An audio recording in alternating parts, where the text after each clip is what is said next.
Put your arm around me. Hey, you guys get a kiss? I will. What? Oh, boy. Here we go. Here we go. Oh, boy.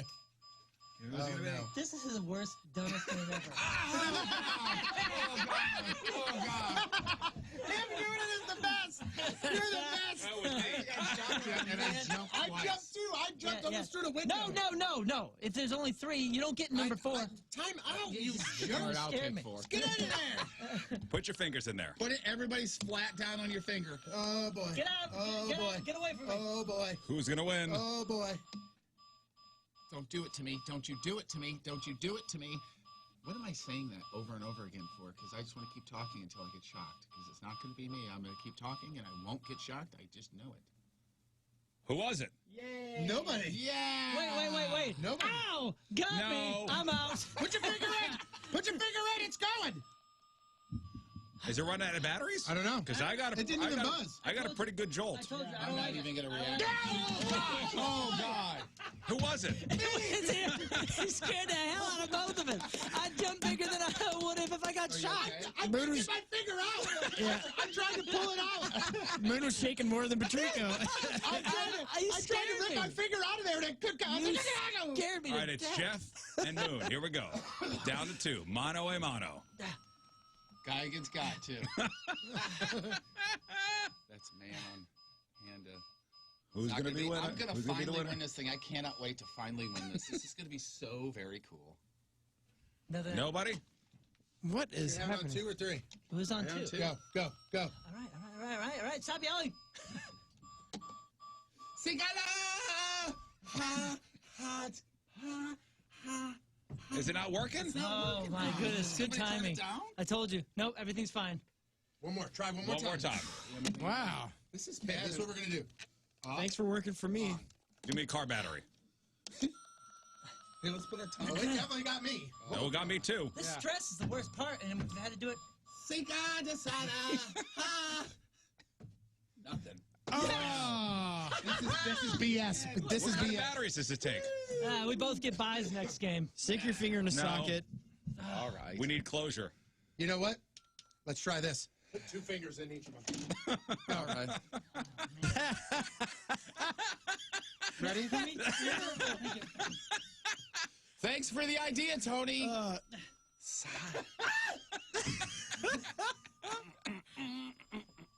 They both got 2 fingers in. How many times you said that before today about a game? The batteries are I dying. love it. Wow. All right, you jerks got lucky. boy. Yeah. Scott, get us batteries and a screwdriver. Alrighty. I got Here, Scott, try, triple A's here. figure out how to open this up and get the batteries changed. I need a screwdriver. Anybody got a Phillips head? Nope. It doesn't exist. Where's the roulette? It's over there. Okay, Scott it changed the broke. batteries. It broke, so we can't do it We gotta anymore. finish up the roulette game. We tried it. It's broken. It Scott doesn't. changed the batteries. So it is Moon versus Jeff. We're gonna. The machine ran out of batteries during the last I round. feel like if I sit down, I won't stress as much. All right, I'll do that with you. I'll just sit. Hey, if you get shocked, just go. Shock roulette. Just go. Just go, Moon versus no biggie. Jeff. Ooh, you want to put money on this?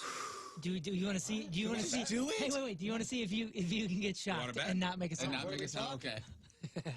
Let's see. I got $5. I don't want to put my finger in here until we hit the people. That's what stresses me out. All right, you It's owe me, almost you better- owe me $5. It's almost better to get zapped. What are you guys first. doing? $5. betting? Who do you got? I'll you take Jeff to win. Yeah.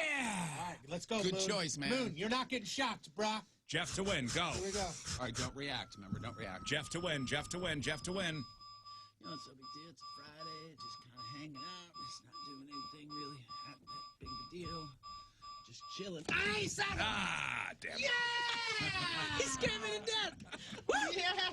Reacted. I don't know what I like more, the fact that you're handing me a $5 bill or the $5. fact that Jeff said, I see.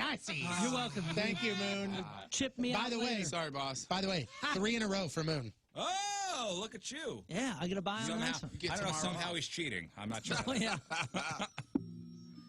Oh man, Uh-oh. stresses me out. How do you turn this thing on? Again, it's almost You got to put your tongue in one of the things. so that- it's almost better on to get the knocked side, out it looks like a first. volume button. Just go all the way down with it. All right, Jeff's got your crap on celebrities after the break. It's 8:39 on this Friday. Another look at your traffic and weather. What? He said, how do you turn it off? I said, just put your tongue in one of them. It smells clean in here.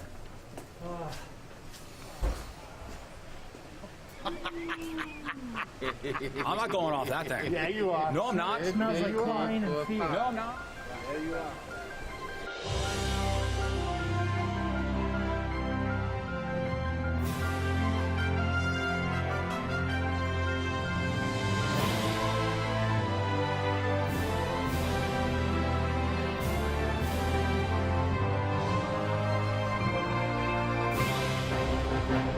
Rizz Olympics event number 7. We're at the St. Peter's Recplex, and this is diving. All right, so what is it? It's 3 off the springboard? Yeah. Yep. We'll be judging. 3 off the springboard. You guys will be judging. Scores out of 10. Out of 10. I want to get this over with. I just Are want to you be done jumping with in with all this on, or? Oh, no. Oh, we're gonna get sexy. Oh, yeah.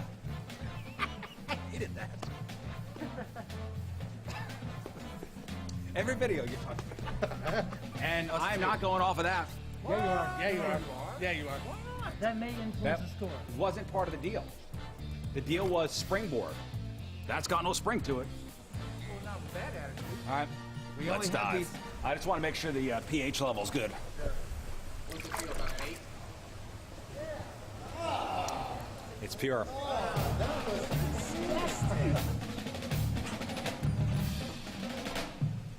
Gentlemen, hold my hat.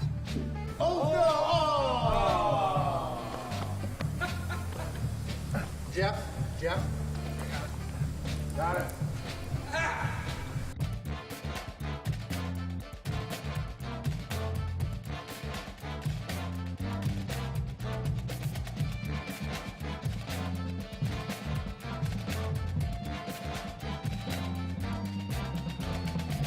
What should I do? Should I cannonball it?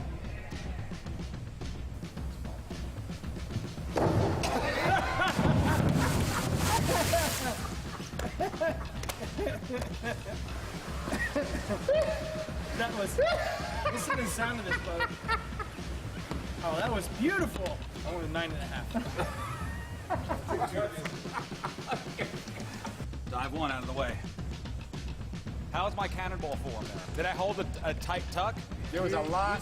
You saw the scores. I saw you flying through the air. All I could think it was tight. Yeah, man.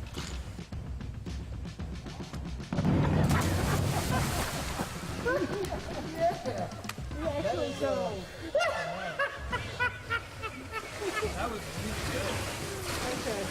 That was amazing.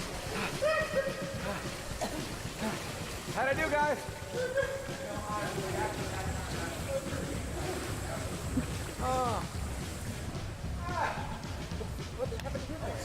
You're welcome. That was great. Hardly a splash. I got water in my ears. Final dive.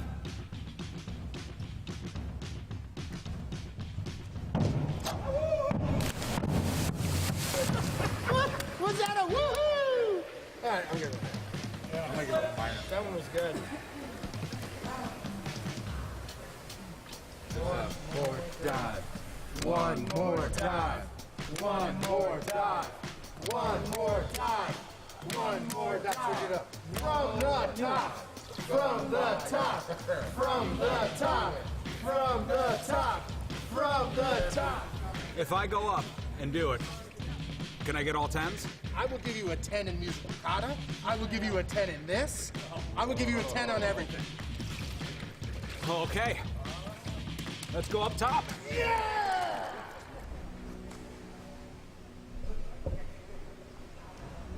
Oh my God. You should have just did it. You should have just did it. Just go. You should have man. just went. Just go. Don't even think, dude. Just go. Think about it as much as you can. Look See, over he's being a 3 jerk. or He's 4 being a minutes. Just go. Just do it. Just go. Hey, look at this. Look at this. Hey, hey, hey, Let's begin. 10. Woo! Ready? You got it. Yep. Did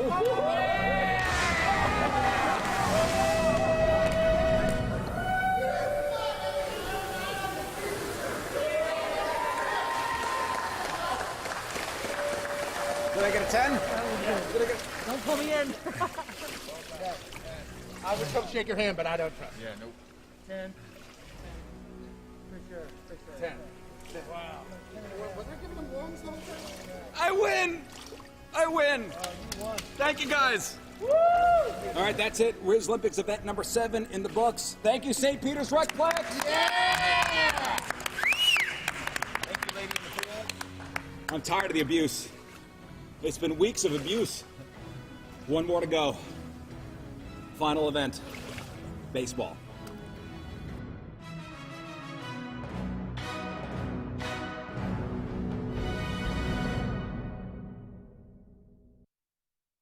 And now, a heartfelt message from Tony Patrico.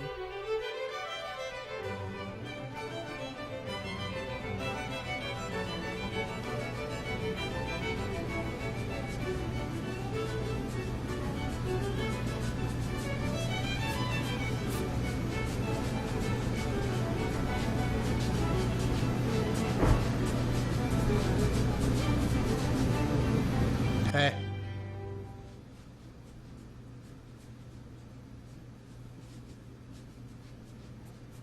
And that was a heartfelt message from Tony Patrico.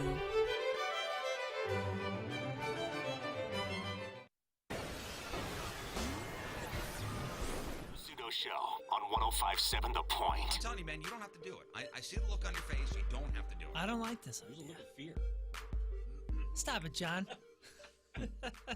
So, big thanks to the Mr. B's company for providing us with these peppers. That's a round of applause from Stop calling me out, because Moon. you're totally right. I'm Mr. B's. terrified. I don't know if Moon wants to thank this Dude, guy. I asked him if they smelled, and he held the Tupperware There's up to really his no and he smell was, to he it. was I'm shaking. shaking. His hand was First, I shaking. haven't Well, eaten let me anything. thank Mr. B's salsa hot pepper products. We'll put a link to all their stuff on our socials. But yeah, they got a variety of salsas and hot sauces, and we've had some of their stuff before, and it's excellent. And this came right from Mr. B's garden. From Mr. B's garden. It's an honor, Moon, to be honest with you. Yeah, I know. That's why I shouldn't be alone. Who else wants the That's honor? right. Or pay me or something. Something I need. Let's put this in perspective, okay? So on the Scoville units is how they measure the heat of peppers. Right. So 100 Scoville units is a bell pepper. Like a regular, you put it in a salad, your bell pepper is 100 Scoville units. Then you have like the pepperoncini, you have the Coronado pepper, you have the poblano, you have the jalapeno. Like the jalapeno is 5,000 Scoville units. Then we get up to the chipotle, cayenne is 40,000 units. You have the Jamaican hot pepper, 200,000 units. This right here is 2.2 million Scoville units. Bell pepper, 100. Carolina Reaper pepper, 2.2 million. And below that, you have below that is the Trinidad Scorpion, and that's 1.2 million. That's an actual scorpion you ate, right? So it jumps from 1.2 million to 2.2 million. The ghost pepper is 1 million. Yeah, I know the math. No, I know. Is it making him feel any better? Aware of the No. math. Nobody else is going to do this. By the way, Mr. John Patrico just put a 20 up on this. That's right. And that does help. Fine. Somebody it needs does it. slow down Make my it shaking. worthwhile. Fine. I know that sounds Fine. silly, but Here, in the back of my head, I can go, I did this for a reason. I have just 10. You know what? I got 20. Thanks, guys. Come on, Tony. See? Tony, you can do this and split the cash. This is ridiculous. No. Why don't you do it and So split the listen, cash, yo? When we go to Branson this weekend, you have to buy me a There you funnel go. cake. Well, if I get to go, Now the kids don't eat. That's okay. You if I- got to supply the corn dogs. if I can make it to Branson. Oh, Oh, look at that video, Ben, through 10. I am not putting look money at in. this now. I'm Thanks, not putting guys. money in because I Wow. don't want you to do it. You're Sorry. Are you scared for me? Yeah, I am. And I feel as though you're being Silly. pressured to do this. You're letting yourself get pressured to do this. And you This is shouldn't good do it. radio. Yeah. So you do it for good radio. Not worried about me. Just Moon. Just your boyfriend. Okay. Okay, look Scream at more. look. You really nice. don't want I don't Jeff, understand. This Jeff, thing you is really huge. don't want him to do this? No, I don't. I don't want to do this either. Hey, good morning, everybody! All right. Hello. Hello. Hey. Hi. It's Wednesday. Hey, Scott. Hey. How are you? Doing great. Hey, Jeff, how are you? What's up, homie? We don't need to do that. What's that? That doesn't work, does it? No. Doesn't work. What is up, homie? Yeah, that doesn't No. work at all. Yeah, hey, Rizz. How are you? Hey, Rizz. Sup, Nice to see ya. Rizz? It's like, remember not too long ago we tried calling our Tommy the Boss Tom? Hey, Tom. It doesn't work. Doesn't work. Yeah, for somebody in their 40s to call them like, Joey or Tommy or Frankie. Billy. Which is funny because Billy. we have a Joey. Although Joey fits that guy.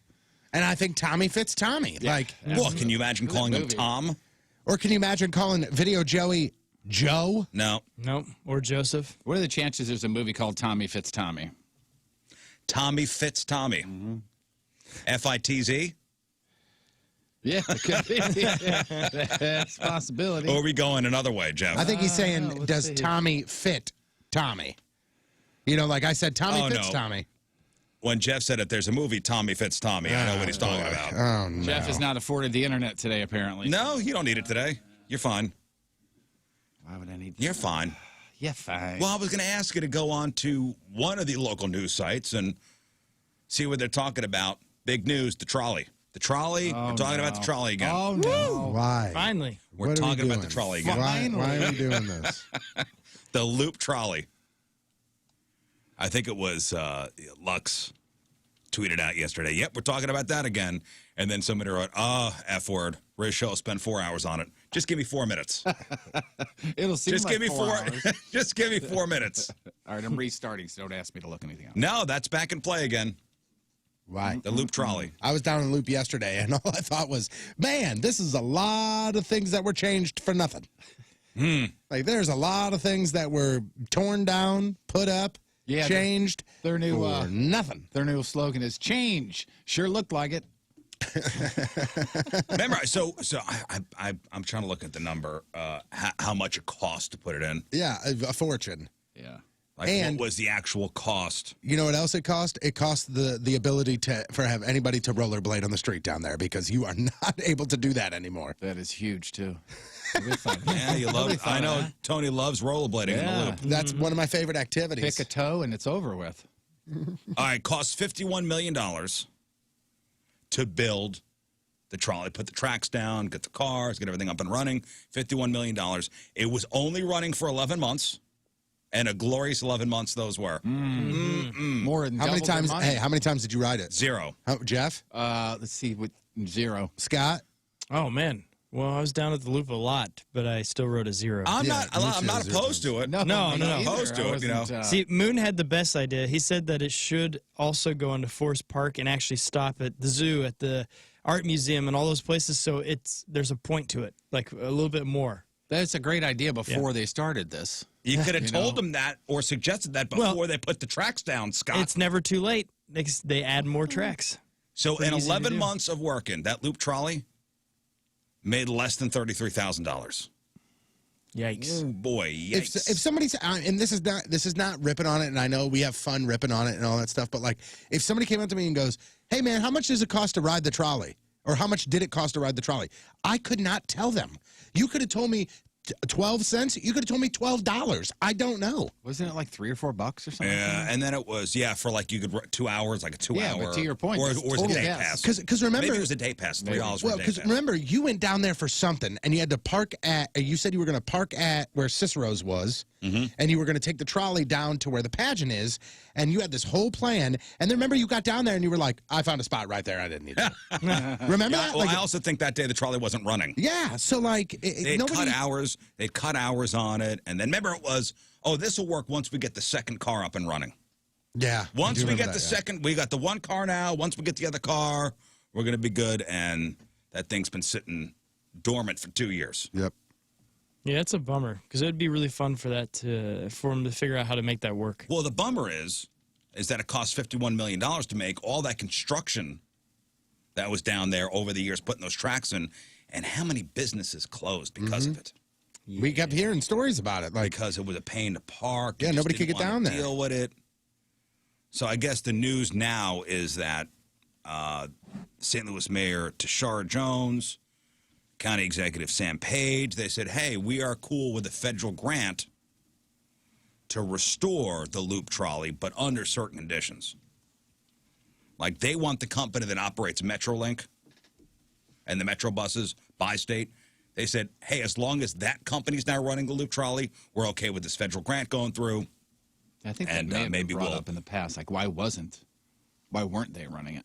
The East-West Gateway Council of Governments will ultimately decide whether or not to award $1.26 million in federal funds to relaunch the trolley.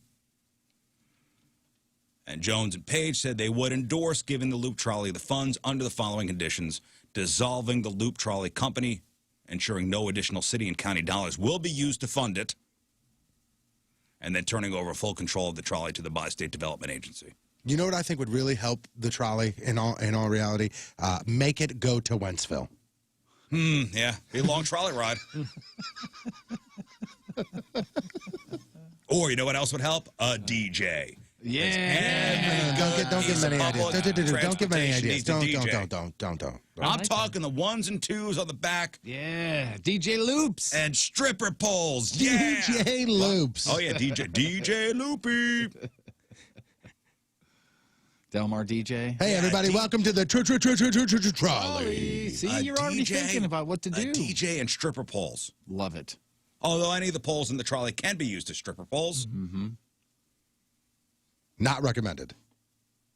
And jet engines. Yeah. Sure. We'll make it the fastest trolley in the world. Yeah, get from the the History Museum to the pageant in 33 seconds. Yep. That'd be awesome. Screw that 5-minute walk. Yeah, so where does it go? It goes from the History Museum up into the loop, and then that's it? Yeah, I think so. Yep. And it flips around the courthouse there. Yeah. It's a great idea. Yeah. Like, it's cool. Trolley's a coup. But I don't know. Listen, I hope for the best. Yeah. And there is my 4 minutes on the trolley. That's it. You jerk on Twitter. Spend 4 hours on it. I'll bring it up later. Just don't bring it up again, okay? No, I will. I definitely will. Well, I do want to bring this up. On the way into work today.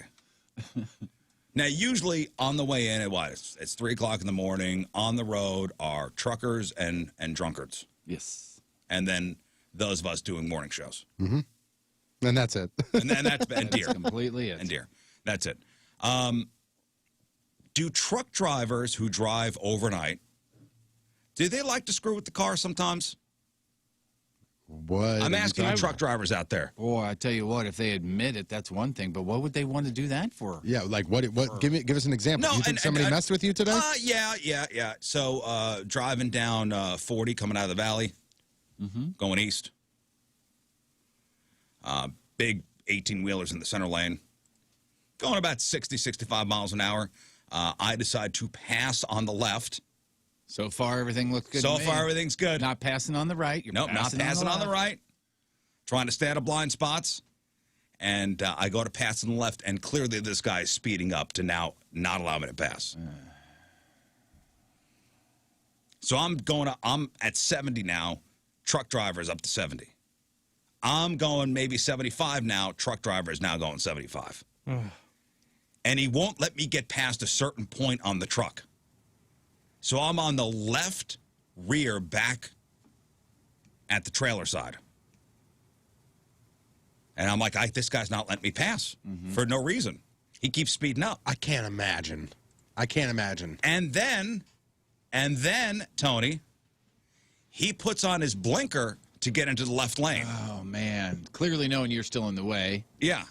And it's just you two out there. It's just us two on the road. And I hit my brakes to then go back behind him. I'm like, I'm not screwing with this. Yeah. So I'm And wondering he if he got just over? haven't. No, he never got over. He turned off the blinker. Maybe that was him going, "Hey, jerk." I'm not allowed to pass. Were you you weren't sitting in his blind spot for a minute? You were just literally passing him. And I was going to pass him. Right, that's what I'm saying. But you weren't like staying here. You were like, I'm going to go. But then he started going. But then he kept going faster and faster as I was trying to go past until I'm back on the left side of the back of his trailer. And then I see him flip on the left blinker because all these yellow lights are now going on the side of the truck. Right. And What if? Ooh, man.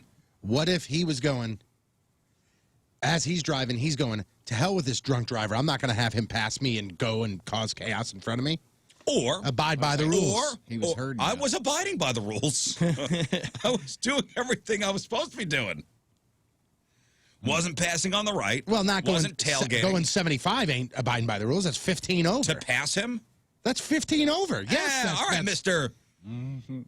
Speed gun guy? Don't call me Mr. Speed Gun Guy, but don't say you were following the rules when I you were was 15 following over. the rules. You could go a little 10 over. Wow.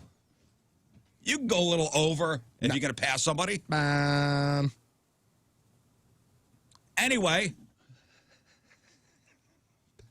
thanks for being on my side. I'm not being on your side. You asked if truckers mess with people, and I'm trying to present scenarios in you which say they no? wouldn't. His response was, burn. That was the sound And that you the say horn no? makes. I didn't say no. It's a lonely road out there. Sometimes really the is. truckers get bored. I heard every road. Maybe- is a I get it. winding road. Maybe he was flirting with you. I understand. Maybe next time they do that, if he's flirting, you flash him. You need to make things exciting. I get it. Yeah, I would probably do the same thing. sure. 3 o'clock in the morning, let's screw with this guy. I'm just wondering if that's a thing. Like middle of the night. I screwing with wouldn't have people thought on the anything of highway. it until when I got back behind him, he shut the blinker off and never did change lanes. I mean, I just sped a little up to go past him in the first place. Because, again, he was going maybe 60, 65, and I got it up to 70. I don't know. I don't know. Yeah, but people also do this weird thing.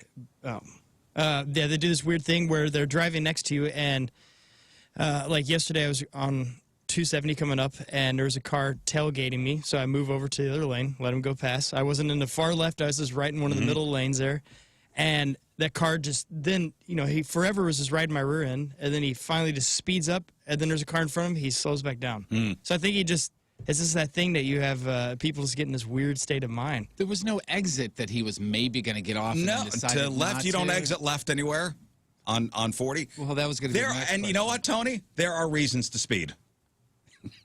Well, what's happening? Why you go back to me? How am I supposed to know how fast my car can go? I mean, okay. How am I supposed to know? No, actually, somebody conducted a study to understand why people do speed.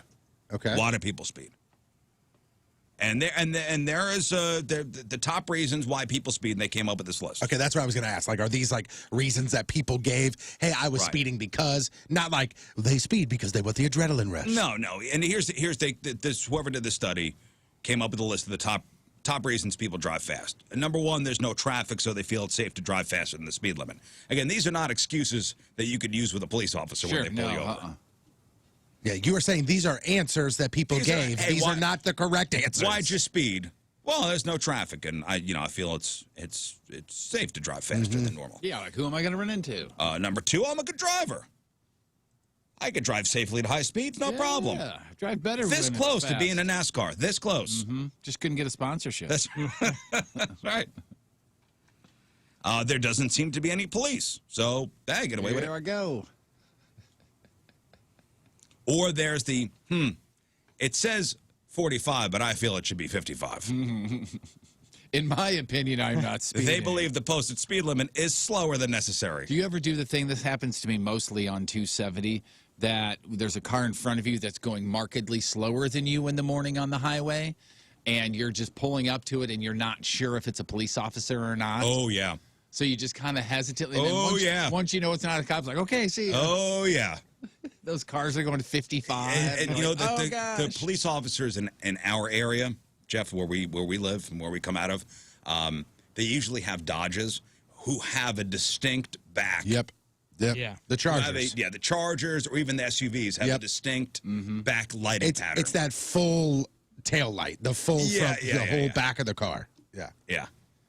So at night you could see most of the time. Yeah. On 270, it's just if a car's going markedly slow, I'm like, I just creep up to it. Okay, all right. Yeah, that's what I do. I'll throttle back. You know, I'm usually going 7 miles over the speed limit. Right, same here, yeah. Normally. And I set my cruise control every time. Yeah. Every day I set my cruise control. Every day. Saves on gas too. Someone called in. Craig called in and said, "Did you see a cop ahead of the truck Nope. at all?" Just Because us. sometimes the truck drivers will do that to help you avoid a ticket if they know there's a cop ahead. Oh, that's There was awesome. no police officer. It was just but us maybe two. off the highway somewhere. I mean, it wasn't showing up on the Or waves. maybe he had a report. Maybe someone on the The CB radio Or- said, "Hey there, Golden Eagle." Or he was screwing with me. Hey there, Golden Eagle.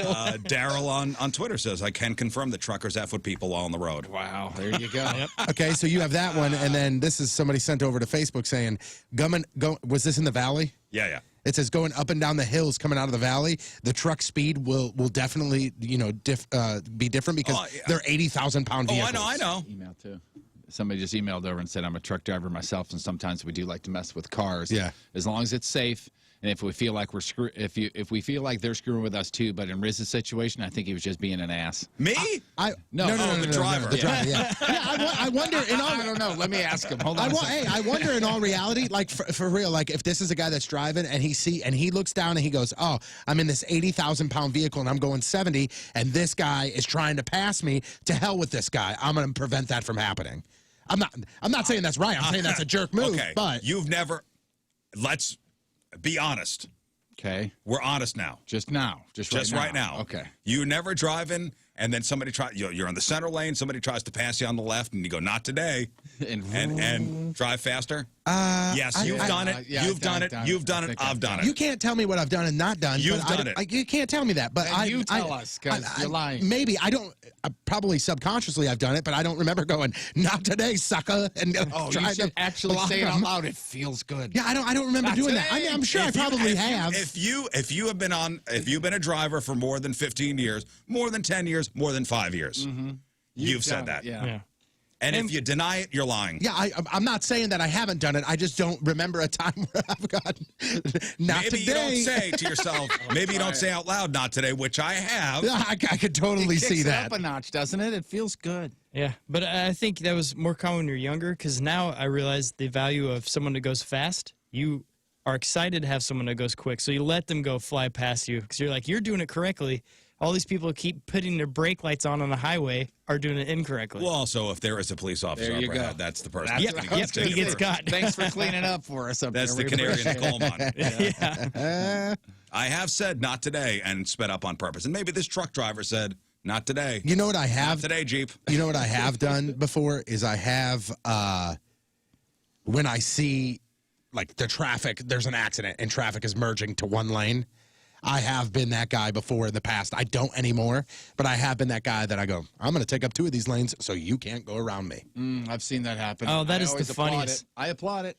See, I used to applaud The it, but then zipper- I realized that you're not supposed to do that. No. You're Okay, supposed so to explain drive that on yeah, that. you hinder traffic So you're from on moving. you're on a three-lane highway. Okay, the far left lane there's an accident, or in the middle lane there's an accident. So up ahead they've got the orange cones or the police officer that's blocking the far left, the middle, and then everybody's going to the far right okay. lane.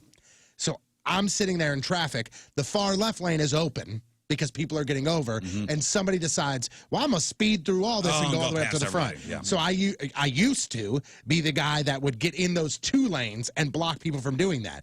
But then I think it was on this show we had a discussion where it is designed for you to drive all the way up Oh, yeah, the until you zipper, that's the cannot, zipper, yeah. and then get over. Yeah, you're hindering traffic and you're being, it's just ignorance. 100% If you're gonna zipper, Well, why don't you settle down over there, I buddy? hear your Wow. legend of screaming and And cussing in the and this car. is Yeah, where here I comes love Road Rage LA. Randy over there. This is why I wish everyone in St. Louis could go and learn how to drive in LA because over there they reward you for continually moving, not hitting your brakes, go. You know, like, and you make quick decisions. Here we all like, well, I'll take my. Yeah, and there's no traffic in LA, which is great. Yeah. No, but I yeah, mean, why don't you go back to L.A., you piece Yeah. of garbage? Yeah. I'm just saying it can Once you help our marry Your Yeah. West Coast We won't have wussy. the bad Why don't accidents you like just we do drive your here. ass to the We West have really Coast? bad accidents. No, here. the whole thing is that's the zipper method, where you're supposed to drive to the end and then merge. You ask any police officer, and they tell you that blocking that lane is the dumbest move ever. You're supposed to drive in the lane that you are in until you can no longer move forward and then get over. I saw it happen live. I didn't do it. Somebody else did. I was like applauding it the whole time. Back before that discussion. Yeah. It's like, yeah, jerk, you can't go around now. Ha, ha. No, you're part of the problem. No, you need to fill up that lane, and then everybody does that. Right, but everybody's going to be on board. Yeah. Everybody's going to be on board. Yeah, you'll have one that person work? that throws it all off, and then you're like, well, the now jerk we're who's here. the jerk who's blocking the lane. Look at Patrico. What a tool. Patrico, 2 wheels over in the lane. What an a-hole. Yeah, no, it is some interesting driving, you know, at night. And I do believe that driver was effing with me, Yeah. which is fine. which is cool. Mm-hmm. But when he put that blinker on, and I thought he was moving left, and I was in that spot, I go, oh boy, I hit the brake and just went back behind him. I ain't going that way. I puckered up a little bit. I'm sure. But oh boy, who? When you drive on, well, you don't really hit 109 for far. In the morning? Yeah. No, it's literally a right now. Yeah, and then so I got quite a on bit the way going home. On the way home, I do a lot on 109, and that's deer nowadays. Oh, yeah. They're really horny. They are.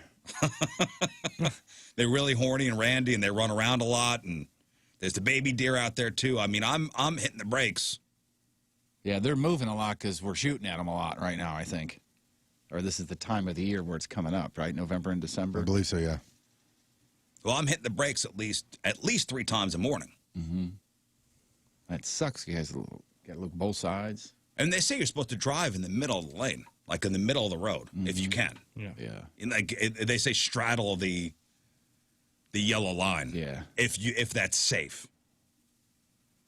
Yeah, and the crazy thing is there's more deer out there at that time of the day than cars. Yep. So it is kind of safe Yeah. for you to do it. I mean, I barely hit 109 at all on my way in. But from my garage to 44, I see so many deer just in my neighborhood. They're moving a lot right now. Oh, yeah, they're all in my backyard. The dogs go nuts.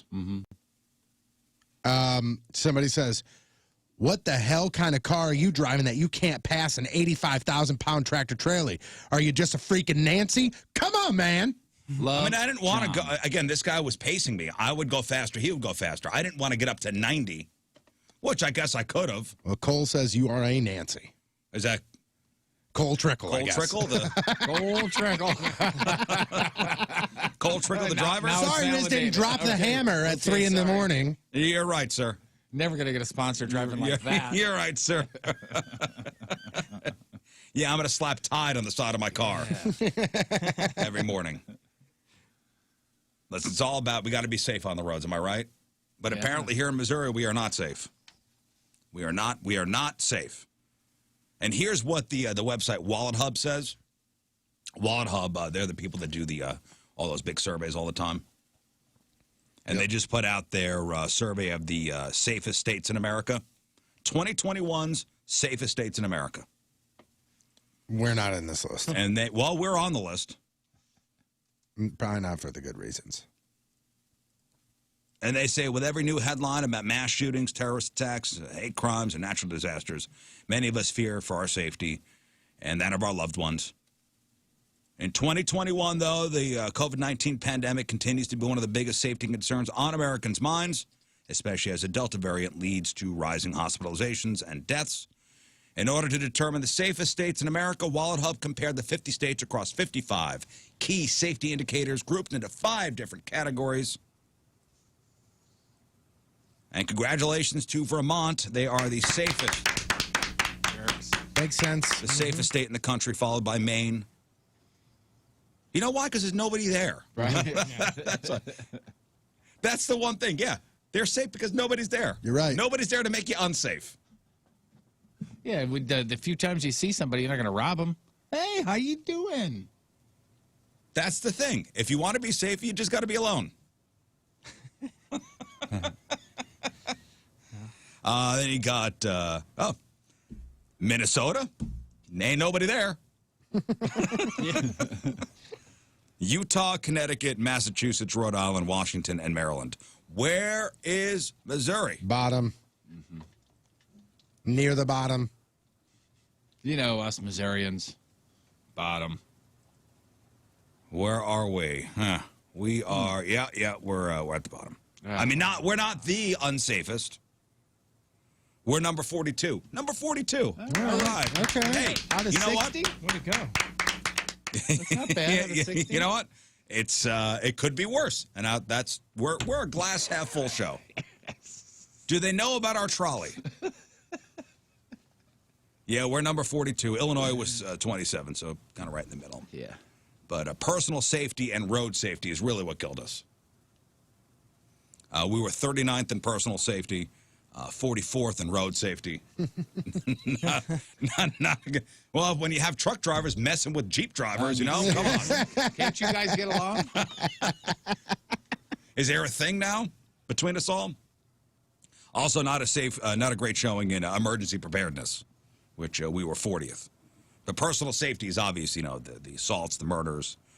They even accounted for bullying incidence rates. Overdose deaths per capita. As far as road safety, fatalities per 100 million vehicle miles of travel, DUIs per capita, share of uninsured drivers, road quality. So we did not do good. Road safety is really what got us. Yikes. So room for improvement is what you're saying. That's right. All right. As far as the unsafest state in America, Louisiana. Louisiana, Mississippi, Texas, Arkansas, Oklahoma, Montana, Alabama, Florida, and then Missouri. So again, we're not the worst. Okay. Which is a win. Yeah. That's a win. That's definitely a win. Which is a win for us. And the key takeaway is, with Vermont being the safest, it just goes to show you being around people is unsafe. There it is. Yep. That's my... Told you. That's Yeah, Rizz isn't seclusive. He just wants to be safe. Yeah, that's it. It's just all about personal... Hey, you want to hang out? Nah, let's be safe. You want to grab a drink now? Let's just be safe. That's it. Safety for me and my family. That's why we isolate. That's fine. Hey, speaking of maybe progress in the city, besides the loop trolley, which may be back up and running soon, have you been out to the City Foundry yet? So the City Foundry is that big food hall, which you haven't been down there yet. Not yet. Have you, Scott? Yeah. Do you know anybody that's gone down there? Yeah, I've heard of a few folks go down there, and I forgot, you know, because they have I don't know the names of the restaurants there, but yeah, they said He has all was these food fantastic. stalls. What's that? They're like food stalls. Yeah. And some pretty unique offerings, various ethnic foods available. And I had a buddy that went down, said it was great. So I've yet to visit. I know I'll make my way down there one day, but I guess they're opening up something called Putt Shack. Oh, yeah. This looks awesome, dude. Putt Shack, a tech. Shut up, Jeff. I'm excited about it. Cowabunga. Okay, so you're excited about it. How many times are you going to go? Once. I mean, at least I'm Dude, honest. I'm so excited for that. I'm going to go once. I'm honest about it. I mean, I'll check it out. And if it's Will cool, you? maybe twice. Will you? Yeah. No, for real, I will. Will you? Yes, I will. I will definitely check it out. Well, you are a lover of mini golf and nightclub vibes. No, I'm just a lover of cool things, cool experiences that I can do. That is a fun date night if me and my lady have something to do. Like if we're looking for something to do. You know, instead of going, hey, let's go sit at this bar and you'll have a couple drinks and I'll sit there and eat mini tacos. Why don't we go do this where it's something I can actually have you do? done the wheel yet? Yeah. The Ferris wheel? I loved it. I loved it. We did the aquarium. Loved it. You didn't do the wheel yet, did you, Jeff? I did not. No. We did the wheel last year. No. I was hoping to spin this way. Yeah, it doesn't go that way. Like especially now, and I know this is silly, but like now, especially since I don't drink, like going to bars and stuff is still fun, but it's like I always try and do something. If we're going to do that, I want to also do something that I can actually have that is an activity. Like one of the next things that I'm planning on doing, we're going to do one of those escape rooms. You know, like that's something that's like fun. Like I want to get like a couple people to do that. Like I'm looking for things to do that are activities. There's one in St. Charles. There's one in St. Charles. We'll probably end up doing the one that's down at the Darkness escape room, STL or whatever that is. The one we did. Yeah, we did the one that was the train or whatever the hell that was. The subway.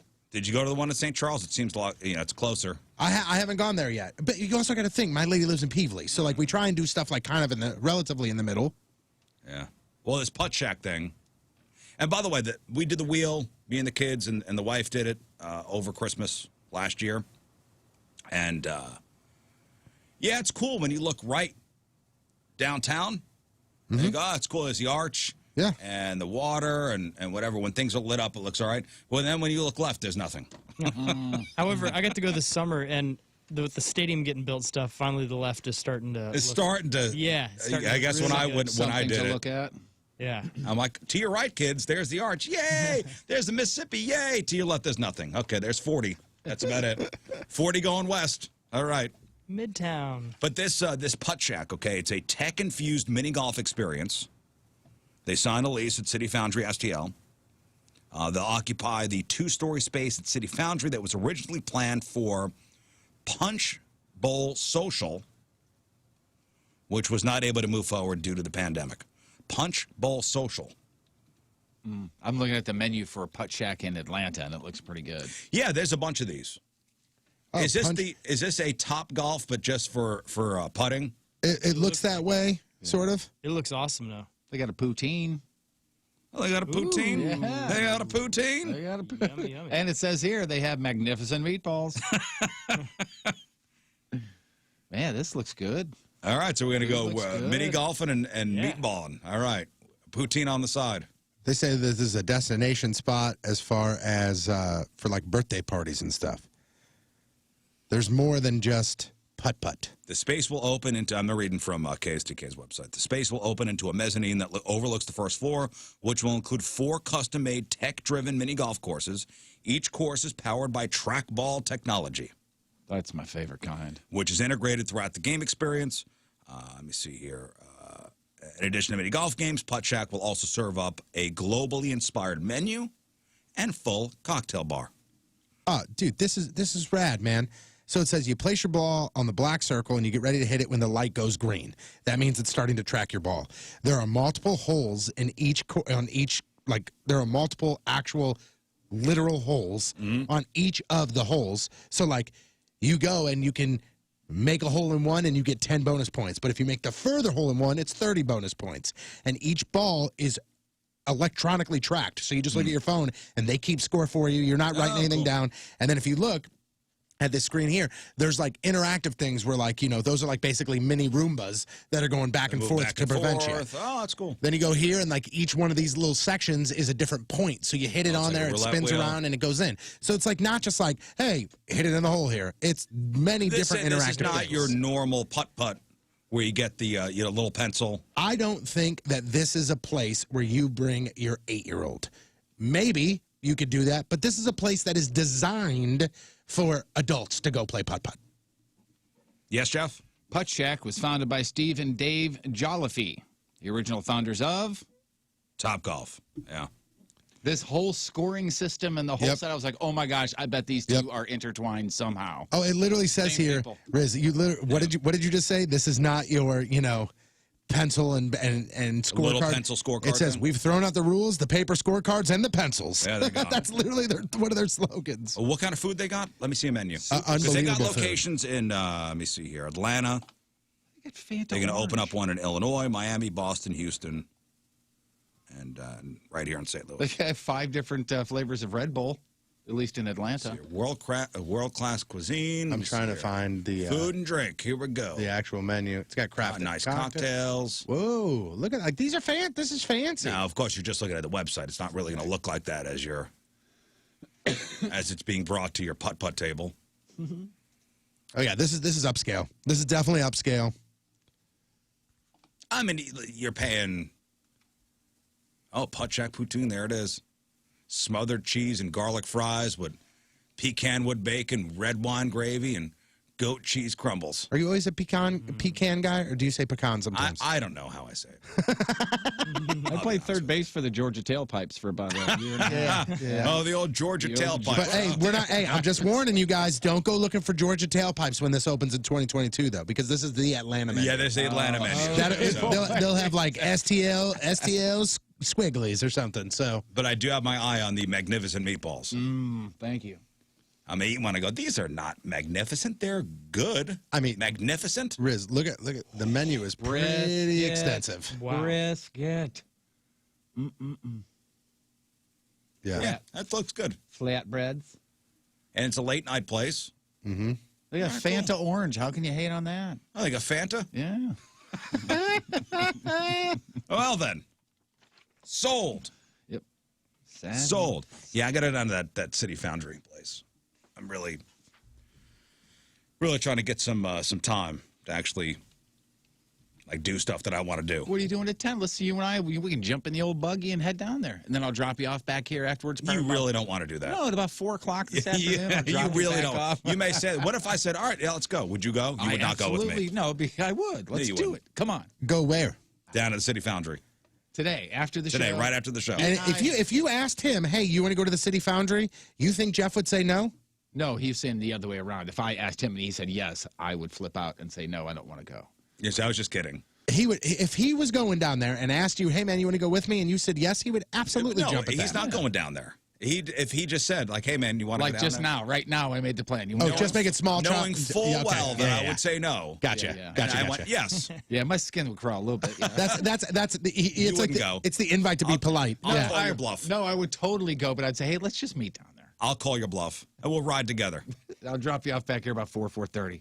Then we'll get on 270 traffic right then. Randy says the Deadlock escape rooms in St. Charles are amazing. They come up from DeSoto to go check them out. Yeah, the one escape room thing we did down in when the darkness is down in Soulard. Yeah, that was crazy. That still every once in a while that video pops up. I'll laugh. Where we had to defuse the bomb. So close. My favorite part about the whole video is if you watch it and you listen to the interviews, all I did was yell, which is not surprising. Like what now? This is surprising to you? No, not at all. Since you were talking about roads really quickly, you were never really in the whole rush hour traffic thing, and I was on 270 southbound at about 4:15, 4:30 yesterday. Get me the hell off of there. Holy cow. Oh, we are beyond spoiled, man. Oh, my goodness. The few times we're like 40 westbound was better than 270 northbound or southbound. At that time. Where were you? I came right past here. I was up St. Charles Rock Road. It's horrible. Oh my gosh! Yeah, and the whole time I was visiting somebody for St. Charles Rock Road, and the whole time I was just like, "Oh man, rush hour traffic! I can get the hell out of here!" And I got boom right in the middle of it.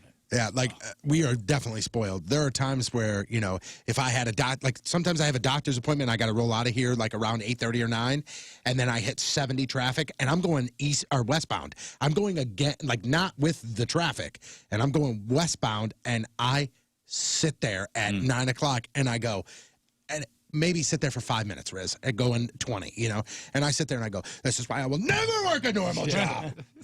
Like tomorrow, I got to be down at the Schnucks in Crestwood at 4 o'clock. I'm already dreading it. Yeah, I get it. Not being at the Schnucks and hanging out. It's the drive there. Right. Yeah. 3:30, 4 o'clock. Things. Traffic is starting to build. Yeah. In the areas of where I got to go, because I got to hit 270 south. I feel for everybody, man. Yeah, I got to drive down to Arnold yesterday right at that same time. But the nice thing is whenever you're done with the Schnucks event, it'll be past 6, and then an empty road going. That's right. That should help. Smooth for sailing. sure. Did that happen yesterday? Yeah. All It's a right. nice empty road. Nice. All right, before we hit the Team Rizz Member of the Day, I do want to bring up there is a lawsuit that is going to be moving through the courts.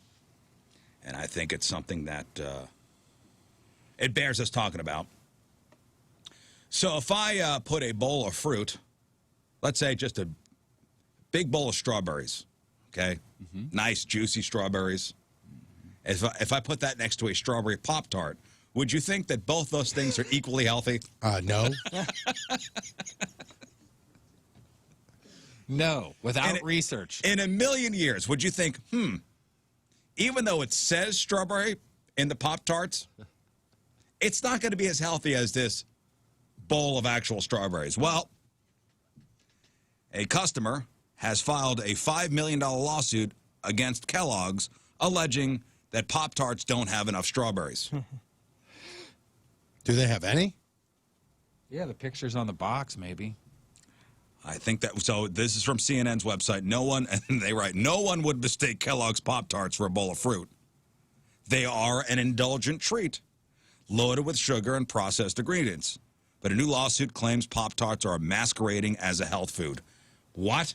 Have you ever seen a Pop-Tarts commercial and go, it's a strawberry, fruit must be healthy? No, because when somebody goes, try our flavors, strawberry, and then they also follow that up with ice cream fudge sundae, brown sugar and cinnamon. Like, I don't go, at least there's a healthy option. When you see strawberry Pop-Tarts, it says strawberry. Strawberries are healthy, right? Yeah. So Pop-Tarts must be healthy. Sure. So the layer of candy shellac on the front. Yeah. And then bread in between. I don't even necessarily think if I saw a strawberry sitting there, I would go, that's healthy. Like, just in general. I'm Yeah, saying. you would. It's fruit. Yeah, But not all fruit is healthy. There's sugar, There's but it's sugar. natural Yeah. sugar.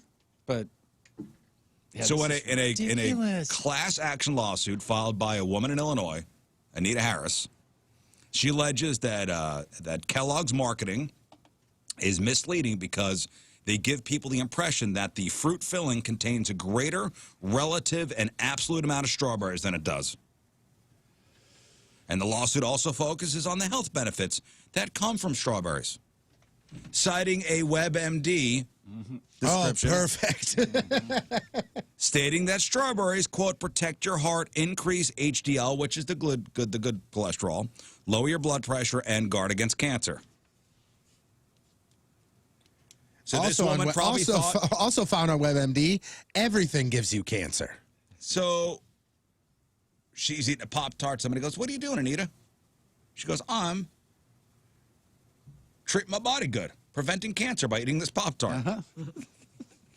The lawsuit seeks at least $5 million. At least. But she'll take more. Harris's lawsuit alleges the product's name, Frosted Strawberry Toaster Pastries, is, quote, false, misleading, and deceptive because the Pop-Tart filling contains a relatively significant amount of non-strawberry fruit ingredients, including pears and apples. The plaintiff said she wanted more than a strawberry taste, which she nevertheless failed to receive due to the relatively greater amount of pears and apples. So are you trying to tell me also that there's no mango in the tropical mango Pop-Tarts? How much peach cobbler is in the peach cobbler Pop-Tart? There's a couple questions I have here. Number one, what lawyer would take this case? Number one, my first question is, what? What lawyer would go, yeah, I think we got something here. This is what happens when there's too many lawyers. And You are correct. and not enough there, real sir. cases. There's no pumpkin pie in the pumpkin pie Pop-Tarts? I don't think Judge Judy would take this case. Probably not. Not even on her new show. Judge Judy would throw this out. Yeah. You go, wasting my time. Maybe it's one of these situations where they're hoping for some kind of settlement. Usually when, when a company's worried about, being dragged through the mud in the press, and they have some, tinge of guilt, they go, all right, let's settle this, give you some money, usually an undisclosed amount. You sign an NDA. We don't talk about this. You don't talk about this. Good. We're done forever. Even in this case, Kellogg's is like, okay. Okay, let's go to court. Yeah. How stupid would you feel writing a check to this person just to shut them up? No, Okay. Well, let's go ahead and dig in. I guess you have to explain to, every little nuanced thing to everybody now. Yeah. This is why they have the, the thing on, the warning on toasters, do not use while bathing. Right.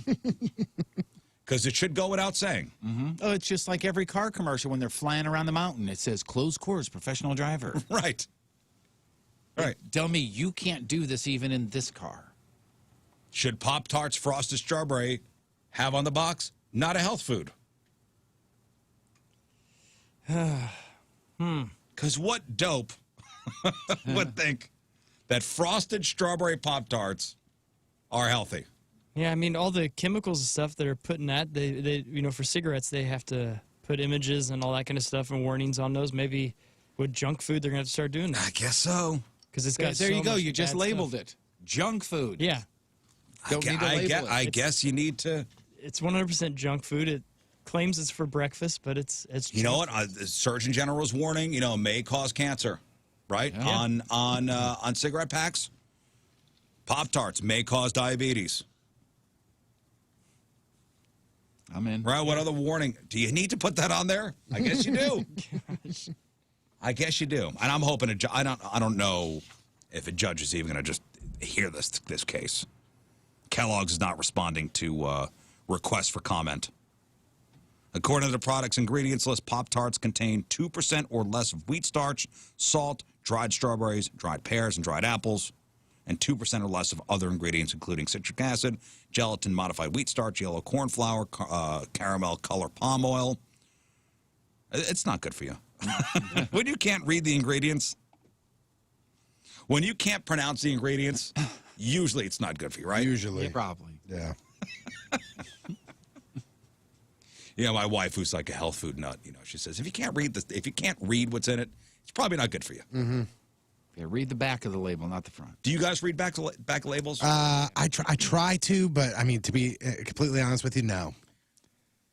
I do, only because I'm afraid of bringing stuff home and getting yelled at. Yep. I do. I do because of your wife telling me that a long time ago. I'm afraid of going home. Did you look at the back of the label? Okay, true story. My wife was cleaning out the cupboard, like the pantry. The pantry. And, you know, sometimes that gets a little cluttered, you know, especially with the kids, you know, throwing stuff back in. We try to be organized. So every once in a while, you got to do a pretty good cleaning. You know, Right. bring stuff from the back forward, you know, make sure you don't buy doubles of things. So I guess I had bought a brick of Velveeta for something. I was making a dip. I think I maybe went for last Super Bowl or something. Yeah. So it was a 2-brick pack. Yeah. The 16-ouncer. Yeah. So it was 2 big bricks. I only needed 1, so I put the other brick back in the pantry, and I purposefully kind of hid it behind something so it's not seen as soon as you walk in. Right. So I didn't realize my wife is cleaning out the pantry, and I came home, and there's the brick of Velveeta just sitting on the Oh, boy. sitting on the table. And she goes, "What's this?" I go, I felt like I was like my parents found drugs. Are you, yeah, like, that's for what I real, was man? thinking. She said, what is this? Oh, yeah. And she set it out waiting for you to get home. Like, the kids brought this home? Yeah, damn it, where did the kids get that, honey? Let's not ask them about it, though. And did you read what's in this? No, I didn't. It tastes delicious. That's why I bought it. I read that people said that this tastes delicious. She goes, "It's disgusting." I go, "Disgustingly delicious is what it is." Not she goes, asking. "Well, she goes, throw this out." Not asking no. her to eat it. I'm not throwing this out. No. Now you're wasting money. I'm not throwing this out. That's a great question, man. So, okay, that happened. All right. Yeah. So this goes down. Does she, like, is she for real mad at you? And I'm not talking about like mad at you, like, you know, you guys are gonna split up because of it. But like, is she mad at you because of that? I don't know about mad. It's not like she walked in from the house and you were eating a block of Velveeta cheese. You had it because you made something previously. I know. In her mind, it's if it's in the house that I'm eating it all the time. Like, I probably eat Velveeta daily. You're just cubing Velveeta and popping it. I think that's in her mind. Oh man, it's totally different if you just brought home a block of it just to have. Right. You know what I mean? Like, well, there we go. We'll have that someday. I felt like what is this? Right. I felt like, you know, my mom looked under the bed and found, you know, a couple of joints in a shoebox. She got to throw this out. I go, no, we're not throwing this out. And I put it right back in the pantry. It'll be gone by the time you get home. By Sunday, it's gone. I said, now it will not. Now it will not, because she knows I'll be looking for it. Oh my Even though I'm not going to make it, now we're playing the game. Now we're playing the game. The two of you are dancing over Velveeta. Now it's time for the dance. It's the Velveeta hey, dance. Jeff, it's times like right now where I'm very happy I'm in my house by myself. I got 40 blocks of Velveeta in random rooms of my house. That's fine. I don't feel guilty at all. Nobody's telling me I don't feel guilty. He's got a Velveeta ottoman, for Christ's sake. That's the thing you put your feet on. Yeah. Okay. I don't feel guilty. It's my house, too. You don't feel guilty, but now it's a thing. And now it's in your brain. Now it's a thing. When you open up that pantry, you're going to be like, I would really like some granola. So you go to the pantry and you open it up and you go, where is there it is. All right, cool. I just want to make sure it's there. See, and now it's a thing. It's a thing, yeah. And now it's like a game of game of chicken. Yep. Like, are you going to throw it out or am I going to make something with it? Somebody in the email says, damn it, Rizz, you brought cheese into this house? You monster. Think of the children. Actually, to be honest with you, if he brought Velveeta into the house, he didn't bring cheese in the house. I'm just saying. Yeah, it's a cheese-like product. Mm-hmm. I said to my wife, I said, here was your stupid move. Oh, boy. And hand to God, this was the conversation. I was like, here's where your mistake was. You should have just thrown it out. I probably wouldn't have known. I wouldn't have known. And now, like the stubborn little baby I am, which I'll admit, we're keeping the cheese. Oh, we're keeping it. How long does it last? How long will this go Chances on? are, I probably would have thrown it out eventually myself and not made anything with it. But now, out of spite, we're keeping it. For some reason, I don't know why, but we're going to go to Rizz's house for Christmas, and there's going to be a block of Velveeta cheese hanging from his tree. To Moon for Christmas. Yeah. It's a great gift. Don't tell him that's going to be my gift. Okay. I mean, to be honest, Does that stuff expire? I mean, to be honest with you, if you gave me a block of Velveeta cheese for Christmas, I'd go, dope, dude. I'm gonna make some queso. No, you wouldn't. I mean, You wouldn't say that's dope. You think I'm a cheap bastard. if you're gonna solely only give me a block of cheese, then yes. But if you combo that with another gift, I know would somebody's be not excited. getting this year. Velveeta cheese. 6 months. 6 months? Ooh, man, we may be past expiration. If you made that for Super Bowl, we are well past. You might just throw away that furry block of Velveeta. I don't think it furs. It Maybe it's so many preservatives in that. I think it's impossible to go bad. I mean, it sits on a shelf Right. for 6 months and it doesn't go bad, but all of a sudden it'll go bad at 6 months. No, this stuff will last. It's I like think honey. it's just some kind of arbitrary number. They go, probably 6 months. It says, can you use the Velveeta after its expiration date? It says, sure, like any other cheese, just cut off the bad parts. Even fresh and open Velveeta cheese can go bad, but it won't happen quickly. In general, the product has a long lifespan, and you can use it fearlessly for approximately half a year from the packaging date. Since it contains many preservatives, you don't need to store it in the fridge. Okay, it says Velveeta cheese lasts unopened 2 to 3 weeks. I know that I've eaten Velveeta at least a month past due date. Okay. That's what Moon's getting for Christmas. Expired Velveeta cheese. Done. I got, what, 2 months? 2 months? The best part about it is he's going to get very upset about it. I still have his expired hot sauce that he gave me that 1 year. He gets so upset when you bring that up. But at the same time, he is notoriously, joking or not, the worst gift giver I've ever met. Yeah, Ever. He's terrible. You are a self-admitted terrible gift giver, and he makes you look like Oprah giving out cars on Christmas with the gifts that he gives. He bought you fetch balls for your dog that you didn't have. He bought it for you 2 years in advance. But he says he knew I was going to get a dog eventually. Do you remember the 1 year that he gave me paper plates and batteries? I mean... Did you use the batteries? I have no idea. Yeah, you did a picnic with your drone, right? Mm-hmm. Mm-hmm. So here's and I feel weird having this discussion without him here. He'll be back to tomorrow. defend himself, and he can listen to this if he wants. One of the weirdest ones to me was a medium-sized motorcycle helmet he gave me a couple years ago. That was last year. Was that last year? year? Yeah. Medium-sized motorcycle helmet. Well, I thought you had a medium-sized head. Did he? And I would say this if he was here. I would actually prefer to say this when he was here because he could then yell about it. But my favorite thing is he was like, oh, well, I'm just playing into the joke. Okay, man, that's fine, but like it's not even The worth joke getting is into. I'm giving you the helmet back next because year. then he's going to go, oh, what? So if it's not a monetary value, it doesn't matter? But like it does matter when we're like, hey, man, here's kind of the understanding, You and you're seem giving to us... be quite butthurt over it. No, man, we have this discussion every time it comes to Christmas, and you usually are on board, but now you're not. I'm not expecting anything from anybody. In fact, don't get me anything. I just don't want the disappointment. Are you writing down, don't get him anything? Somebody said use that cheese for Rotel dip. That's what I probably did over Super Bowl. Yeah. Right. And it happened to be at a place that was only selling the 2 bricks. I think probably Costco. I'm sure it was a Costco situation. Oh, man, I never even thought about this. Somebody just said toss it in your chili and make chili cheese dip. I've never even thought about that. But that's good. I bet you that's fantastic. Yeah. I've never made homemade chili cheese dip. I'm doing it. Bring me that block of cheese. Dip White Castle burgers in it. Mm-hmm. You brought White Castle into this house? I mean, would you like to turn yourself inside out? You brought White Castle into this house? Oh, never. Never. That's another thing. I guess White Castle's doing a big push for their, 100th anniversary? Yeah. And there's White Castles on TV, like, all the time. The commercials are running on TV, on the radio all the time. Every time I see it, I go, damn, I want White Castle. You know what? I want the 100-year burger or whatever the hell it is. The one with the lettuce and the tomato. That looks fantastic.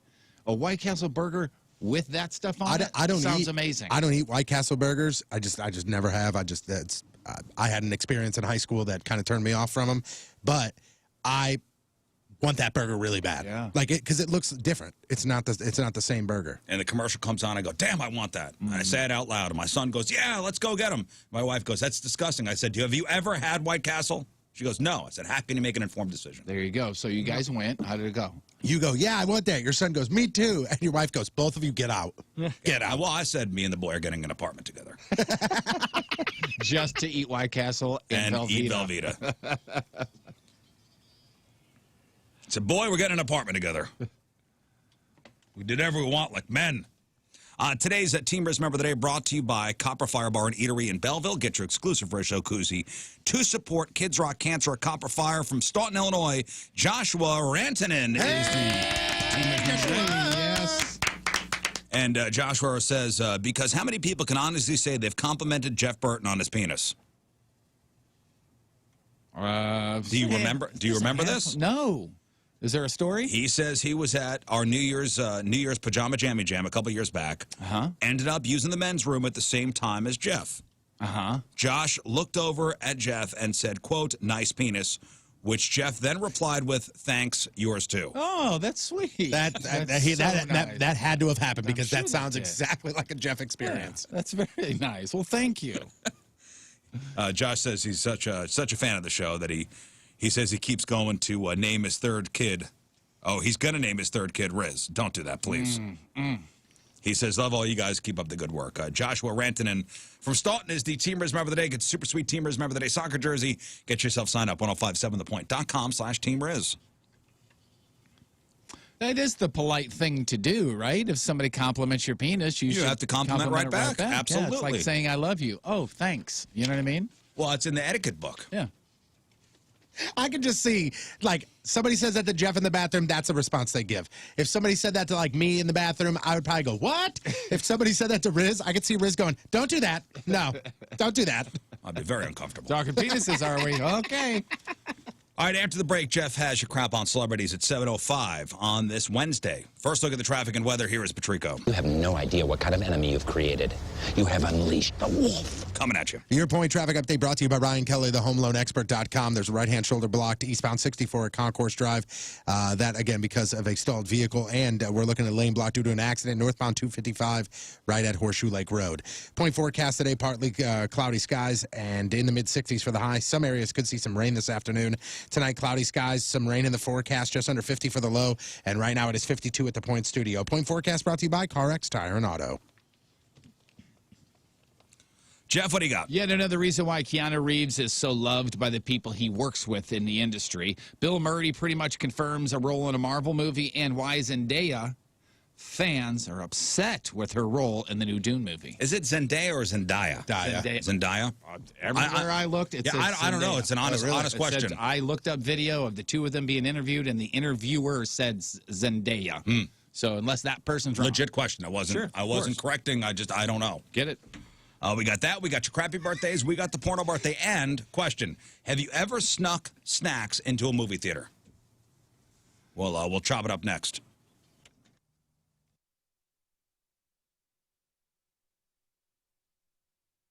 Hey, what's up? It's Patrico and my dad, John Patrico, and we are here to teach you how to listen to 105.7 The Point using the Alexa skill. It's really actually quite easy. So easy, in fact, that I'm going to have my dad do it.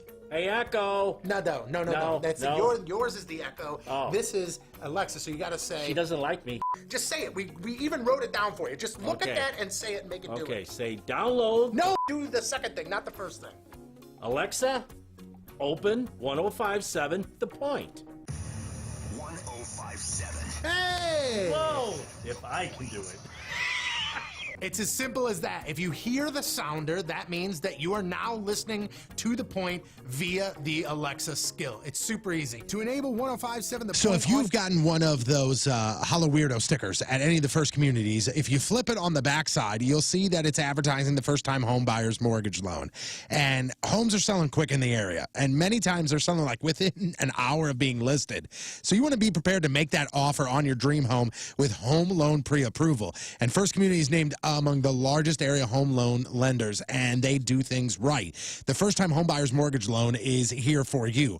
I'm going to say no a lot here, and that's normally a bad thing, but not right now. Very minimal out-of-pocket costs, no origination fees, no closing costs, no PMI, no down payment requirements, no prepayment penalties, and no worries and no hassle. That is what's amazing about this first-time home buyer's mortgage loan. Now, to qualify as a first-time home buyer, you cannot have owned a home or had an ownership interest in a primary residence for the past 3 years. And even if you don't qualify for the first-time home buyer's mortgage loan, check out First Community Credit Union for any and all of your mortgage needs. They will find the home loan for you. That's what they do. They're awesome. Loan is subject to credit approval. Terms and conditions subject to change without notice. Equal housing lender. NMLS ID number 684198. See firstcommunity.com for further details. So next on the docket is Jeff Burton's sexy calendar from the competition, well, 2 competitions ago. Remember, it was the sexy calendar shoot. Calendar is complete, and you could buy it for the first time Friday at the Hot Shots, Manchester. $10. Jeff will be down there. He'll sign it if you like. Yes, he will. And for the first time, we're going to see it right now. My God. Oh, my God. These things have been in boxes for about a week now, sealed up. Yep. We haven't seen these before. Oh, I can't wait. The best description I can... Are we doing this now? Or we're doing our new picks now? We're going to see them now. Okay. The best description I can tell you is each month, if you just think about it, each month of a calendar has a certain theme or a holiday or something, and that's what we went with each one. So, like, February would have some sort of Valentine theme. March would have a St. Patrick's theme, that sort of thing. And by the way, if you can't make it out on Friday, there will be another opportunity for you to grab a calendar. We'll give you those details as soon as they become, solvable. Let's see the cover. Oh my God. Here we go. Here is the cover of Jeff Burton's Real or Fake Punishment Calendar. Looking good. Nice. Nice little cover. All right, Jeff Burton's Real or Fake Punishment. There it is. Yeah. What is The logo. What's Cartoon? the first month that you're going to pop up? Is April. Go April. Okay. Let's see. Oh, God. Are we streaming this on Twitch? We are. All right. Here we go. Here is April. Oh, my God. It's an Easter theme. And Jeff's in bunny ears and a skirt. He is topless, Oh my skirt, goodness. and he's watering flowers. You look like At least he still has his watch on. You look like a disaster. Is that an S&M mask? It's not labeled as such, but it can be It's like used. an S&M mask with bunny ears. Yeah, that's actually from Patricia's. All right. His watch is He's sexy. having so That's much April. fun. It's got the Wow, it's dude. got the Easter theme. Okay, next. Wow. Here's Goodness gracious. What is May's theme? It's all out. My birthday, so it's a gender reveal, basically. Okay, and sweet. Jeff has a robe on, which is open, and his junk is Oh, pixelated. my And that is goodness. my actual robe. And look at that bullet wound right Look there. at that from when you had your colostomy bag. It's just gosh. See, There pretty it much is. all of Jeff there. Sexy. There is no, Yeah, there no is. Photoshop in there. Is it cold in the room because your nips are pronounced? It wasn't cold. It was hot. Am I right? So you got a Ben? wig? Yeah.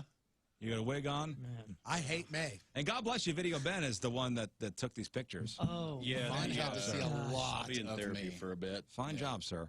How was he as a subject? You know, he was really willing for about anything. Did he enjoy it? Yeah, I think the only weird thing was it was a stipulation that he kept his socks on the entire Yeah, time. that is very true. That's Jeff. All right. Okay, that's May. Let's go with June. I did not realize the stoma was that pronounced on the. Is that what they call that, a stoma? Yeah. Good Lord. Here comes June. Oh, That's John. You're kicking it with the ladies. Yeah, that's Jeff a postcard. I don't like what are those? That's underwear, isn't it? That's not swim Are trunks. those tidy whities? Oh no, But those they're- are tidy blueies. I was gonna say, are those tidy navies? No. They're like mid thigh, but I had them pulled up. So they don't it looks like you're in tidy whities and you got flip flops on. flip flops were not flippers. on. Those were socks, and he photoshopped those in because again, I would not take my socks off. Oh, you photoshopped the flippers in? Isn't that great? Don't they look I fantastic? have to give credit to Video Joe as well, or Digital Joe. Oh, WebDude Joe? WebDude Joe. He did good, man. He did a real good job. I like the fact that you have the floaty on. Yeah. Okay, next. All right, so next would be Yeah, July. that looks like fun. Oh, you're in my robe. Ew, your tongue is out. Oh, That was, they told me to do the tongue. And he's got he's got a tiny hat on. Yeah. I mean, this is screaming America, but it's also screaming, please, somebody get this away from me. And it looks like he's licking one of those bomb pops. Like the red, white, and That's blue your bomb robe, pops. and I had nothing on underneath it. Just so you know. Really? Oh, my God. I put that on Thursday. Hey, hey, Ben, I'm going to need the unedited photo of that. No. Can For you some Photoshop purposes, please. No, Can you imagine? I've seen your skills. No. That sparklers that it did in, too. He was just holding just a regular stick. Can you imagine how many cubicles are going to have this hanging on their wall? None. in July? 0. Yeah, Please. right. July. So August is who's born in August? Me. So this is a little theme for you. For Oh, your it's a birthday. Rizz birthday theme for Yeah. August. Here we go. Oh, yeah.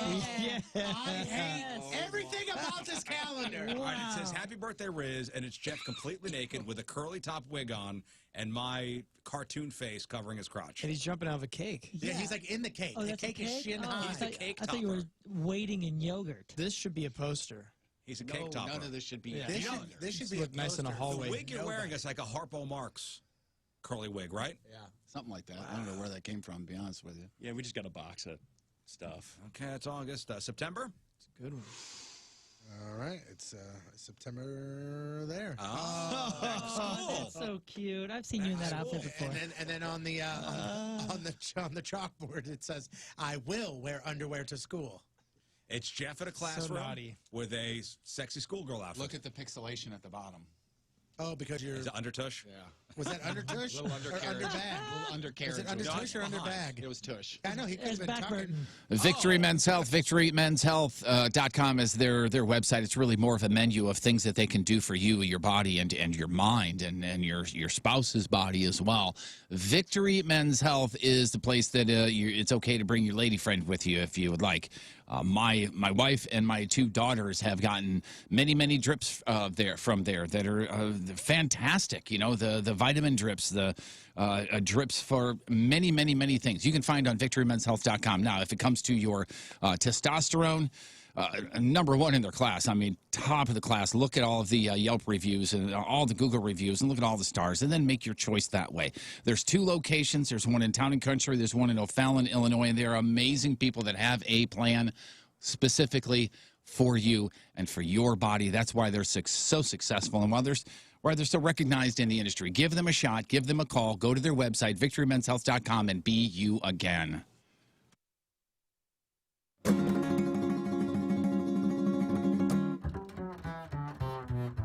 And welcome back to America's favorite cooking show, The Skinny Guinea. I'm The Skinny Guinea. With me, as always, is the Fat Guinea, Cody. Hey, hi. And my other assistant, Creepster Jeff. Hello. Hello. And today we will be making placenta smoothies. And here's what you'll need. Frozen mango, orange juice, some ice, Hi, this is Colton Patrico, and you're listening to The Rizz Show on 105.7 The Point. and Happy birthday, Rizz. Sorry, Colton. Damn Honestly, it. There was the honestly. pause. Yeah, the pause, right? The pause screwed me up. That's the second time you've done Because that. that was like a 3 count. It was like I don't think I remember playing that one. Yeah, that's the second time you've done that. The last, it's only the second time you've played it. You did the same thing last time. Yeah, cool. there's a Next little time, bit of same too thing. much of a pregnant pause there, Scott. We might want to just shorten that I up think a little that's like bit. a 3 count.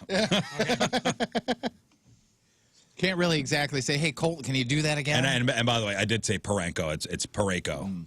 I know Chris Kerber That's one of those things constantly, that's one of those things in your head tells me that's wrong. that you know the right answer, but your brain just doesn't compute that to your mouth. Yeah, speaking of Chris Kerber and the Blues, we'll talk Blues hockey later with Chris Kerber, who was not on with us last week. I did say he just got annihilated the night before and was way hungover. Mm-hmm.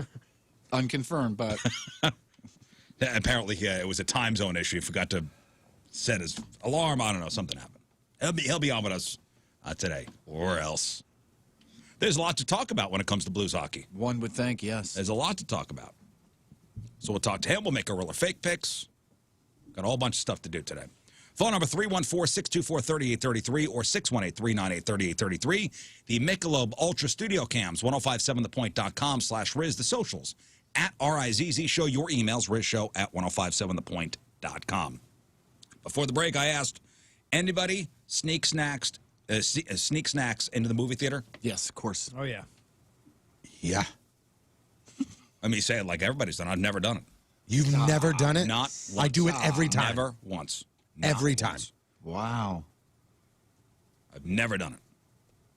I would have to call that a surprise. Yeah, oh yeah. I think you are in the vast minority there. Yeah. Where do you get your numbers from? I don't. I'm just Show your comment work. just from people, man. From people. From living my Have life. you taken a survey? Yeah, from living my life. Hell, I think you'd be the guy that would like pull in a like a web. No. You know why? Because I love movie theater food. I mean, yeah, of I course. Like, love I buy when I'm movie theater popcorn. when I'm there, I buy the popcorn, but I also am not going to spend $9 for juju beads or whatever. I'm going to bring them. And you know what it is? I don't get candy. I don't eat movie theater candy. I only get the popcorn. See, then You're- I think you're this does talking not about apply to yourself you. as an adult, correct? I'm sorry? You're talking about yourself now as an adult, Even right? as a kid. Even as a kid, you never brought in a Snickers from home, so you didn't have to buy it. I'm more of a savory snack eater than a sweet eater, and have always been. Tough to bring in your own popcorn. Okay, I get Well, that. I roll in a popcorn machine. If you Just don't, bring if the you don't bag and eat, say, "Can I borrow your microwave?" if you don't eat candy, then that doesn't surprise me. Yeah. I mean, I could that's a I good could bring point. my own popcorn. If And you guys have a microwave behind there? If somebody brought in their own popcorn, like if somebody brought in a bag of popcorn, I would look at that person and I'd go, "You don't deserve to see this movie. You're a psychopath." Why? I mean, there's this. What's that? That Smart Pop? What's the? Are you talking about like a little bag? I'm talking about movie theater style popcorn, What's man. the? What if you don't want? Because they put all sorts of weird things in there. Yeah. So you bring in healthy You popcorn. bring in your own healthy option popcorn. I think it's not a bad deal. Well, it is a bad deal because you're not supposed to do it, Scott. We're Well, not you're saying not we're not supposed to saying bring that in we're doing candy anything. That's good. Then watch HBO Max where you get the movie for free. You don't go to the theater and support them. You're still paying for HBO Max, by the way. Or not if you have. Oh, you AT&T. stealing you got it? somebody Oh, you else's. stealing it? You got somebody No, else's password. AT&T is free. I am, without question, I am supporting the movie theater still because but here's the even thing.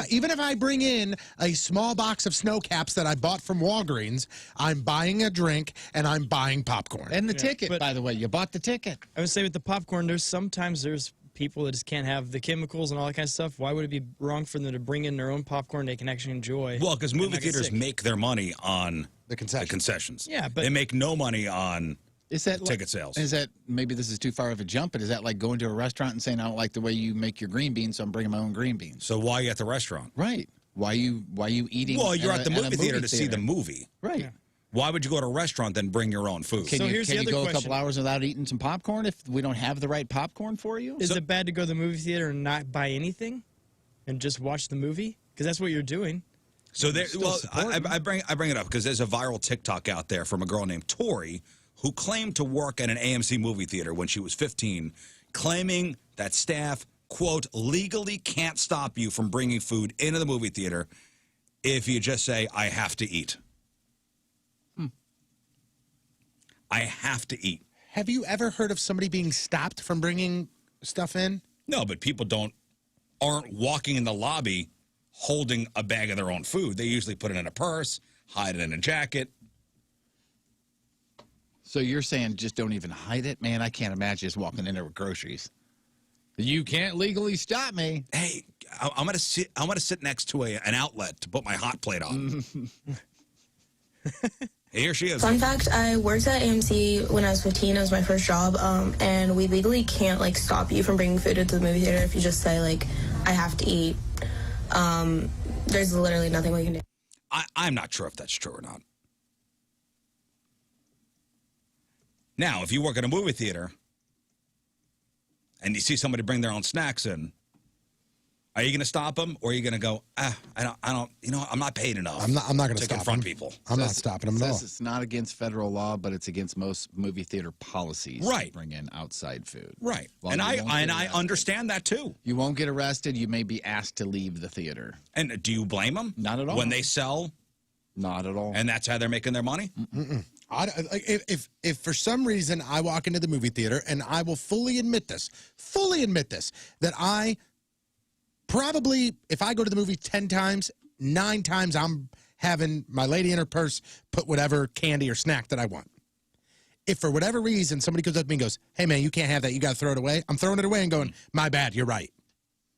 But I'm also buying the popcorn, I'm also buying a drink. Twitter poll. Scott, start a Twitter poll. Okay.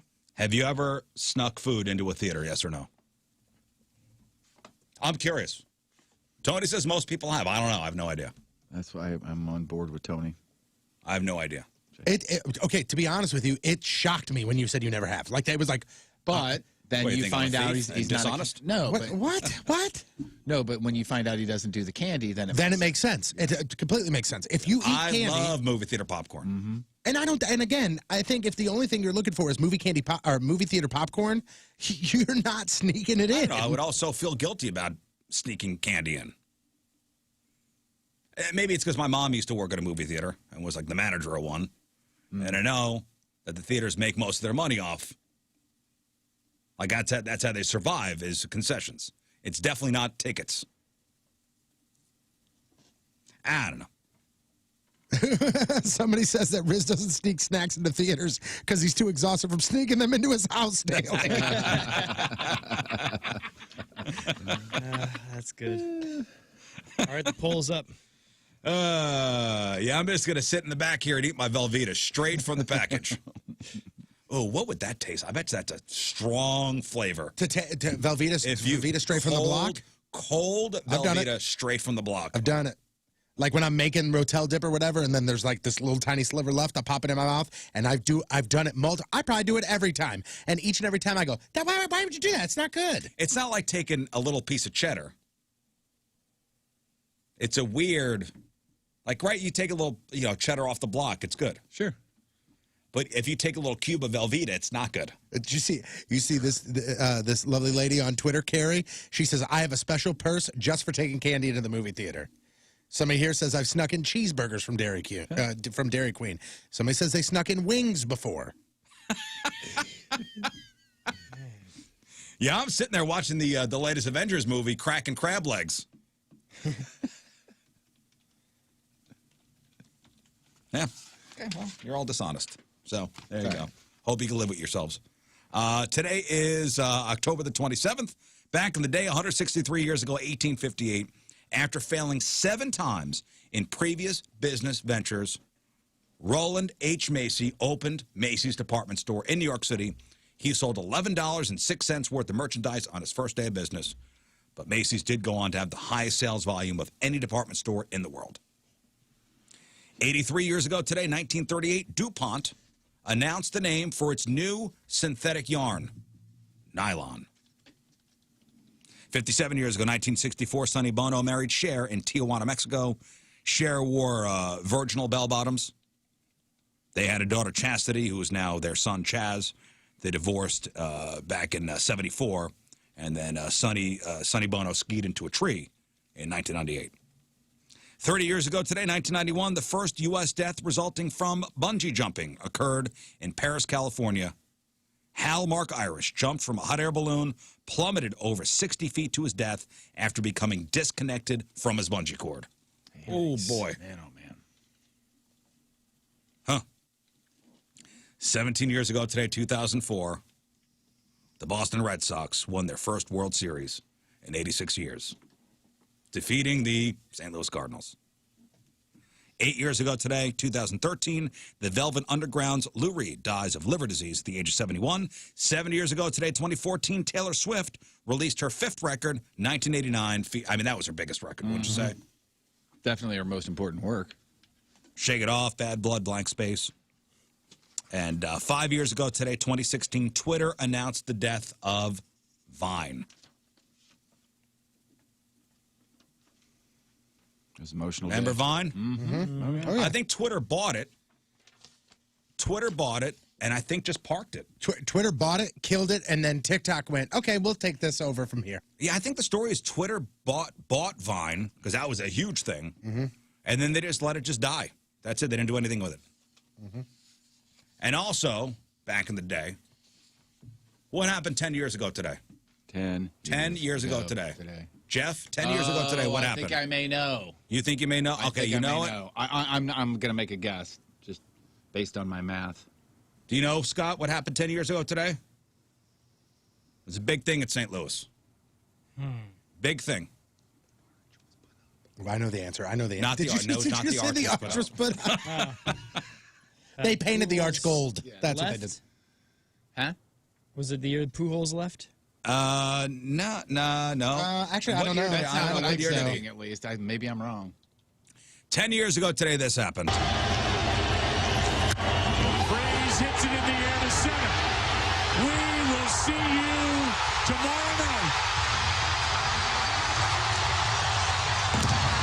Yep, that was 10 years ago today. It was. Whatever happened to him? Not today, Scott, but it was 2011 when Pujols, after the World Series win, he signed with the Angels. After much praying. And that's what happened back in the day. All right, time to find out what's going on in the world of music and entertainment with your crap on celebrities. Which is brought to you by Bright House Plumbing. Call the best, flush the rest.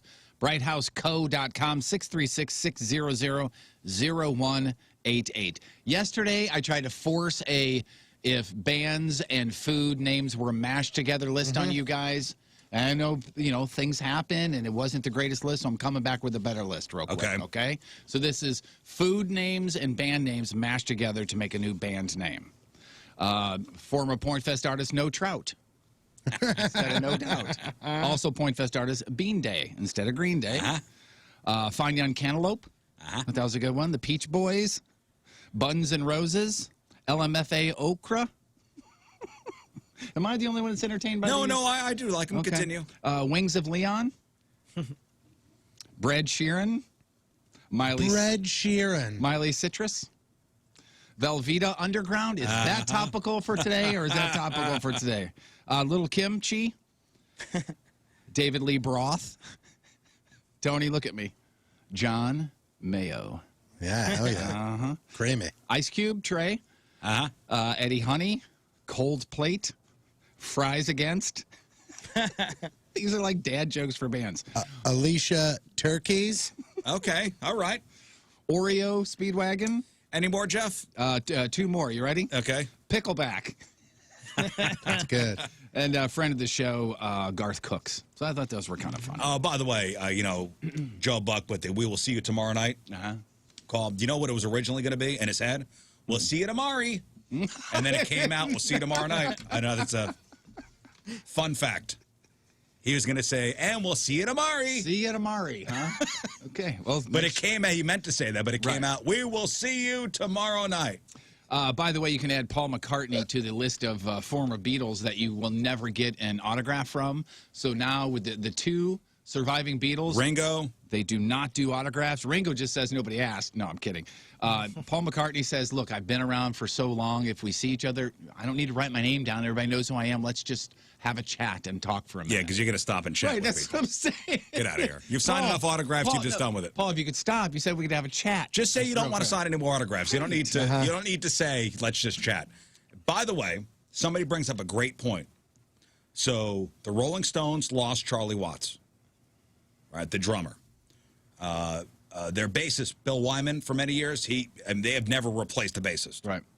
The only two Beatles left are Ringo, who's a drum player, and Paul McCartney, who was the bassist. Let's get these people together. I think we should. Wow. Let's get these people together. It'd be a Rolling Stones Beatles thing.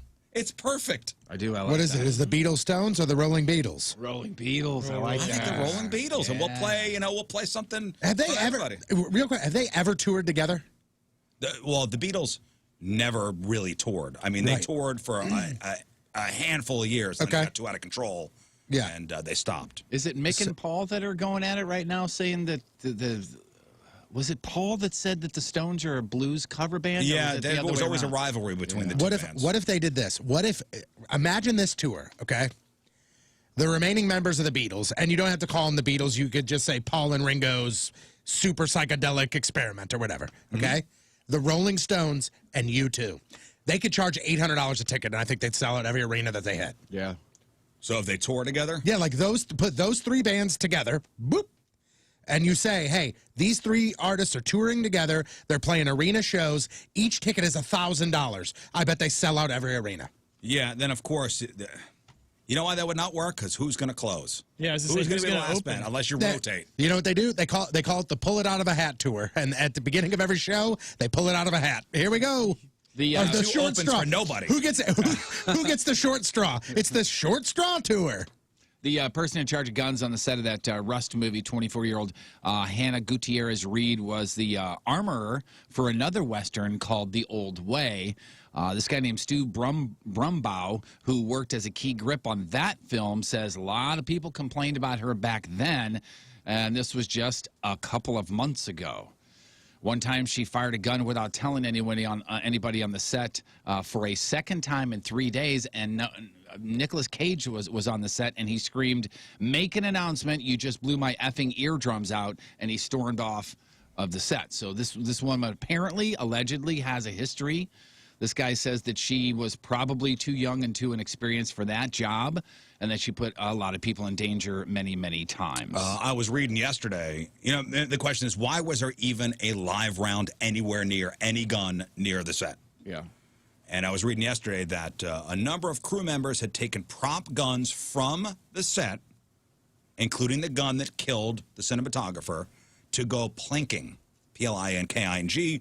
It's where people shoot at beer cans with live ammo to pass the time. Yeah, there was That's why there was live ammo near there. Yeah, there was that the story. Apparently, one of the things that were originally reported is that the the head prop guy gave his daughter the gun. Right? Is that what we said? I think so. Gave his daughter the gun to use for legit live shooting, like for reals.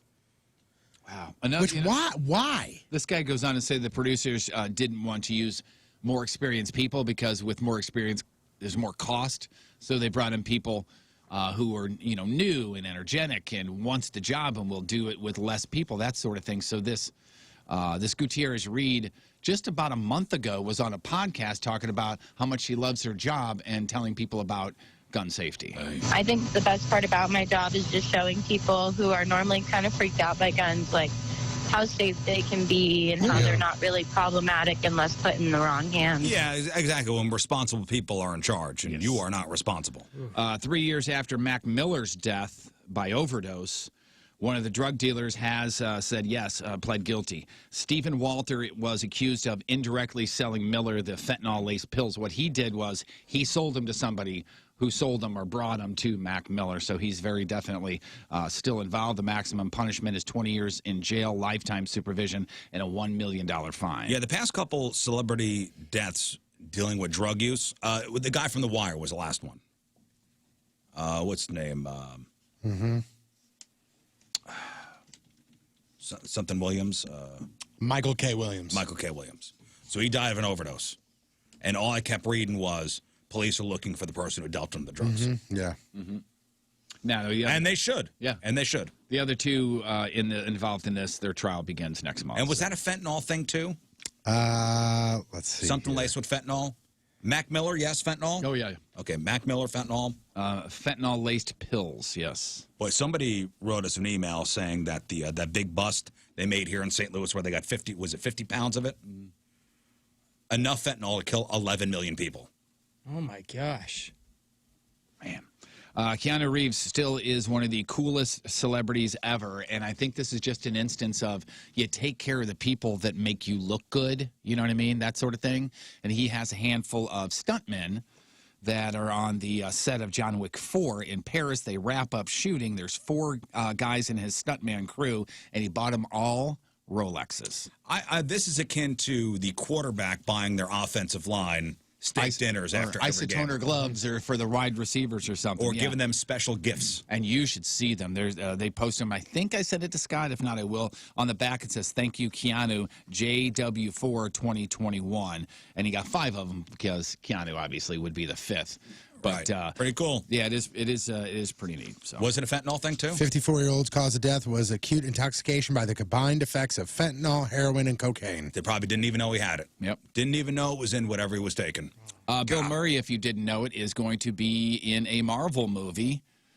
To me, kind of sort of doesn't really fit, but I did not know this until I saw this morning. It sounds like to me it was almost like a box he wanted to check, and he wanted to work with some of the people behind the scenes. It looks like he's pretty much confirmed he's going to be in the new Ant-Man movie, Ant-Man and the Wasp. That's pretty cool. What brought him to this project apparently is meeting the director, Peyton Reed. He says he's funny, he's humble, and everything you want from a director. He also he loves some of his work from the past. You know, like that cheerleader movie, Bring It On. Bill Murray calls it a damn good movie. I love the Ant-Man movies. You've seen them, Scott? Yeah. Oh, they're amazing. That's Paul Rudd and Michael Douglas. Right. Yeah, that's the thing that got me into the Marvel world in the first place, because I always thought they were so cheesy and all this stuff. And then I saw the Paul Rudd movie with Ant-Man, and I was like, I'm in. This is amazing. I can't see a world where Bill Murray's sitting on his couch watching Bring It On. Going, this is a really good film. Have you seen the Ant-Mans? They're good. To be honest with you, I don't think so. I think I watched. Very good. I watched what I need. Like there was before you see Marvel's, what was the last one? Endgame. Mm-hmm. Before you see that, you need to know this, and it was like a 15-minute. Hey, we're gonna get you all caught up. And that's what I watched, but I never sat down and watched it. This is probably going to be his only Marvel movie. He says, I don't think I need that experience a second time. That was his way of saying, it wasn't a great time. Zendaya fans are up in arms because I don't know if you read the book or not, and you were just expecting something different in the movie because it's her. But the fans of her are hugely disappointed in the fact that she only has 7 minutes of screen time in the Dune movie. And if you watch the trailers and and all that kind of stuff, it looks like she's a co-star or something, but she's only in it for 7 minutes. Is she upset about it, or I can't imagine. Her fans? I can't imagine. No, it's people. Oh. Tired of seeing her paraded for press and not given the time and material she deserves. Yeah, I'm sure she got a paycheck. And, some people are going, if you read the book, you would know that her character isn't huge. Also, I'm sure she was fairly compensated. I would imagine for her work on the movie and the promotion. Right. Thereafter. And there's a couple more chances to have more screen time with her because there are going to be 2 more. It's going to be a trilogy. Number 2 is scheduled to come out in October of 2023. I'm trying to think of what movies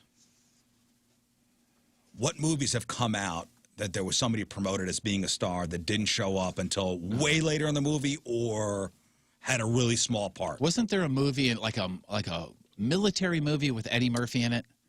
And I remember him being on like Letterman or something, and it was a bomb, and he said he did it just for the paycheck, and he's only in it for like 5 minutes or something.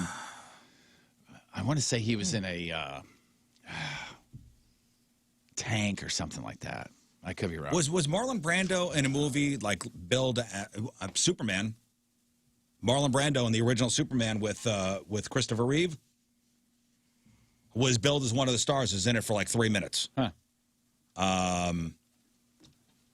1997.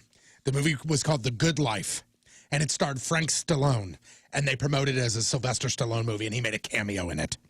Oh, man. He sued him and won. Sylvester Stallone did? Mm-hmm. In 1997, no, the producers. In 1997, Sylvester Stallone sued the producers of a movie called The Good Life, which starred his brother Frank Stallone. Sly appeared in the film in a cameo role for less than 10 minutes. It was shot in one day as a favor to his brother, but he was surprised when the promotional trailer for the movie essentially promoted The Good Life, starring Sylvester Stallone. The movie I'm thinking to this day, it's never been released, by the way. Wow. That movie, he shut it down. I'm thinking of the movie Best Defense. It has to be with Eddie Murphy, but it looks like it made about $1 million. So there's a movie also called Camp Hell that was shot in 2007. It was released in straight to DVD, and the reason that it was never in theaters is because this right here, Rizz, was the cover for the movie. Oh, is that Jesse Eisenberg? Mm-hmm. And he was in the movie for less than 5 minutes. Wow. And it looks like on the poster, it looks like Jesse Eisenberg stars in this movie. You would think that it's a Jesse Eisenberg project, but it's not. He was in the movie for less than 5 minutes. It stars Dana Delaney and Andrew McCarthy, and it was, it came out the same time as Zombieland did. And he was like, wait a minute, no, you can't do this. And anybody who unfortunately saw Caddyshack 2 knows that Chevy Chase was only in that for like 5 minutes. He literally goes, I got a thing I got to do, and he turns around. And I wonder if he was billed as one of the stars. Probably not. The two stars, speaking of that, of Ishes Creek, Dan and Eugene Levy, they were in New York recently. Why would they be in New York? To promote if you're a big fan of the show. It's a book about the show. Oh, they're doing a coffee table book. Yeah, unfortunately, that's all it was. I was like, oh, more? No. But the book is out now. You can get it pretty much everywhere if you're a big fan. And they said that in the first 24 hours through the bar they were doing this at, they sold just over 2,700 books. The dysfunctional family feud that is HBO's Succession. If you guys have watched that, that's going to be back for another season. Anybody? Yeah, I'm a huge fan. I haven't seen the new episode yet. People say that show's great, and they even say like, "Hey man, you would really love that show." I love that show. You call that a what? A dramedy, I guess. A little bit of each. Somebody said it is a drama with very dark comedic elements. Dark humor. I wouldn't call it comedy, really. Like there's no like slap your leg funny stuff. It's a good show. The people in it are ruthless. The characters are great. The actors are great. I think you'd like it, Jeff. And what is that on HBO Max? HBO Max. I think I have or that. HBO. I think I have that. Britney Spears has a couple of things happening here. She has a message for her family. Quote, this message is to my family for hurting me deeper than you'll ever know. I know the conservatorship is about to be over, but I still want justice. 3 exclamation points. And then she announced that her and her boyfriend have booked a movie with Mel Gibson. Mel Gibson and those two in a movie. Oh, here's a good one. Steve on Twitter says the movie Scream, the original Scream. Drew Barrymore is in. Oh yeah. Is in the poster for the movie, and she's killed within the first 5 minutes. Well, if you know the history behind that, they did that on purpose because they wanted to say this is changing everything you know about horror movies. We are killing the star within the first 10 minutes of the movie. Oh, they did that on purpose. Well, I know it was done on purpose, yeah. But you're like, oh my God, it's a Drew Barrymore. Yeah. Horror movie, and she's killed within the first. You know, that's like one of the first. That's like one of the first examples ever of like the big name being either killed or written off the movie right away, and that's a pretty shocking scene. That's what made people go, "Oh my God, this is different than any other scary movie I've ever seen." Just real quickly, you know, this whole the kid that was on the Nevermind cover, album art cover, that he's come out Spencer and said, "Hey, Eldon. I was sexually exploited, and it's child pornography and all that sue, stuff. I want the cover changed. Change the cover, censor it, do whatever." The person we haven't heard of through all this is Dave Grohl. And he was asked about it, if this guy is trying to take advantage of, and his response was, I don't have a Nevermind tattoo, but he does. And Pretty good way enough said. Yep, exactly. All right, celebrities celebrating a birthday today. One of the Ball brothers, Chicago Bulls guard Lonzo Ball, is 24. Was he the second overall pick in that draft? Because remember, his dad, the dad, the Lonzo. Yep. There's a couple of brothers, 3 brothers, 2 or 3 brothers. LaMelo, Lonzo, and LiAngelo, I think. And the dad, do you know the brothers? The dad is so over the top, and you're like, You notice how he's been quiet lately now that they're in the league? And that's because I think the NBA went, shut the hell up. Yeah. This is the guy that said, my kids are too good for your league, basically, right? Like he was, but they are good. Right. I know. That's the thing. So that was going to be my question. How are they doing now that they're in the league? Are they just crushing it? Pretty decent, yeah. Good. I mean. At least they didn't make Dad look bad. No, they're good, actually. Kelly Osbourne is 37. Patrick Fugit. He played young Will in Almost Famous and the cop who hated Ben Affleck in Gone Girl. He is 39. Simon Le Bon from, anybody? Duran is 63. He co-founded the band Judas Priest. Guitarist K.K. Downing is 70. Director Ivan Reitman is 75. Dude, this guy's resume, as far as the movies he has directed: Stripes, Meatballs, Ghostbusters, Twins, Junior, Kindergarten Cop, Dave, and now his son is doing the new Ghostbusters. Real cool. Country singer Lee Greenwood is 79, and Monty Python's John Cleese is 82 today. Today's porno birthday, which is being brought to you by Patricia's, where fun and fantasy meet, is Tanya James. Today's birthday girl has been in 267 fine films, including Assume the Position, Blue Collar Boobs, in a movie called Booby Trap, Dawn of the Debutantes, 17, Dude, I Banged Your Girlfriend, At least you're casual about it. Innocent Until Proven Filthy, 5, Unfaithfully Yours, And who could forget her role in 2008's These Girls Were Meant to Be Together? Tanya James is 38 years old. That's your porno birthday. Those are your crappy birthdays, and that was your crap on celebrities.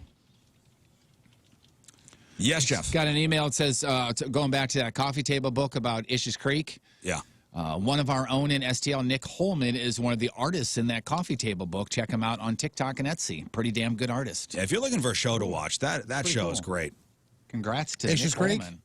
I love it. So, I loved it. I miss it. And it's one of those shows where it makes you feel good. Yeah. It's a feel-good show. Yeah. It'll make you sad.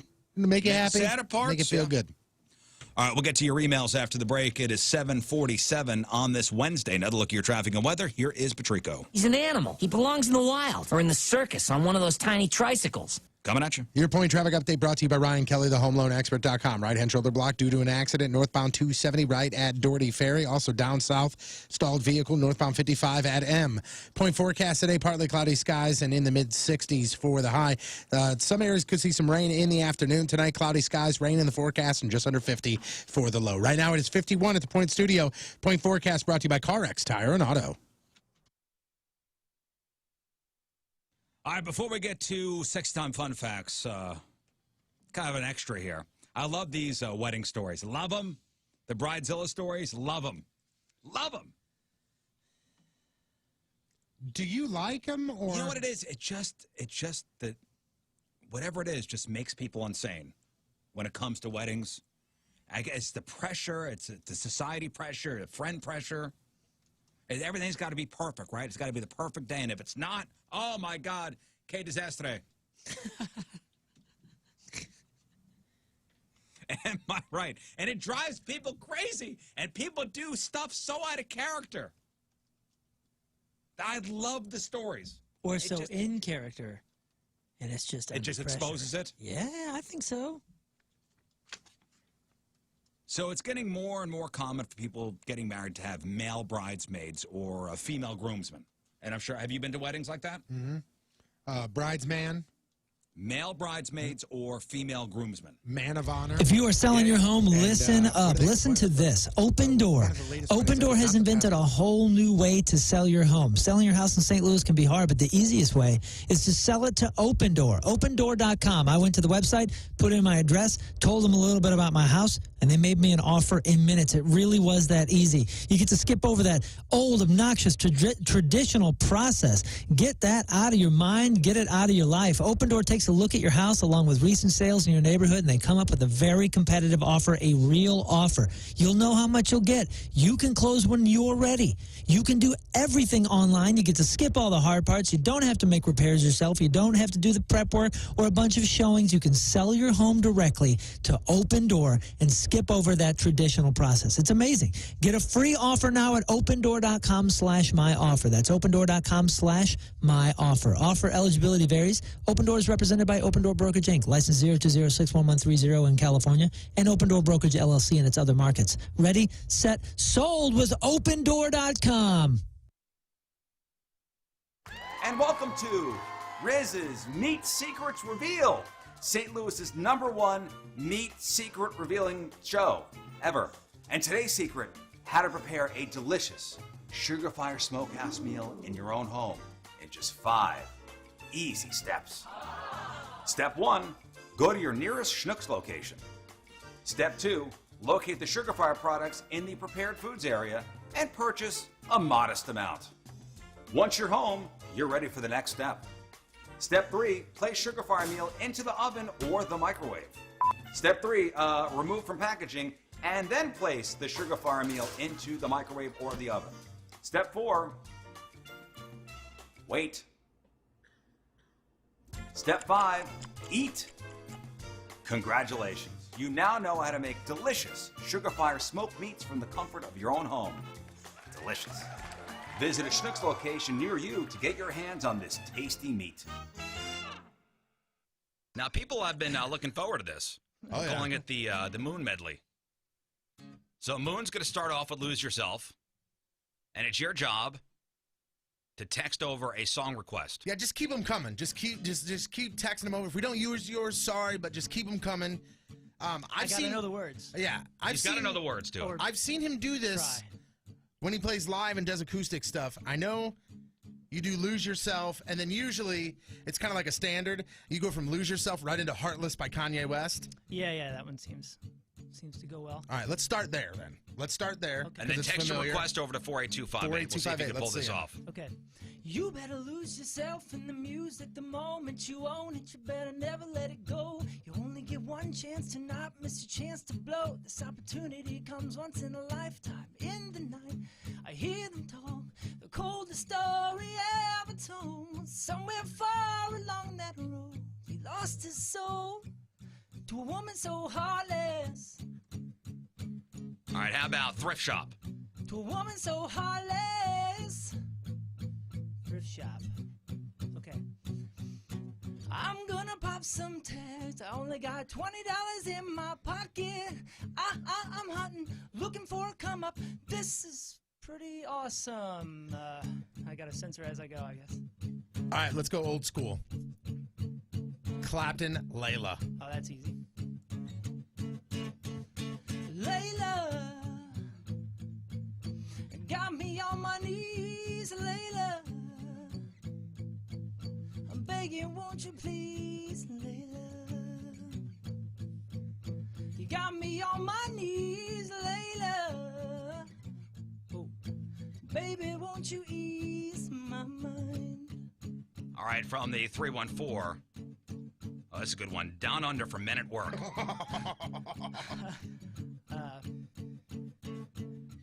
I come from the land down under. Yes.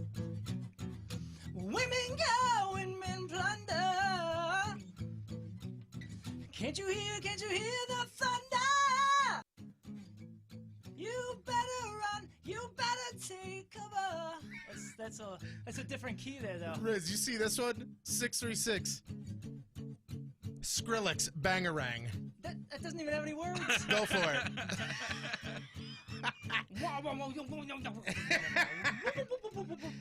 Oh, dude, this is a good one here. Thunder Rolls, Garth Brooks. Oh, that's easy. I grew up on that, dude. The thunder rolls and the lightning strikes, and then the love grows cold on a sleepless night. As the storm blows out of control, deep in her heart, the Rizz Show rolls. Nice. See what you did there. Thank you. 573, fun some nights. Okay, I've done that before. Words. Some nights I stay up, cashing in my bad luck. It's unbelievable. Some nights I call it a draw. Some nights I wish that my lips could build a castle. Some nights I wish they'd just fall off. But I still wake up, I still see your ghost. Oh Lord, I still don't know what I stand for. Oh. We knew this was coming. Story of the year. Anything. Oh, well. You just go for it. No, this is easy. Until the day I die. You guys gotta do the backups. I spill my heart for you. If you even know. Until the day I die. Until the day I die. I spill my heart for Patrico. Oh, that's unfortunate. Of course, here's Pantera. Oh, God. Do you know any words? Any Pantera? Spect. Yeah. All right, how about this? 618, 9 Inch Nails, anything. That's pretty easy. Help me, I've broke apart my... All right, you're driving around and you know your car needs some servicing. You got the check engine light on, you got the tire pressure light on, you know it's time for an oil change, whatever it is.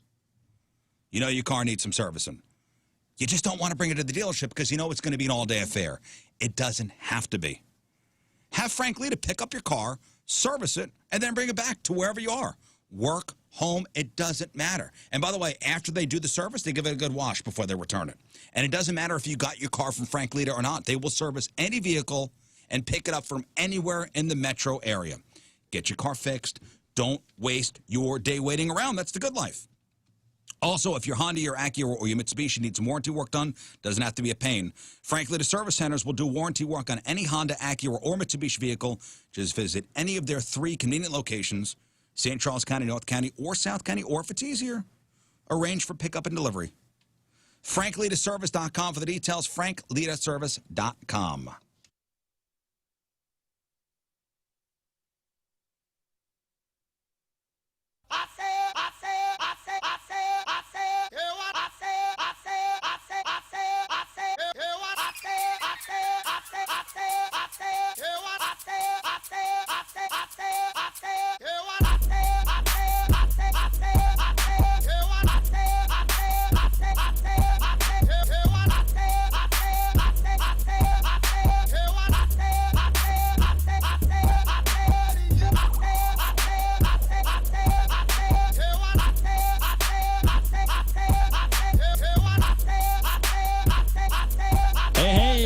This is Mark Norman coming at you, fatties. You're listening to the Rizzuto Show. Happy birthday, Rizz, you big fat douche. It's the fat part that hurts. It's not the douche part that hurts. It's the fat part. I get that. So this is the last week for the Men of Many Hats, all to benefit Kids Rock Cancer. So all of us have our heads sponsored this week, including Cardboard Cutout Moon, which you can see on the webcams. Silly tongue.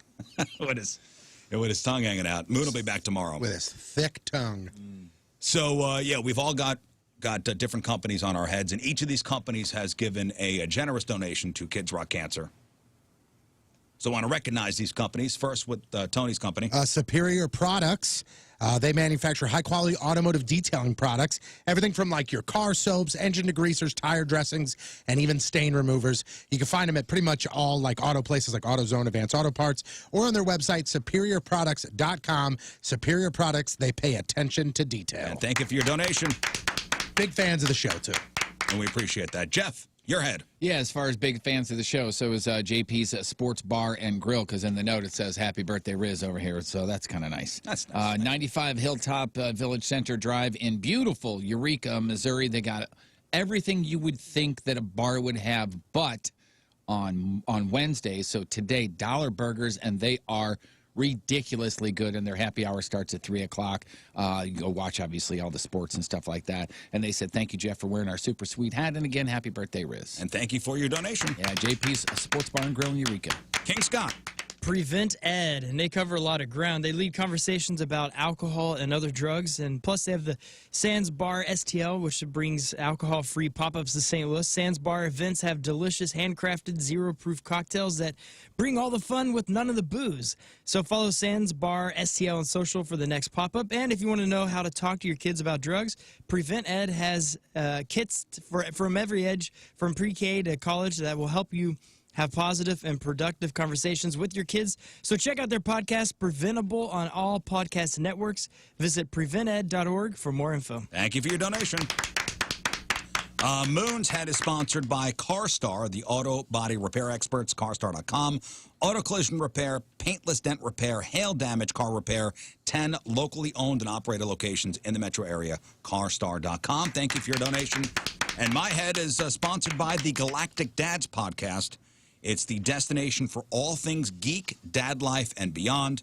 The hosts cover the latest in comics, movies, TV shows, video games, and more, all while featuring beers of the week. Listen to Galactic Dads wherever you get your podcasts. And I appreciate the merch, fellas.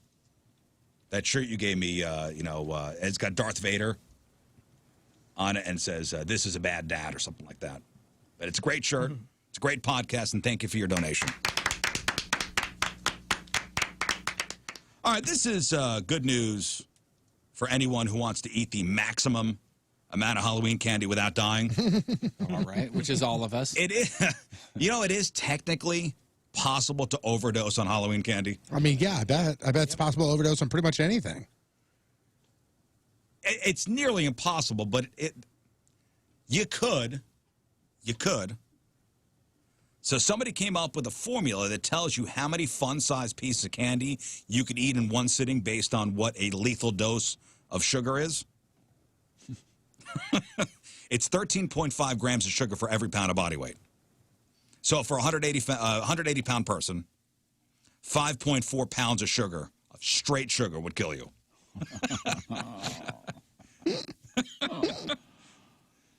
And that's how much you'd get in 262 pieces of fun-size candy, or 1,627 pieces of candy corn. Damn. That's if you sat down in one sitting. And just get after And it. just get at it. That's great. And you could calculate your own candy limit with this formula. Multiply your body weight by 13.5, then divide by 9.3 grams, which is the average amount of sugar in a fun-size candy bar. So that's how much you'd have to eat to overdose. So just so you know, you'll be okay if you just don't eat 262 pieces if you weigh 180 pounds. Stretch it out. Don't do it all in one sitting. And before we get to your emails, obviously it's the spookiest week of the year. Mm-hmm. So it begs the question, do you believe in ghosts? Starting to. You're starting to. Is somebody, believe it or not. Somebody changed your mind on it? Yes. Somebody that we all know, their house may be haunted. And there are things that are happening that I'm like, okay, man. And then now, like, there's video stuff and, like, things Is that are about happening. cornbread? Yeah. Yeah, man. I don't know if you heard the latest. I think he posted it on Facebook or something. The thing with his wife? The latest thing? thing? Yeah, it looked like a ghost popping up in the window or something. Oh, no, this is something new, man. Like, him and his wife are just sitting in the kitchen talking, and out of nowhere, she's like, I'm like hot. I feel hot. Out of nowhere, her, like, right at her chest plate breaks out red, and there is what on her shoulder looks to be a handprint, like of a small child. Well, cornbread is small like a child. Can I see this? Yeah, that could. I'm telling you, man, it's terrifying. It's absolutely terrifying. Where can I see this? I don't know. I'm not see buying. I'm not buying the ghost thing. Yeah, it's really tough for me to sign off on it, but I'd love to see what you're talking about. Do you believe in ghosts? I don't think so. I don't think I do either. But I don't know. Yeah, I believe that most likely it is part of the spirit realm, and it's probably like either an angel or a demon that you see in those moments, or even something in a different dimension we can't see. That's a creature that's alive on Earth we just haven't found yet, and it moves around and does stuff. And yeah. So do you believe in ghosts or not? I believe that it would be again like an angel or a fallen angel. Okay. All right. And somebody asked 2,000 Americans if they believe in the paranormal. 63% of us believe in some type of paranormal activity. Over half of us think that ghosts are real. So 57% of Americans think ghosts exist. 49% even said they felt the presence of a ghost before. What about vampires? No. I don't know why that's weirder. 22% of people think vampires are real. So that's 1 in 5 people. So if you had 5 people in a room and you go, all right, who believes in vampires? One person will raise their hand. Werewolves. No. Also 1 in 5 people. Wow. Is it the same one? Now, it could be the same one, just going from group to group. Is the shaggy dog considered a werewolf? Because I believe in the shaggy dog. How about this? Okay, there's 5 of us on this show. Okay? Yes. Correct. 1 in 5 people believe that a vampire exists. 1 in 5 people believe that a werewolf exists. Oh, also zombies. 1 in 5 people believe zombies exist. Who on this show believes that, do you think? That zombies exist? That zombies, werewolves, or vampires exist. I bet in some weird way Moon would spin it to be like, well, I don't necessarily know about vampires, but there are people that feast on blood and da-da-da-da-da-da. Maybe that's what I'm talking about. You know what I'm saying? Like, they don't necessarily think vampires like, I'm turning into a bat, sucking blood, this type of vampire, I'm 1,000 years old. But are they considered a vampire if they bite people and literally feast on their blood? Okay. Do you think aliens have visited the Earth? No. I do not. No. No? I would say yes. You say yes, I say no. 39% of us think aliens have visited the Earth. It's too fun not to think that. Bigfoot. Do you believe in Bigfoot? I have no clue. I would say most likely not, because by now you think in the U.S. we would have seen it. We would have seen We've him and covered a killed lot of him. ground, but you never know. There's creatures that are huge that we discover once in a while, so maybe this is one of those. But yeah, I don't think in the U.S. Yeah, no. No, maybe like in Siberia or something where no one's at. But Anybody believe in Bigfoot? 27% of us believe in Bigfoot. What about the Loch Ness Monster? 22%, 1 in 5 think the Loch Ness Monster is real. And if it is, how damn old is it by now? Do you think the full moon makes people behave in strange ways? Yes, but not for any, like, the moon causes you to do it. I think people look up and they see the full moon and they're like, hell yeah, I get to act silly. Right. It gives you license. Yeah, they use it as the excuse. Because, like, they say that there are, like, stats, like crime goes up and things go up, and because I think people... I think full moon or half moon, you're still a jerk. yeah. I mean, we're saying the same thing here. We're saying the same exact thing. It's like the people are using the full moon as an excuse. I don't think it's the full moon that is causing anybody to do what they're doing. 55% of people think the full moon makes people behave in strange ways. What about the possibility? Do you think this is possible that somebody could read somebody else's mind? No. More than half of us do. 51% think it's possible to read somebody's mind. I think you could see somebody's body language, and there are certain tells that could be a window into somebody's mind. Yeah. But I don't think there's any telepathy going on. No. Yeah, that'd be a very successful person if that was the case. Yes. All right, let's get to some of your emails. RizzShow1057thepoint.com. Let's see. I have a game idea that I wanted to send in for your consideration. Name the interstate exit number. What? Yeah, that's the name of the game. Premise, have game player, let's say Papa Patrico, other radio fellas, whatever, make a selection from multiple choice options for the correct exit number for very familiar or common exits destinations. Way too difficult. Yeah, like, do you know what exit? I know how to get to the zoo. I could tell you how to get there, but I wouldn't say get off at exit blah, blah, blah. Yeah, they're number. They're talking about, like, you say, like, what's exit 29B? Oh, get out of here. Right here, That's here's the most their impossible list. game ever. Here's the Get list. the f out of here. I-64 and Hampton Avenue, the zoo. That's the zoo. But what exit is it? No idea. 348. I never. You don't know that? This is the silliest concept of a game ever. On the 70 at Mid Rivers Mall Drive is exit 222. Okay, you guys didn't know that? I would have got that if you gave me 222 Guesses, yeah. Okay, I could understand a game being, all right, what major landmark is off 64 in Hampton? Yeah, if you go 64 and you get off to Hampton, you are more than likely going to the zoo. Or even Forest Park. Acceptable answers. How about an exit that you drive by it every day? Yes, you drive by it every day, I believe. Maybe not. Do you drive by the 270 Ladue exit or not? Yes.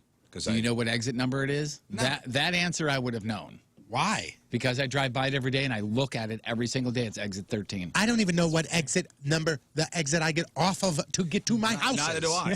No, I'm just telling you, for some reason, I know that. I know it says Long Road. That's it. Yeah, mine says Lake St. Louis Boulevard. And the exit before it says Bryan That's Road. impossible. Impossible. I want you. This is going to ruin you. You're not out west all that much anyway. But if you ever drive out west, and you're looking at Bryan Road, which is one of the exits, for whatever reason, and it drives me crazy. Ever since somebody pointed out to me the Bryan Road exit, everything else says, like, Mid Rivers Mall Drive, just normally. This says Bryan Road. It's in all caps. Drives me crazy. So Bryan is in... No, the road part. Just Bryan the word Road is capital R. All of it. A-D. So it's B-R-Y-A-N, like normal. Bryan, But then and instead of road RD is all or caps. even road lowercase, it's Bryan all caps road. Why? Why have we done this? We ran out of lowercase. By the way, letters. they also said if Papa Patrico does that game, he'd have to do everything in Missouri because he doesn't work. No, he doesn't go to Illinois. We know that. No. Thank you for the suggestion. Yes. That's it's a no for me. Next. Yesterday's show, you said your headline Hoosier was from Tampa Bay. And anytime you talk about Tom Brady, you say Tampa Bay Buccaneers. However, I can't find the city of Tampa Bay anywhere on a map. Yeah, no, and you know what? When I did the headline Hooshe story, I knew it. I shouldn't have done it. And thank you for calling me out on saying Tampa Bay. It's Tampa. Oh, we do it all the time. It's not like, and I think everybody does it all the time. I think everybody does it all the time. But is it the Tampa? Look up on. It's like this. NFL.com. Well, and what do they list Tampa? They're the as? Tampa Bay Bucks. Because it's like basically saying if there was a professional baseball team in St. Charles, they could be called the St. Charles County whatever. It's a Missouri, county. Okay, or Missouri River. Tampa Bay is a county. It's a county. Well, it's actually an actual bay though too. It's actually Right. But I'm saying like it's like I think Tampa. What else is in there? It's Tampa. There's a couple other things. Tampa Bay Rays is Tampa Bay, the baseball team. I think that's what was in my head when so it's Tampa, Florida, home of the Tampa Bay Rays, home of the Tampa Bay Buccaneers. The city's border include the North Shore of Tampa Bay and Old East Shore of Old Tampa Bay. Tampa's the largest city. Blah blah blah blah blah. Tampa's the third most populated city. Oh my God, Tampa is just. Oh, it is. It is. It's Hillsborough County in Florida. So they're referring to the actual body of water, right? And people say the Tampa Bay area. And I said, okay. What a jerk. Thanks for correcting me. Next. Listen to the podcast, heard y'all talking about Kids Rock Cancer and decided to take action. My school recently had a blood drive, and the company had hosted it, gave us a grant of $300 for how much blood we gave. I'm a student council, and we usually give that money to a charity. And this year, we recommend Kids Rock Cancer, and I won wonderful. the Thank vote. you. That is so awesome. Very excited to be able to help anyone with cancer, as I have had a lot of personal experience with it, and I know Tony and Jeff do as well. Love hearing you guys in the morning, busting balls and playing games, especially matchup with Moon. Craigslist Freak of the Week. Jeff needs a little more mic time. I just threw that in there. And also hearing Moon's different perspectives, and happy birthday, Rizz. So I guess, and thank you one more time, there was an article from back in 2011, that Brian Road sign, yes, it's a mistake. And this from the St. Louis Post-Dispatch. An editor's desk item last week about errors on signs led to a couple of comments about the Bryan Road sign on westbound Interstate 70.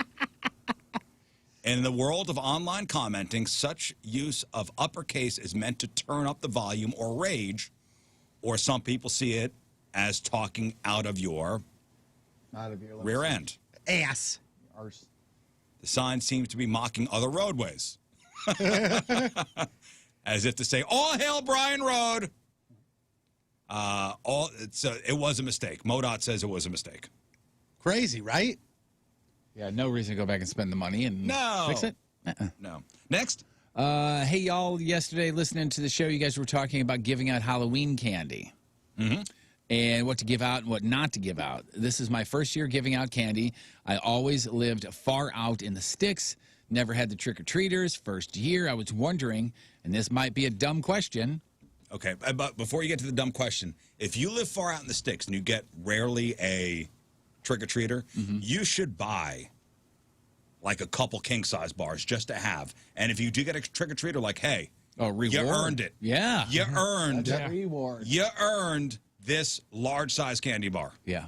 Anyway, the question? Something for the adults. Little airplane bottles of booze or something. Is that a good idea to do? And this person says, I'm going to let you guys decide. I mean, how many adults do you see walk up with their kids? I mean, little kids, yes. Normally, the adults hang out on the sidewalk while little kids run up. That's okay. Just give it to the kid and say, here, give this to your daddy. Does your dad like Absolute vodka? Is that mommy? Here, give her some tequila. And then you guys come back around in about a half hour, Do I okay? think it's a good idea? I don't know if it's a good idea or bad idea. I know some people will probably take offense to it. Speaking of tricks, is that your mom? Oh, man. What do you think, Tony? Mama likes Tito's, right? I mean, sure. I know some people in my neighborhood that, like, if you go by and you got your kids in a wheelchair, or not wheelchair, in the wheel, what am I talking about? The carriage. The wagon. God have mercy. Wheelchair, wheelbarrow, wagon. Yeah, Okay. it would start with a W. So if you're walking your kids and you have them in the wagon, and there are some people that obviously are drinking some beers and stuff, and there is a guy that has a cooler right next to him, and if you walk up, he'll give your kids candy and toss you a beer. Yeah, that's the best way to do it. Just have it there just in case. Don't be like, okay, I have to give those out to every single one. And then here's an airplane bottle. It's nice. It's a nice gesture. Yeah. But I think if they're pushing their kids in a wheelbarrow, they deserve it. Yeah. He's clearly already drunk. The kid's in a wheelbarrow. Don't drink in wheelbarrow. And then you'll get the I'm a recovering alcoholic. And if you're new to the neighborhood, it's not your fault. You don't know that. So here's what you do. Here's what you do. You offer those to the guys that are already drinking. You'll see the guys drinking that have a beer in their hand. It might be cold. They might have a Tervis cup. And here's what you say. You go, the kids run up with their candy, and they go, trick or treat. And you go, hey, have some candy. Hey, and if any of you adults over there want some beer, go ahead. We got a cooler over here, too. Yeah, hey, I see you drinking. Need a refresher? Instead of, like, handing it to them, you know. I'm doing exactly what I did last year. Sitting on my driveway. Yeah, that's what. Yeah, I think that's the go-to now. I think that's the way to do it. Yeah, but if you got kids, you got to walk the kids around, right? Yeah, one parent goes walks the kid, the other one doesn't. The other one stays back. Yeah, that's why we've always done. With my house, I've got like a gamut of people coming over, so I'm going to walk, and then eventually I'll probably go stay back. I'm going to do a stay. I'm going to do a stay. I think my kids are old enough to go by. They are. Your kids are old enough for sure. Oh, it's the best. Yep. Have fun. Next. There is a public bathroom where I work that has 2 stalls and 2 urinals. Okay. I completely understand taking your phone when you need to sit down in the stall. Or in the urinal. Or in the urinal, it's happened. You could do that too. Nobody's judging. How do you guys feel about pulling out your phone when you're using the urinal? Over the last 2 years, I feel that too much could go wrong there. Yeah. I've occasionally had to stand next to a guy who goes into the bathroom, takes out his phone as soon as he starts. Really? I don't think I've ever seen that. Yeah. Oh, no, I've seen it. I think I've done it. I think I've done it here. At the urinal, checking your phone while you're taking a pee-pee at the urinal? Yeah, I think so. I can't. You know what? I've done it at home. I've done it at home. Oh, I know. can't. I've done it at home. I can't do that. I've done it at home, but it's risky. It's a risky endeavor. The Too much could go wrong. And here's the other thing that's risky: if you're doing it in a public restroom and you're standing there with your phone out, and this guy alludes to this in the email, it kind of sort of looks like you're doing something besides just chat, like you're videoing or taking a picture of something. Sure. Unless I'm in the stall with the door closed, my phone is never out in the bathroom ever. And I've done it at home, and I say to myself, how pathetic. I can't be without my phone for 3 seconds. So I can't expel urine, and it doesn't take that long to do that, without being attached to my phone. It's pathetic. Yeah, that is.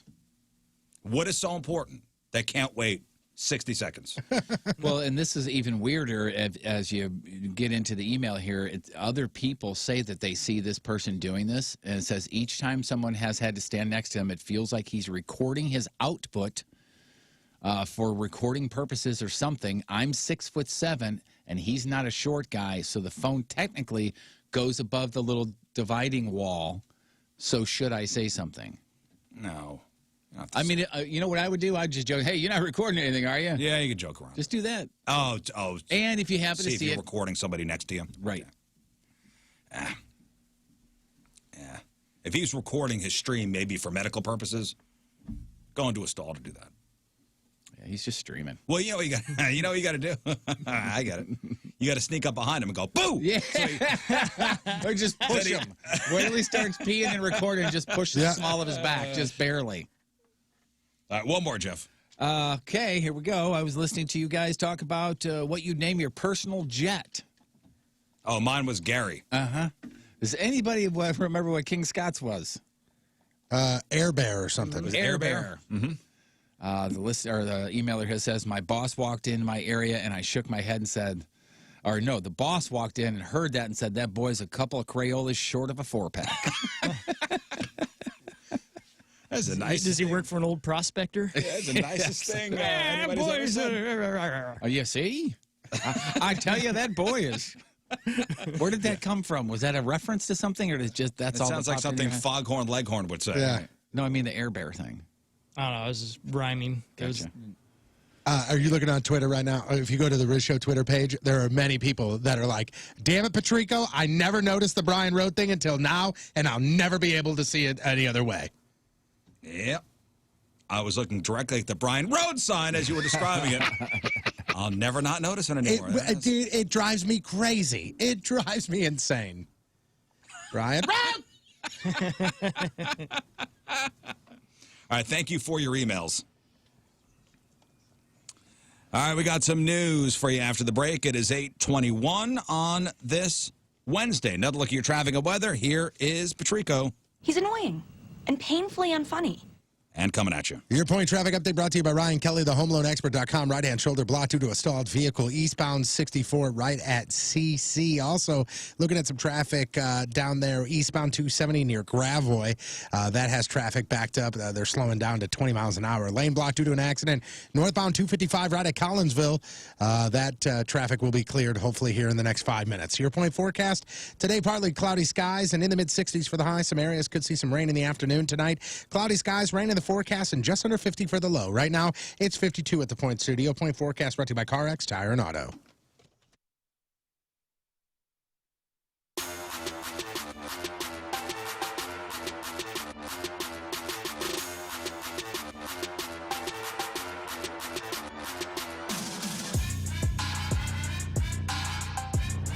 So I'm out here at Sports and Social, Ballpark Village, here with the team. Just myself, I guess. All for one, one for all, huh, Rizz Show? I'm here to call out the fast lane.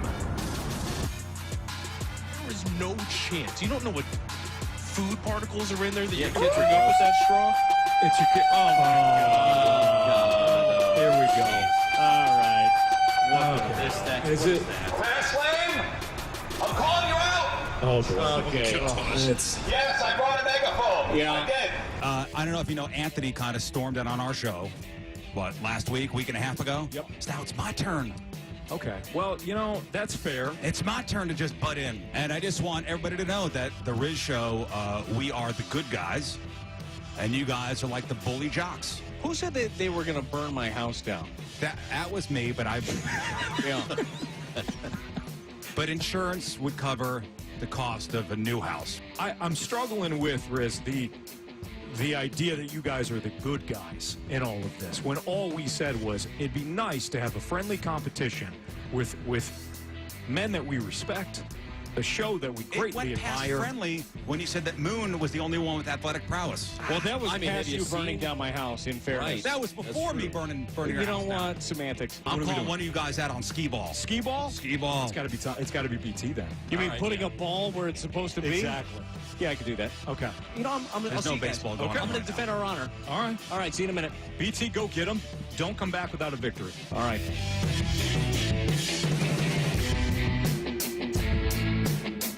Is this regulation? Have we checked this out? Is this the right measurements? And I think at least they're all the same, so I feel pretty good about this. How heavy is that ball? it's right. It's regulation weight. All right. Well, let's just go nice and easy right off the bat. Let's see what this place is looking like. All right. That's a 10. That's 10. Shoot for the moon here. Is that 30? That's 30. All right. Champ. Right. Let's get into that same one. Come on, big money.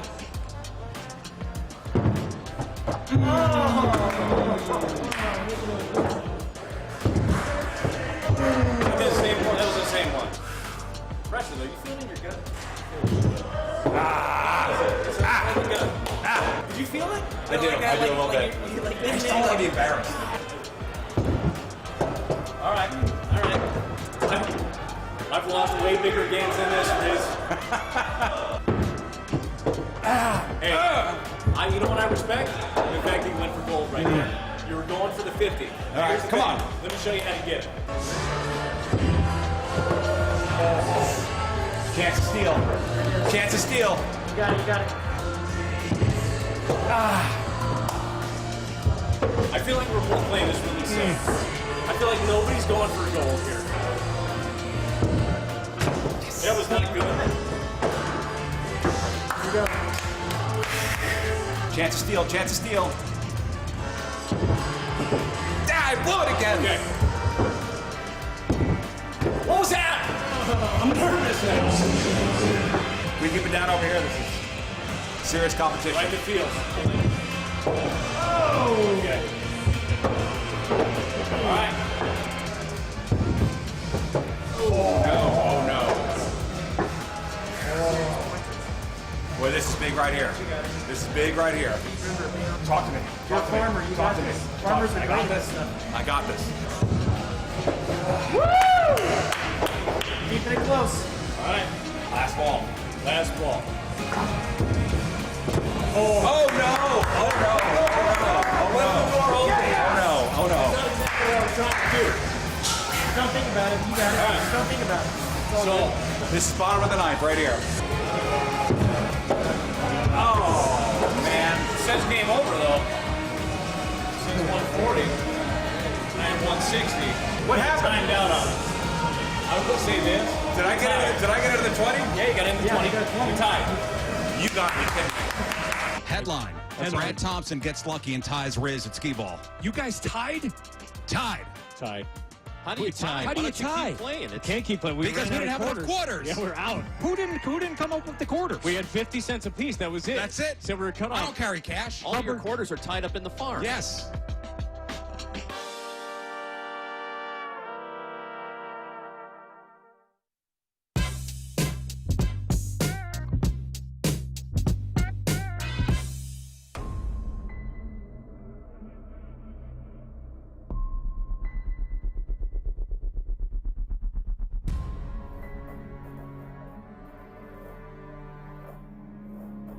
Ladies and gentlemen, we're going nipples. Yeah, we're going nipples. We're going nipples. Right. Yeah, cool. Thanks, man. Okay, get busy. I think this is the best for all of us. Of course it is. I really didn't think I'd lose this. I don't think any of us were thinking that we would lose it. The nipple tattoo out of nowhere became everyone's least favorite. Honestly, to be honest with you, this is only the third time in my 52 years that a woman has shaved my leg while her husband is in the same room. That's always great.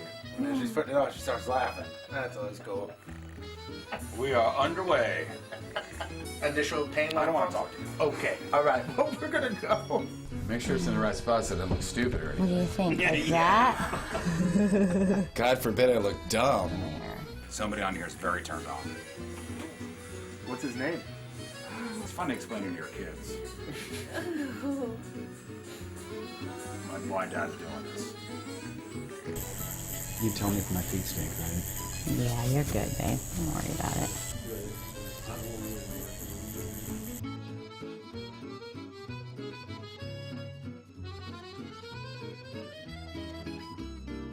Oh my God! I thought that was it right there. It's close. Like, damn, we're almost done. You're close, honey. Get out of here.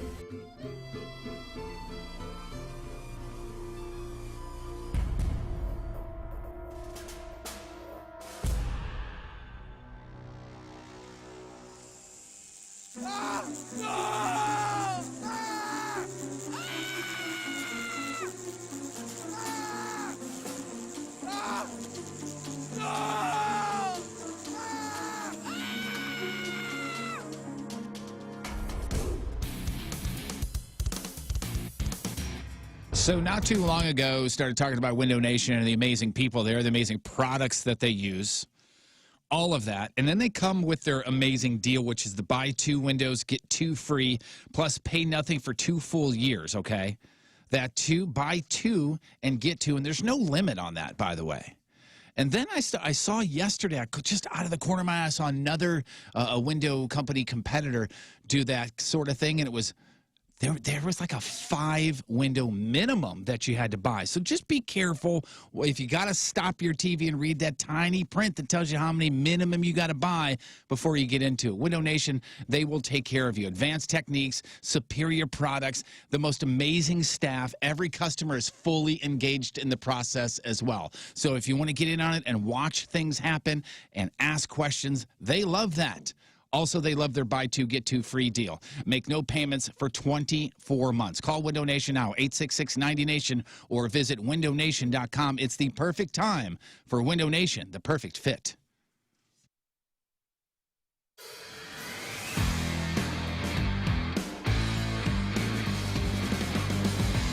So aside from rest, relaxation, and... Hey, this is Kevin Nealon, and you are listening to the Rizzuto Show. Happy birthday, Rizz! All Things Elderberry, where she makes elderberry. Looking forward to seeing you all down at Ballpark Village on Saturday for the Carnival Halloween party. We will be your hosts for the evening. $30, all-inclusive ticket. That's all the booze. That's the different parties they're having at different places inside Ballpark Village. It's going to be an event. Costume contest, Moon and the Teenage Dirtbags playing, DJ Tony Patrico. So we'll see you out there Saturday, Ballpark Village for the Carnival Party. All the details at 1057thepoint.com/Rizz. And by the way, 30 all-inclusive for drinking. If you don't want to drink, $20. Yeah, it's awesome. You know, so I know you already have your costume, Jeff. I think you have yours. Scott, do you have yours? I haven't decided what I'm going to do yet. So I have my, like, 90% of my costume ready to go. And the last thing that I need that is literally the main part of my costume is in transit. And it said estimated arrival the 29th or the 30th. Oh, boy. Cutting it close, huh? So I bought a backup today. Cutting it close, I huh? bought a backup. I ordered this thing 3 weeks ago, but it's coming from somewhere over in China. Supply chain issues, you know that. Good luck, sir. So I ordered something that I think I might just wear in general because I think it's just awesome. It's way better. Well, we'll see it all on Saturday. You'll see it all. At the party down at Ballpark Village. Earlier in the show, we asked this question. Have you ever snuck food into a movie theater? Yeah. And just under 700 votes. I have not seen the results, but I am standing by my, I think you, Rizz, who have never done it, is in the minority. Yes, you are correct. I've never done it before. 91% of people have. Whoa. I mean, it was close. Of the 700 votes, in under an hour, 91% of people have snuck food into a theater. So you're right. I'm in the way minority. That's hilarious. I've also never gone from theater to theater on one ticket. I've never done that. Like snuck into a movie. I've never done that either. I definitely have never done that. Makes me so much cooler than everybody else. Let's do some news. Oh, yeah. We gonna do some news. And your news being sponsored by West County Auto Body, the best auto body repair facility in the country. All right, we'll start off with some local stories. And, of course, the big story from yesterday, a Pontoon Beach police officer killed yesterday morning at a Speedway gas station just before 8 o'clock. Officer Tyler Timmons was approaching a person in a suspected stolen truck at the Speedway. This is near the intersection of Illinois 111 and 270 when the piece of garbage inside opened fire. Officer Timmons was rushed from the scene, taken to Gateway Regional Medical Center in Granite City. He was then airlifted to a hospital in St. Louis City. He didn't make it. Officer Timmons was 36 years old. And I don't know much about the shooter. Not much has been released about the shooter. What the name is. I haven't seen any info. If it was indeed a stolen truck. He was taken into custody at the scene. Yeah. But again, I didn't even see a picture of the guy even being cuffed and Neither did I. And taken. Yeah, it's God, that's a shame. Also locally, definitely on a lighter note, do you remember last month the woman base jumped from that radio tower?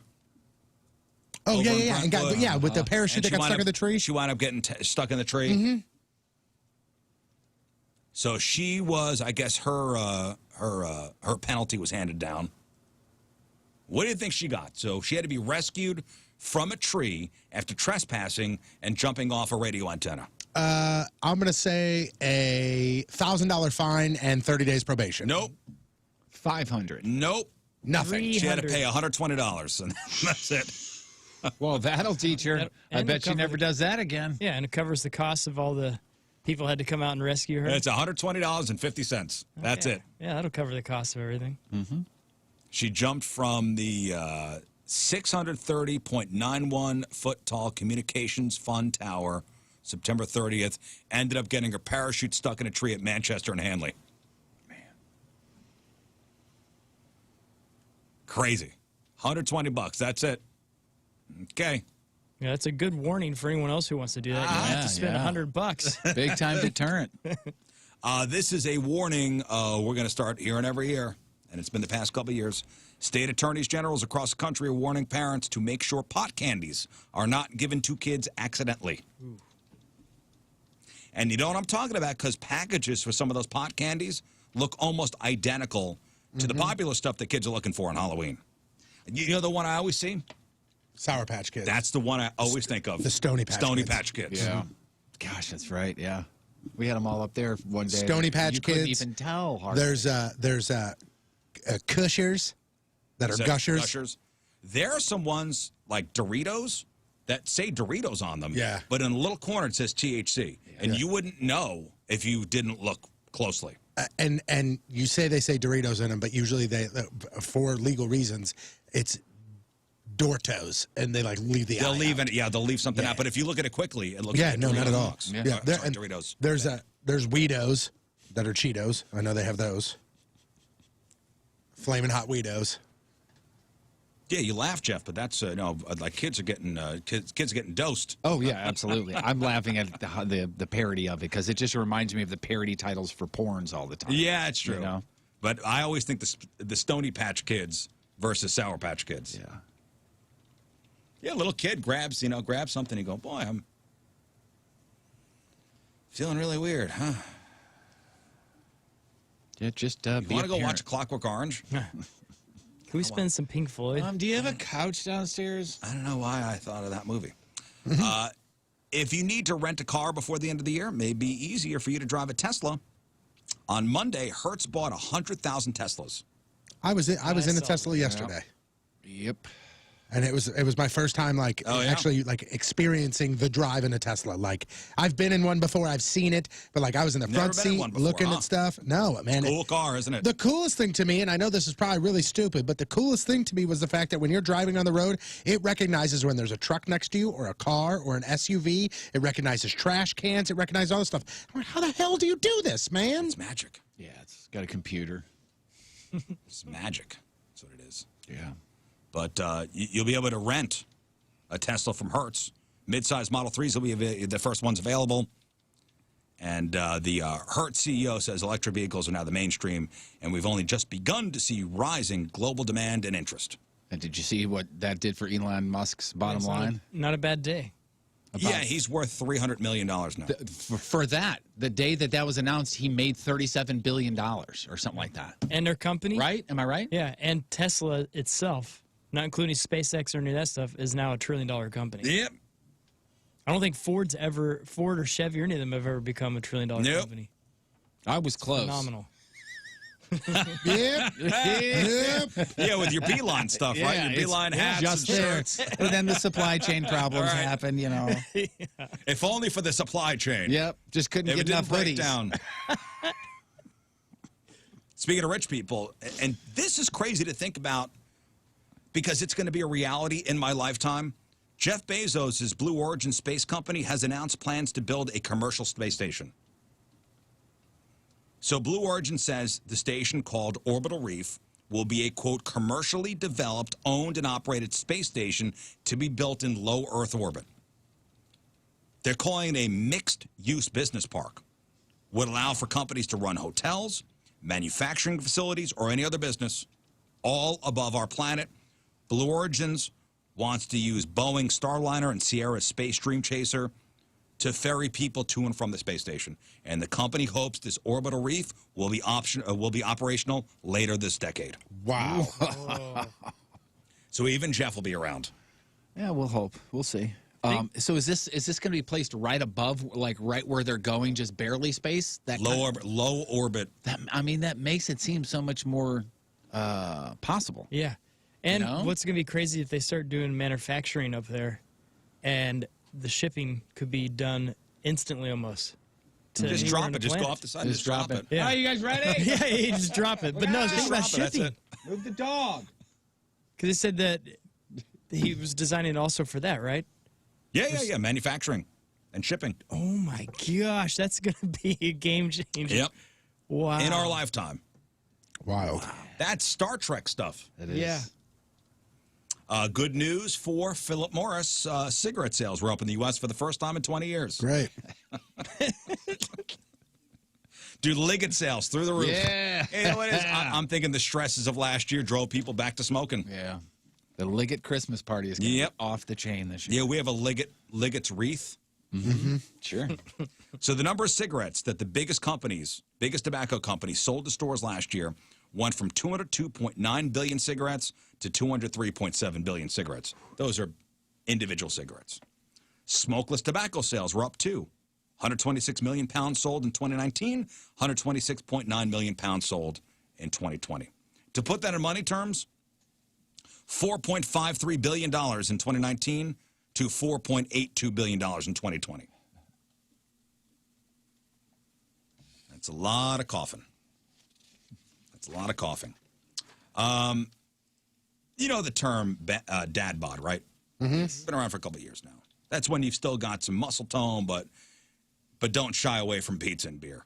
And now clothing companies have started to cater to that look. According to a new report, more and more men's T-shirts are tighter up top to accommodate your chest and show off the guns, but loose around the waist to make room for your gut. So kind of the opposite of a slim fit. And I haven't seen the term dad bod fit used yet, but it's coming. Brands like True Classic Tees are specifically going after the dad bod demographic. They're marketing their shirts to guys who feel like they're between sizes, where XL is too baggy up top, but a large is too tight around the waist. That's a great. That's where I fall. Guess what? I'm right there. If you were on social media more, Rizz, if you were on like Facebook or if you were on Instagram, yeah, without question, you'd be getting those ads for the T-shirts that fit tight up top and loose on the bottom. Oh, I'm right there. Every ad. I'm right there. Right. Here's how. Hey, are these shirts showing off your beer belly? Here's the perfect shirt for you. True Fit or True Nation, or there's 80 companies that do this already. All right, if you're listening to my voice right now, I have the signs you got a dad bod. You may not realize it. Okay? You got a dad bod if people no longer say, no way, when you tell me you're in your 40s. When your belly button pokes from under your shirt often enough that kids fill time by tossing M&Ms into it, then you got a dad bod. Okay. The label on your jeans transitions from Levi's to Kirkland Signature. Then you got a dad bod. You got a dad bod when you throw out your back tucking in your shirt. Mm-hmm. Or you spend less time copying how Guy Fieri cooks and more time copying how he looks. Mm-hmm. Or you started describing yourself as barrel-chested. You got a dad bod. Here, I'm going to see if I open up my Instagram, and because we're saying dad bod, if one of the first things that pops up is those things for the ads. You can't remember the last time you fastened a belt, but you can remember the last time you cinched a drawstring, which was 2 minutes ago. Then you got a dad bod. Any dad bod ads? I'm scrolling right now. So far, so good, man. Oh, yeah. Just keep scrolling. It's coming. It's coming. It's always the men haven't known how to wear a shirt. Mm-hmm. Yeah. Now they do. Oh, no, that's a different ad. All right, that's your news. I think we're good, man. That's coming. Later today, you'll get those ads. King Scott, get Chris Kerber on the phone after the break. We'll talk to Chris Kerber, our Blues insider. There's some stuff going on with the Blues that we need to talk about. I mean, not just 5-0. There it is. Which is the best start in franchise history, but we ain't going to see one key player for a couple of games. We'll chop it up next. 8:45.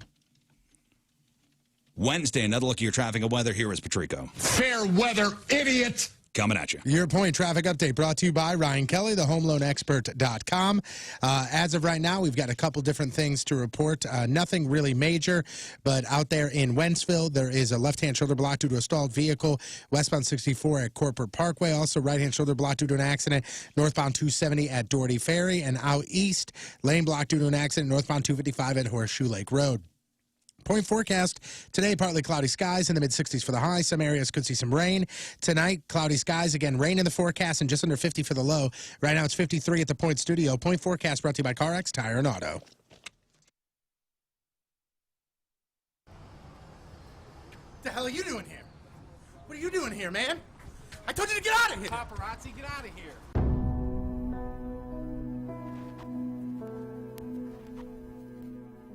Before you are two men who are about to embark on a great adventure. A great journey across the land. It will be hot. Their legs will get tired. They will want to quit, but no. These two warriors aren't quitters. Plus, if they quit, they know they will be endlessly mocked.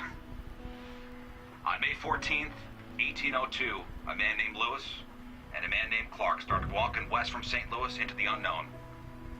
Today, Tony Patrico and Jeff Burton, you walk in their footsteps. One day, our great-grandchildren will tell the story of Tony and Jeff, and how on June 15th, 2018, they too left St. Louis and walked west, but didn't go as far as Lewis and Clark. And with these words, I send you on your way. Good luck and Godspeed. Let your journey begin now. See you at the finish line.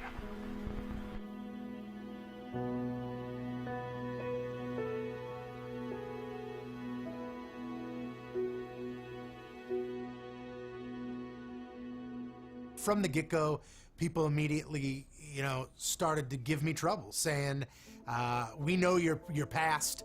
We know you're going to give up. We know you're not going to make it. A lot of people immediately hit up social media and said, this is a waste of a punishment because there's no way you're going to complete the whole thing. That's the GPS. That's not a good start, guys. That's not a good start. That is... When I knew I had to do it, I was okay with it because I like to run, I like to walk, I like to hike, all that stuff, and it was another challenge, that sort of thing. You know who I was concerned for? A guy named Tony Patrico. This is, even though I'm on this weight loss journey and I've dropped almost over 100 pounds, this is nothing that I was ready to do. This is nothing that I wanted to do. This is still nothing that I ever want to do again. But immediately, I hear the results and know that it's myself and Jeff Burton walking, and instantly I start thinking of ways that I can get out of it. Hey, we all agreed to this, that we walk from point A to point B. Turns out it was downtown, our building currently, to our new building, which turned out to be almost 16 miles. Fire and ice.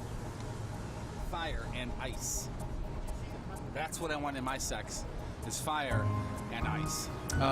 My first thought was, man, I really wanted to, like I said, challenge myself and see how fast I can do it, because I've done a couple of half marathons, so this would be a couple miles more than that, and I really wanted to see what I could do. But then the idea was, hey, let's stick together, because it's better for everything, meeting all the Team Rizz and all the Rizz Show listeners and everything together, as opposed to, oh yeah, he's back there, he's up there, that sort of thing. But really, honestly, what went through my mind was, what the hell are Tony and I going to talk about for 7 hours?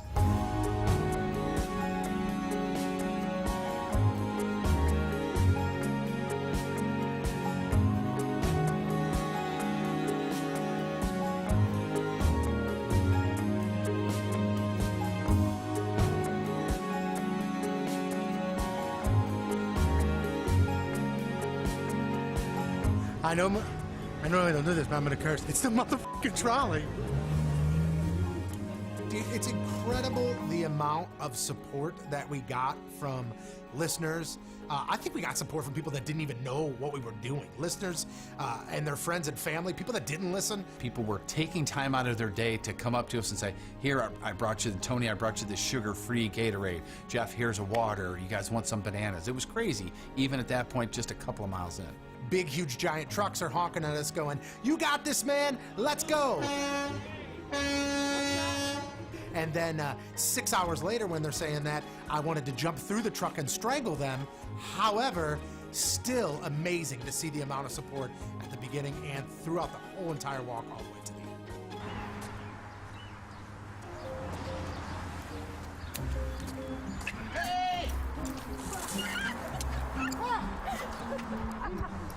Thank you for that. That was awesome and unbelievable. Look at this person. Look at this person.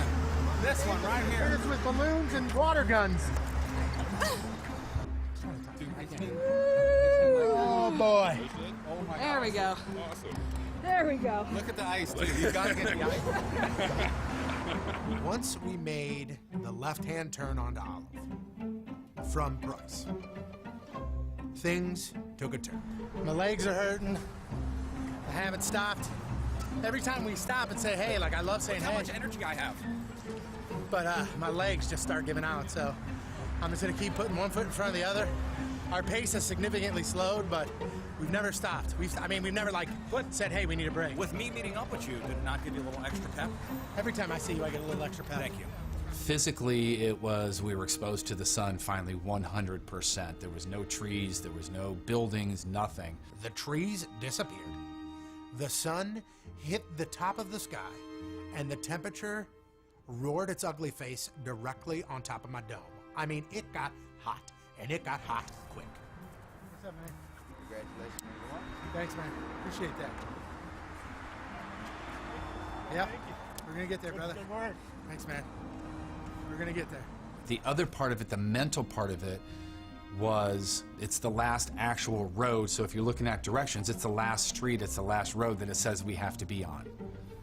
But we still had like 2-3 hours on that particular road. So it was a kind of, oh man, last road. And you turn left and you look down, you're like, yep, still got 2 more hours though. My body started telling my mind, you can't do this. But because of Jeff and because of Rizz, my brain kind of reared back and said, you can do this and you will do this. Here we go. We're near the end, guys.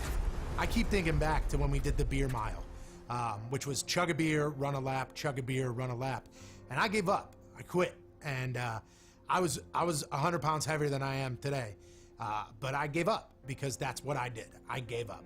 I gave up on a lot of things back then. I gave up caring about what I looked like. I gave up caring about how I felt. I gave up caring about what size shirt I wore. I didn't give a damn that it said 4X. I didn't give a damn if it said 5X. At that point, I did not care. I gave up. But this is my opportunity to no longer give up. This was my opportunity to every single person that has tweeted me in the past 10 years that I couldn't do something, that I wouldn't do something. This was my opportunity to say, watch me now. To anybody that thinks he is a quitter, just watch the video, or you should have walked next to him, because the way that this one was different for me is it was serious, and it changed me a little bit about Tony to the positive, because he's got a lot of FUs to throw out there, and he cashed in a lot of them, I think, on this particular walk. I really do.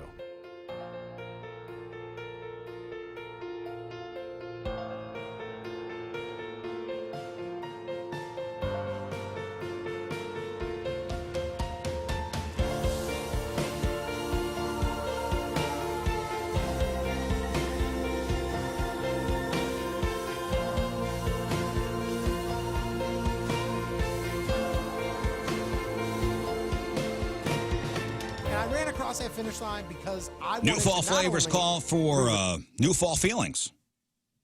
Like, these new flavors, like the new apple cranberry Dunkin' Refreshers, honey crisp apple and cranberry flavors made with green tea or coconut milk. They are delicious and refreshing to the core. And if you're looking for more fall flavor, pair them with a classic and sweet apple cider donut. Fall into flavorful with the new apple cranberry Dunkin' Refreshers or an apple cider donut. America runs on Dunkin' apple cranberry flavor drinks, 0% fruit juice. Price and participation may vary. Limited time offer. Exclusions do apply.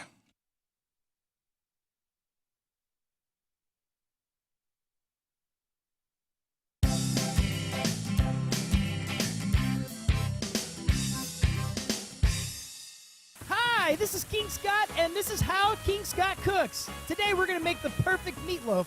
And there's no one better to ask than culinary beauty legend Martha Stewart. She just happens to be in town. Follow me. Here's her office. Hey, it's Justin Willman. You're listening to the Rizzuto Show. Happy birthday, Rizz. Martha, it's me, King Scott. All right, welcome back to the program. I know King Scott's getting Chris Kerber on the phone. You got him on the horn there, King Scott? He's on there. All right. Ladies and gentlemen,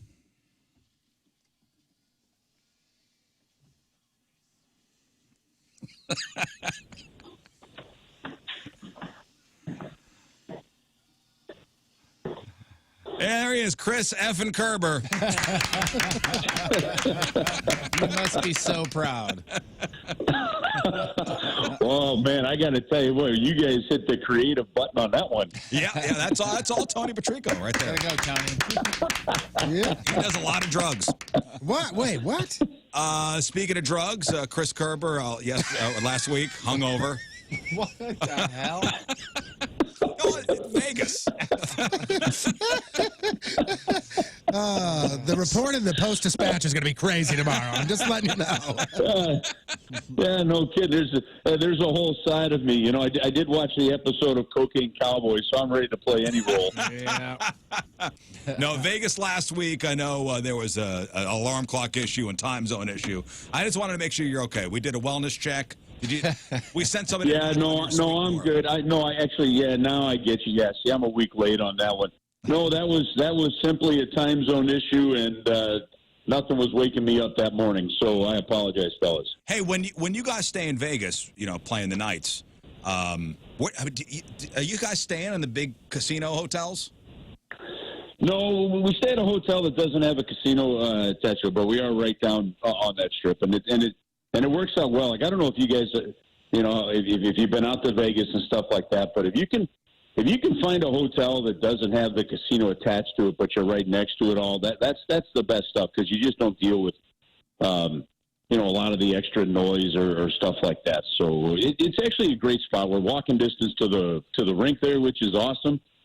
I'll tell you what though, believe it or not though, finding dinner and stuff late can still be a challenge. Like you gotta head, off the beaten path to find that. So, but it's actually a terrific setup out there, and I mean, it is a fun place for people to go, no doubt. Well, I do want to see a hockey game out there, because I hear the in-game experience is like at no other arena. Well, no, listen, yeah. Not really. I mean, to be honest with you, You seem listen. I'm trying to be nice and stuff. They do a great job. They bring somebody out waving a Blues flag at the beginning, and they've got the projection on the ice. But the Avs, I mean, the Colorado Avalanche put the projection on the ice like so many other teams do, and it's pretty cool. Then they get some guy skeeting out in like this Silver Knight thing, and I'm like, okay, this is hokey, but that's okay. Mm-hmm. And then and then aside from what makes it the atmosphere is the fans there are just rabid about it and great. So it's not so much the production or anything like that. I mean, they've got somebody that kind of blares the horn at the beginning, and they do the same thing in Carolina, right? It's just the fact that the fans are so passionate about it. It's a Vegas-born team. They're a team that is all their own. They didn't move through 37 cities like the Raiders did to find them. Yeah. Things like that. And I think that's what it is. So there's really a great sense of pride about that team, and it's cool. I mean, for being in their fifth year, they draw extremely well. They've had great success. They're a good team, and the fans are passionate. That's what makes it so much about the atmosphere. It's not so much about the in-game stuff, because they do a lot of what other teams do. It's just that it's still new, it's fresh, and their fans are having fun. Yeah, I've only been to a handful of arenas to go see hockey, to see hockey other than Enterprise Center. I'm only Enterprise Center. I haven't. You're only Enterprise Center. The Blues do a good job with the in-game stuff. Many game at Madison Square Garden to see the Rangers. They have really no in-game stuff going on. Nothing. There. Yeah, pretty much nothing. Right. I saw the Devils play at the old Meadowlands. Also boring. The Islanders play over at the old Coliseum in Uniondale. Also very boring. It's really weird. You know what? I think one of the best arenas to go see a game, and one of the best U.S.-based places to go see a game to me is San Jose. Mm-hmm. It's a terrific hockey building. The way the fans are right on top of it. It's always a good show. There's only so much entertaining and stuff you can do where the team itself on the ice has to actually help provide the entertainment, right, and the excitement to it. But just in terms of an all-around terrific building to see a game, and I think, honestly, I think San Jose is one of the best. Are you guys up in Seattle this year? We are going at some point. That would mean I have to look at the schedule and figure out when. But we are going. They'll let you know. No, I wasn't sure if they were coming here or the team was going there. 21st. Yeah, no, they're coming here and then we're going there. Both. I mean, we go to every building and every team comes here. There are some quirkiness to the schedule this year because they've added a new team. So, like, we play every team in our division 4 times except for 2 teams that we play 3 times. So I think like our only trip to Minnesota this year will be for the Winter Classic at Target Field. but they'll come here twice. So, but we do see everybody in every building. And then there was a stretch, coming out of the 04-05 lockout, they readjusted the schedule where it might be a year or two before some teams come into your building as part of a cycle, and fans really didn't like it that much. So they got rid of that and made sure that everybody goes in. Tony knows when you're going. So the Kraken is here in St. Louis on January 13th. Then you go up to Seattle on the 21st of January, and then they're here April 6th and the 22nd. So 3 times to see them here, 1 time there. There you go, Chris. Yeah, hey, I heard. No, I was doing some research on Seattle. I heard there's like this potential upstart coffee shop. Yeah, that might be, it might start to spread around the nation. So who knows? Maybe I'll get to check that out, and I'll give you guys a report and let you know if maybe a franchise would be worth it for you. Yeah, keep your eyes open. They're tough to find. Hey, Chris, I saw on your Twitter feed you started some controversy with this "is popcorn a vegetable" thing. I wanted to address this real quick because I got into a fist fight with somebody about this. Listen, it's a great question. I have a daughter that doesn't actually. She's kind of a picky eater, but she'll eat vegetables, which is crazy. And then she loves popcorn, so I started thinking, is popcorn a vegetable? So is popcorn a vegetable? No. Jeff? Is corn a vegetable? No. Yes. Wait a minute. Corn is not a vegetable. Yes, it is. Corn is a grain. No, you are wrong. Whole corn, like corn on the cob, is considered a vegetable. The corn kernel itself, where popcorn comes from, is a grain. Oh my gosh, were you just ready for this, or did you just? Somebody Googled something. I Googled it. That's according to health.com. So health.com. So say it again. The actual kernel's the grain. Whole the cob corn itself is whole corn, like you eat corn on the cob, is considered a vegetable. The corn kernel itself, where popcorn comes from, is considered a grain. Chris, see what you started. You're eating the kernels, which is a grain. Yeah. On corn on the cob. Frank, should popcorn be a vegetable? No. See, I got Frank Schmer here from St. Louis Home Fires checking out a fireplace thing that we're going to be working on, and he's in complete agreement that popcorn should be considered a vegetable. Well, of course, he's working in your house, Chris. We haven't written the check yet. He doesn't know the stance that I took. He doesn't know whether I said it is or is not. He went out on a limb there. Okay. This guy's got integrity. Weren't schools considering ketchup a vegetable too? Because there's tomatoes in it. Probably. Would you say that the seeds inside of an apple is a fruit? The seeds themselves? Mm-hmm. Wait a minute. But we're not talking about the seed of a corn. We're talking about the corn itself. They use the corn to make the kernel. Like, it's not. But I plant the seed to make an apple. Cut it up. Yeah, but okay, sure. But if I cut the corn off the cob, right? I don't know what it's. I don't know. That is still it might considered identify a as vegetable. something different these days. But like, if you cut it off, right? I mean, it's not like all of a sudden it changed what it is. If I cut an apple in half, but all of a sudden that half doesn't become something else. It's still a fruit. It's still. But corn is a grain. So if it's on the cob, it's a vegetable. But once I cut it off, yeah. Whole corn, like you eat on the cob, is considered a vegetable. The kernel itself, according to where popcorn comes from, health.com. Who are they? What's They a pickle? got a good. They were jumped on the domain name. Wait, what's a pickle? A cucumber. That's a vegetable. Okay, so is a pickle a vegetable? So if I put pickle seasoning on my corn, am I doubling on my popcorn? Am I doubling up my vegetable intake? Now we're operating in gray areas, Chris. Oh, now it's gotten off the rails, right? And by the way, if you go to Kerber's house for Halloween, he's handing out pickles. I didn't know that. He's got a big barrel of half sours. He goes, hey, kids, everybody gets one. And if you promote that, careful on the wording. Just saying. Yeah, no, I was about to say we don't need court orders at this subdivision right now. You know what Chris, corn you is? got the lights on this you year. know what corn is?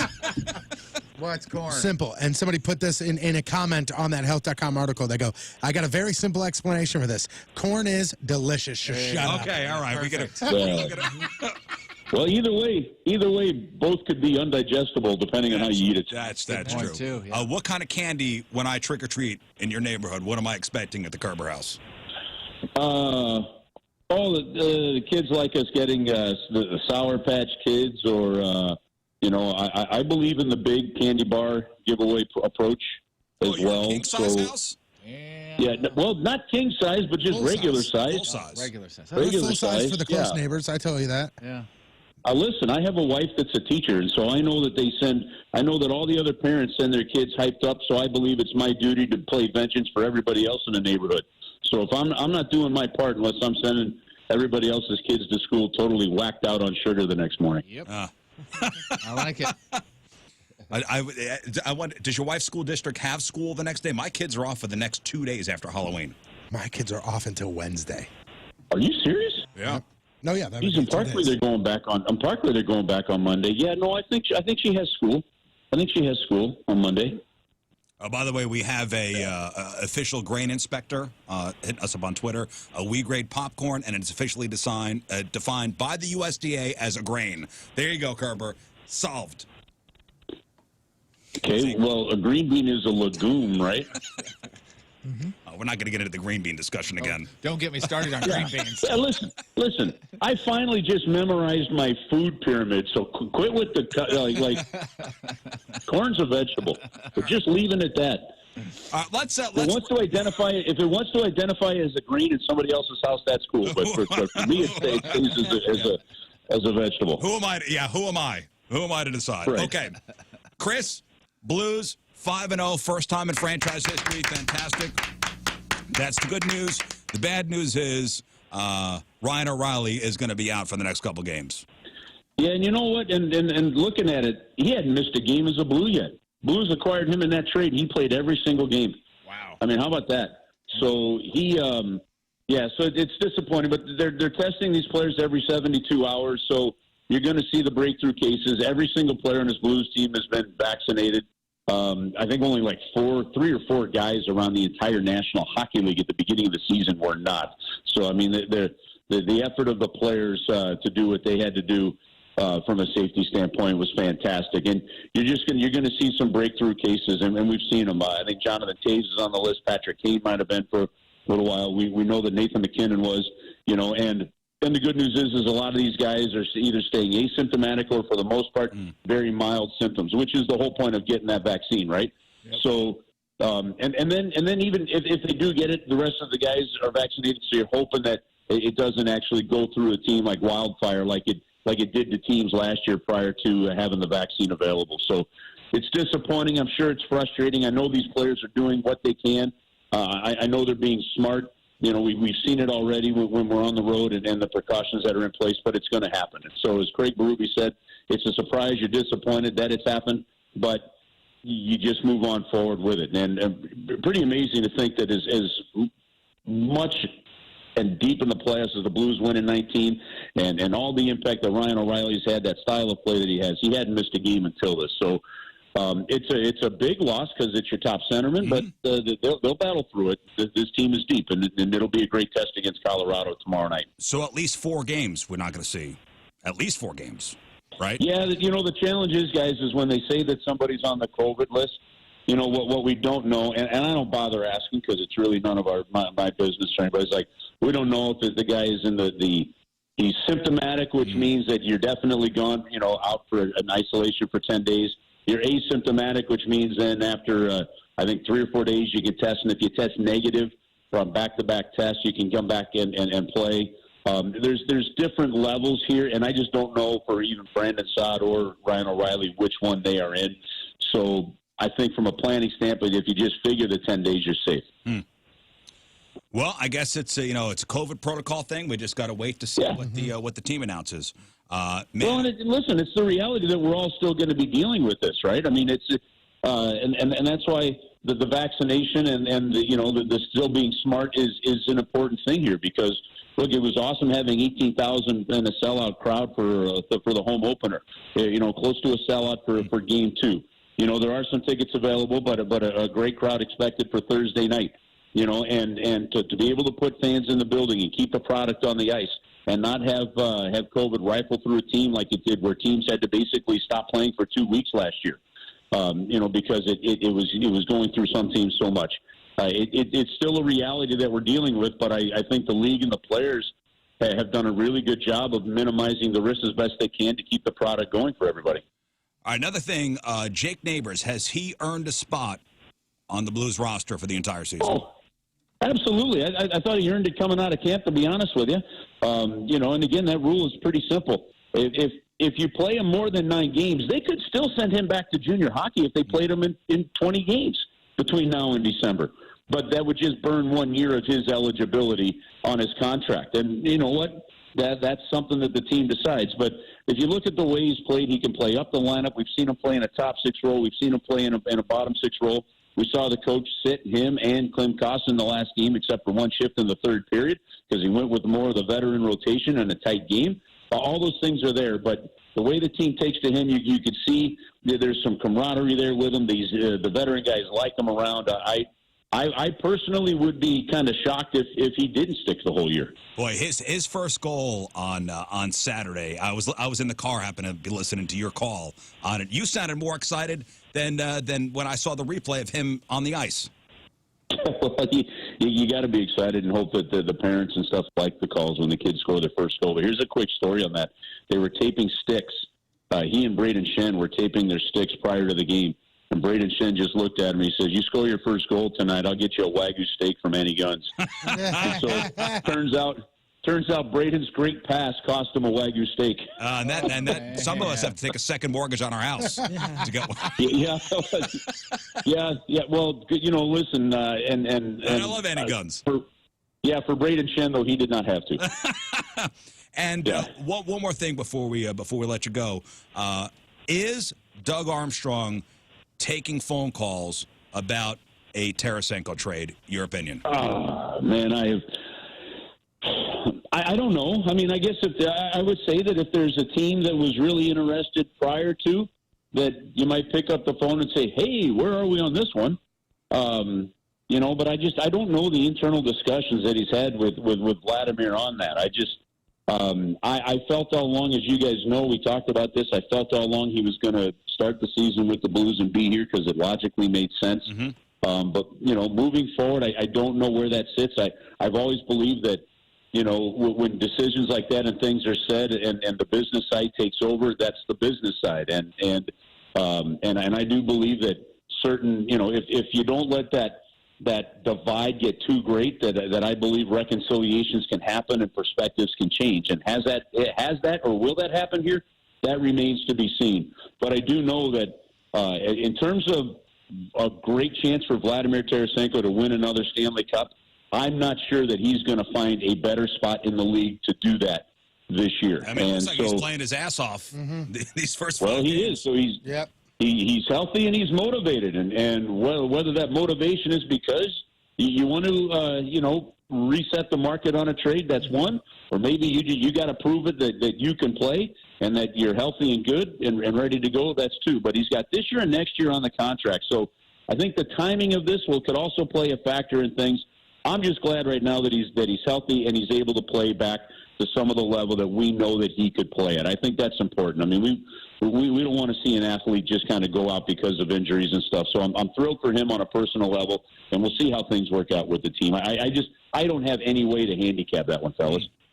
Yeah, time's going to tell. Mm-hmm. That's it. That's right. And hopefully, if the trade is made, then it's something worthwhile for the Blues. That's Maybe all. that's all. I think it has to be. Big old. Well, that's the thing here. If it does happen and he's playing this way, it changes the total market in terms of the type of haul you could get for him. So it stays a positive for both sides here. Mm. All right, well, there he is, Chris Kerber. Tomorrow game, listen to it on ESPN Radio. Avalanche are in town. Pre-game starts at 6. And, Chris, we hope you have a great Halloween. You guys do the same. Get the bonfires out, put the rum in the apple cider, and enjoy yourselves. Yeah, there he is, Chris Kerber, everybody. Thank you, Chris. Thank you, talk to you next week, buddy. See you, fellas. All right, bye. All right, up after the break. Man, do we have time for real or fake picks? I want to get to the goo.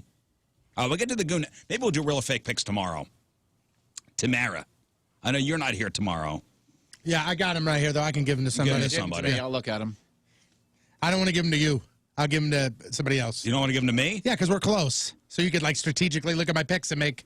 I don't think you would, but... How dare you? I've already written down my picks. Unbelievable. Did you just how dare me? I mean, he didn't do it very enthusiastic. Headline goo after the break. Headline goo after the break, and then some sports. 9:16 on this Wednesday. Another look at your traffic and weather. Here is Patrico. He's gross. Coming at you. Your point traffic update brought to you by Ryan Kelly, the homeloanexpert.com. Right-hand shoulder block due to an accident. Northbound 270 at Doherty Ferry. Also, right-hand shoulder block due to a stalled vehicle. Westbound 70 at 170. Your point forecast today, partly cloudy skies in the mid-60s for the high. Some areas could see some rain. Tonight, cloudy skies, rain in the forecast, and just under 50 for the low. And right now, it's 54 at the Point Studio. Point forecast brought to you by CarX Tire and Auto.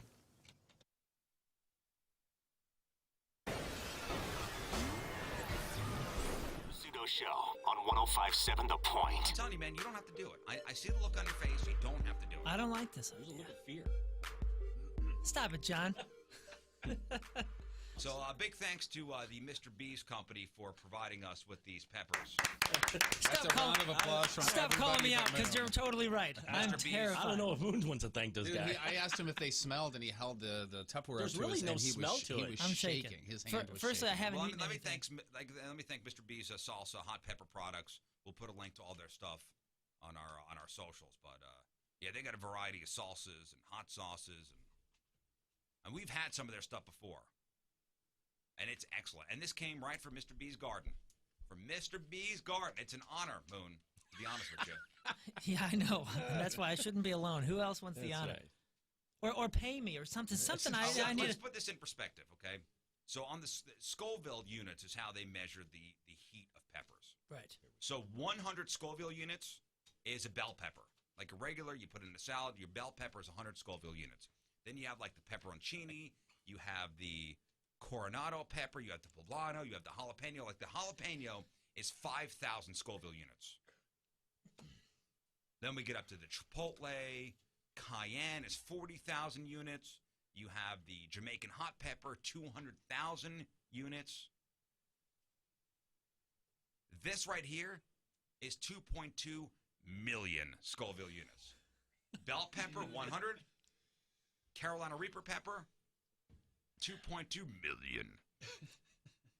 And below that, you have below that is the Trinidad Scorpion, and that's 1.2 million. That's so an actual scorpion you ate, right? So it jumps from 1.2 million to 2.2 million. The ghost pepper is 1 million. Yeah, I know the math. I know. Does it make it feel any better? No. Nobody else is going to do this. By the way, Mr. John Patrico just put a 20 up on this. That's right. And that does help. It does slow down my shaking. Fine. I know that sounds silly, but in the back of my head, I can go, I did this for a reason. I have just 10 dollars. You know what? I got 20. Thanks, guys. Come on, Tony. See?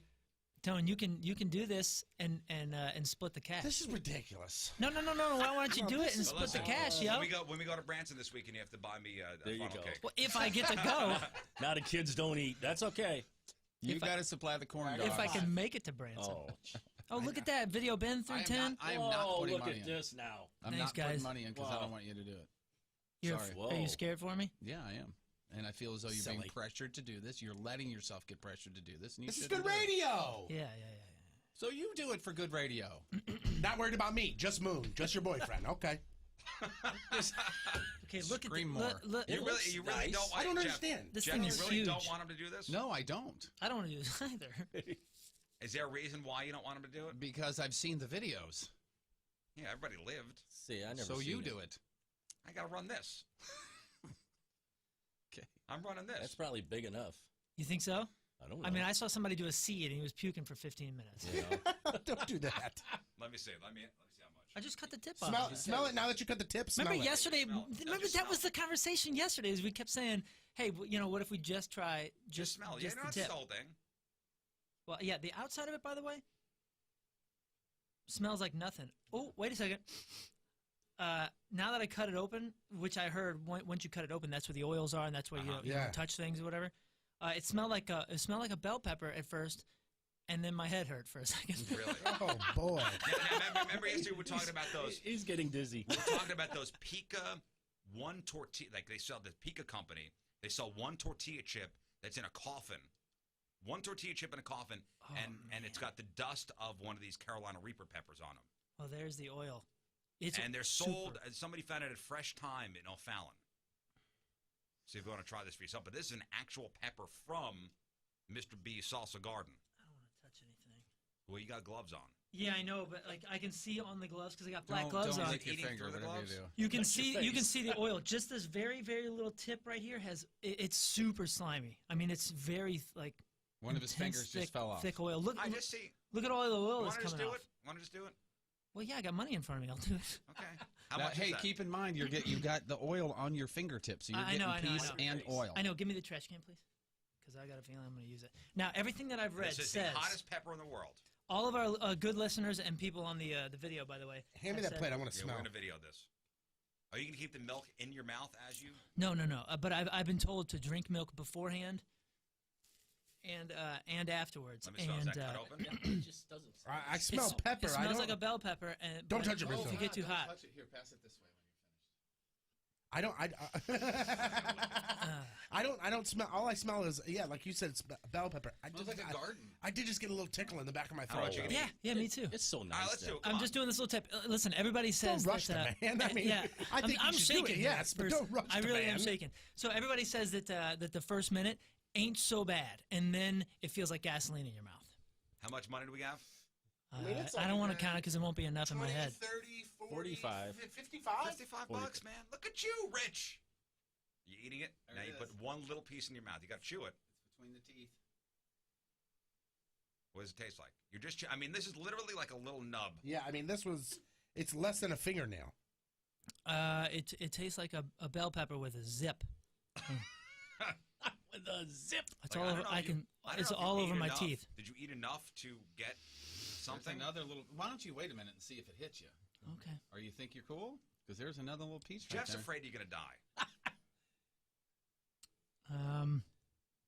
The videos you saw were people just taking a big gnarly. Yeah, they bite take a of it. bite. They take a big Like boy this is bite. like the- Oh, there's a decent. Well, that one has a lot of juice in it. Yeah, medical Oh, staff is yeah. out there. There it is. There it is. Huh. Oh, that sucks. That's one of those hots that doesn't have the flavor. It just goes what, and It's hot. and everything tastes real thick. Is it hot? Like very hot? Not yet, no. I don't know, man. That's dark. It's kind of got like a darker flavor to it. Dude, Let me. I think to get I think it, you need to take a, you I need to think get Take a it. decent piece. For 55 bucks, or I want my money back. I just. Oh, you're on your way to the job that you hate. You hate the people you work with. You hate the people you work for. No chance for any kind of promotion. You've kind of topped out as far as pay goes. Well, Hoffman Brothers, they're a growing company, and they are hiring. Hoffman Brothers, you know them for the HVAC stuff, but they're more than that. They're heating and the cooling, they're plumbing, they're electrical, they're appliance repair, and they are hiring. So go to HoffmanBros.com/careers. HoffmanBros.com/careers. Hoffman Brothers voted St. Louis's best place to work 2016, 2018, 2020, 2021. Been around for 40 years and growing. It's a family company with a family atmosphere. And they're looking for electricians. They're looking for HVAC service techs. They're looking for drain techs. They're looking for commercial HVAC service techs. Looking for indoor air quality specialists. I mean, a whole bunch of stuff. Even from warehouse parts runner to service plumbers, install plumbers. Free health, dental, vision insurance for employees and families. 401k program with a company match up to 8%. Paid training, year-round work. Bonus and incentive programs, everything's on the up and up. It's a great company, Hoffman Brothers, looking for you. HoffmanBros.com/careers, HoffmanBros.com/careers.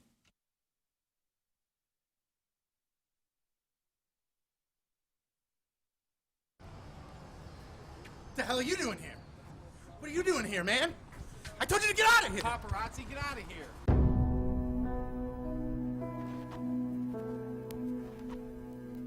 What's up? This is Tito Ortiz. You're listening to the Rizzuto Show. Happy birthday, Riz.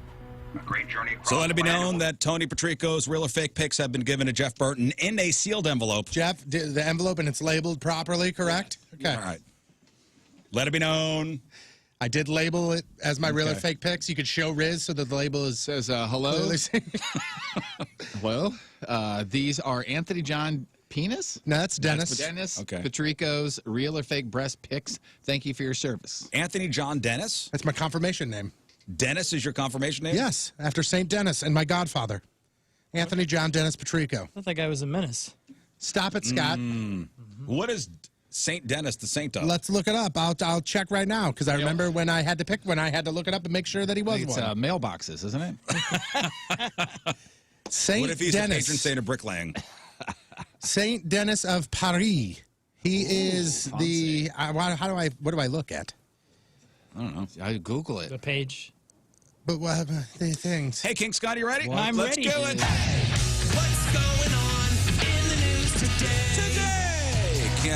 Headline Goose, sponsored by Retroactive Smoke Shop, lighting up fun in St. Louis for 25 years. RetroactiveSmokeShop.com. All right, King Scott, headline Goo. Limp Bizkit will release new music on Halloween, which is solid thinking because, after all, the best night of the year to raise something from the dead.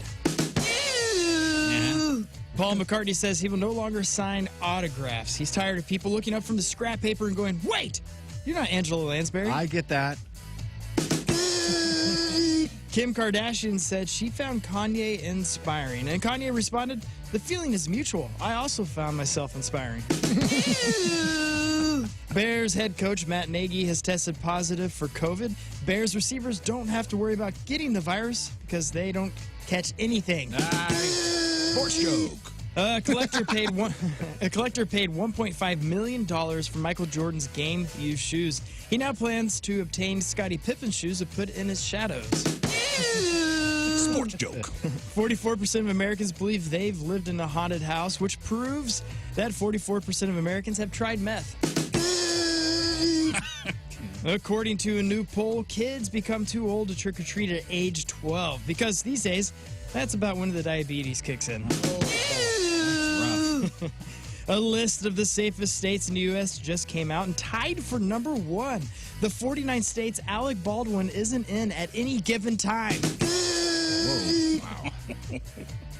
Baldwin joke. Ouch. Today is National Navy Day, so channel your inner 8-year-old for a punchline using the word semen. That's spelled wrong here. Oh, no. And finally, a Florida woman was charged with misdemeanor domestic battery for throwing 2 tacos at her mother's head. Of course, if the tacos were from Taco Bell, she would have done more harm to her mom if she just let her eat the tacos. Heyo. Made the goofy with you. Thank you. So good. All right, Tony's got your sports after the break. 9:28, Wednesday. Another look at your traffic and weather. Here is Patrico. Mama liked to party when you were in her belly. That's why you are dumb. Hey, coming at you. Your point traffic update brought to you by Ryan Kelly, the homeloanexpert.com. Right-hand shoulder blocked due to a stalled vehicle, eastbound 64. Also, we're looking at a left lane blocked due to debris on the road, southbound 55, right at Arsenal. Your point forecast today, partly cloudy skies in the mid-60s for the high. Some areas could see some rain this afternoon. Tonight, cloudy skies with rain in the forecast, just under 50 for the low. And right now, 54 at the Point Studio. Point forecast brought to you by CarX Tire and Auto. So sleepy. I could just close my eyes and take a nap. I love radio waves.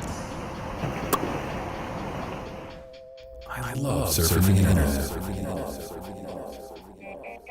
I love touching my smartphone. What kind of sorcery must I do to merge my 3 loves into one? I'll cast a spell on King Scott.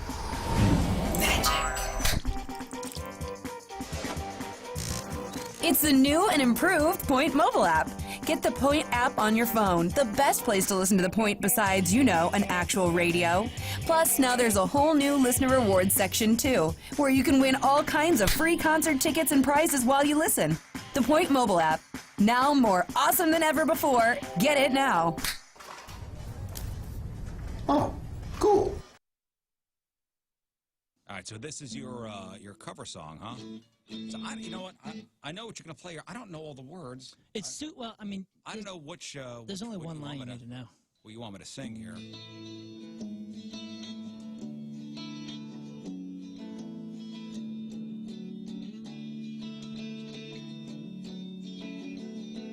And even though the moments pass me by, I still can't turn away.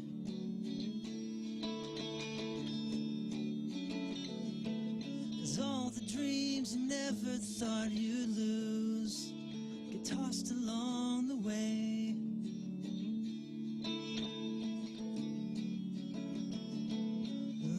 that you never meant to send, lost or thrown away.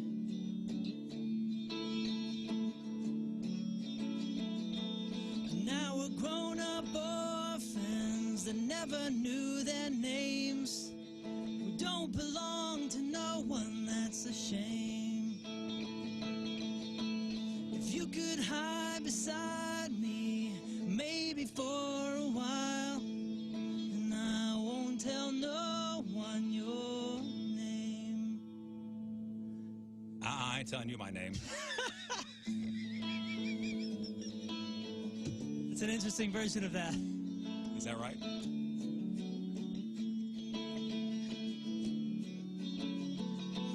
Score souvenirs you never lose. Past is never far.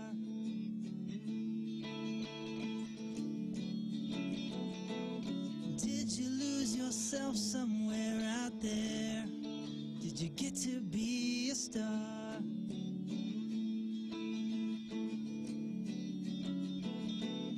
Don't it make you sad to know that life is more than who we are?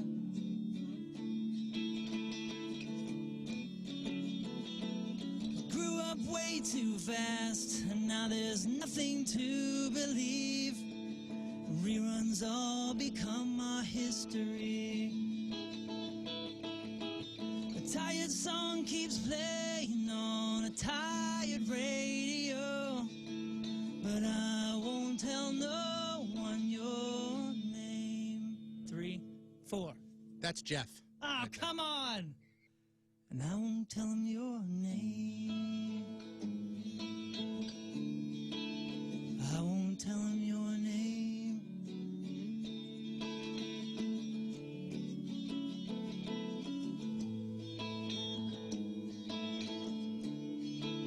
And I won't tell him your name.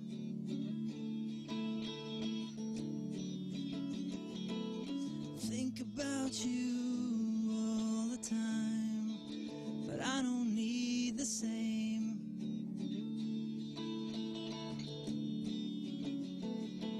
It's lonely where you are, so come back down, and I won't tell him your name.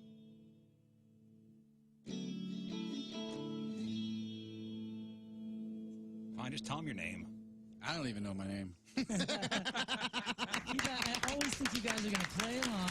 We did play along. Wonderful. Isn't that great, Scott? What a goofy, Be honest. what a goofy tune. That was beautiful. That was beautiful.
All right, so we're at Gateway Motorsports Park, and we are at the Kartplex facility, and we're about to get into the fastest go-karts in the nation. And who do you think's going to win, fellas? This guy. Not Patrico. me. Not me. Patrico. Oh, is this downhill? It was downhill. I think Moon's going to get enough speed where he flies away Listen, like a we'll see kite. what happens, but I believe that intern Ricky will kill Burton at some point. Probably accident.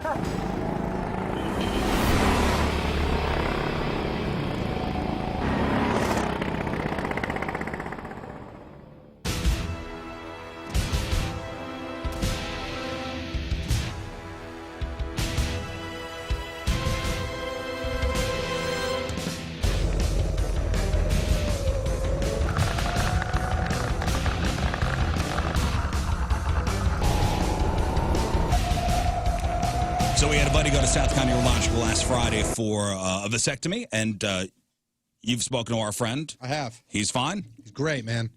His wife made a calendar for him that he checks off every day. Oh, so because he's got a Joe 30 times to bring that last sample to the lab to see if there's any survivors. There's little notes that she put out there. She's like, 7 days out. Congratulations. I got done in 2 days. Okay. All right. Well, this is a new record. No reason to sit around and do nothing. Yeah, right. I'm trying to be productive with my time. South County Urological, that's where I went for my vasectomy. Tony went for his. Our buddy went for his. Hundreds of Rizz Show listeners have gone to South County Urological for their vasectomies. They also do kidney stone treatments. They have a stone center. You'll be treated quickly, and prostate cancer screenings. Also, how about me? I have a procedure coming up, the same procedure that I had on the boys down there. I'm having it done again, and this time, Dr. Watma's taking care of it. Go to the best. South County Urological, 314-843-8000, southcountyurological.com.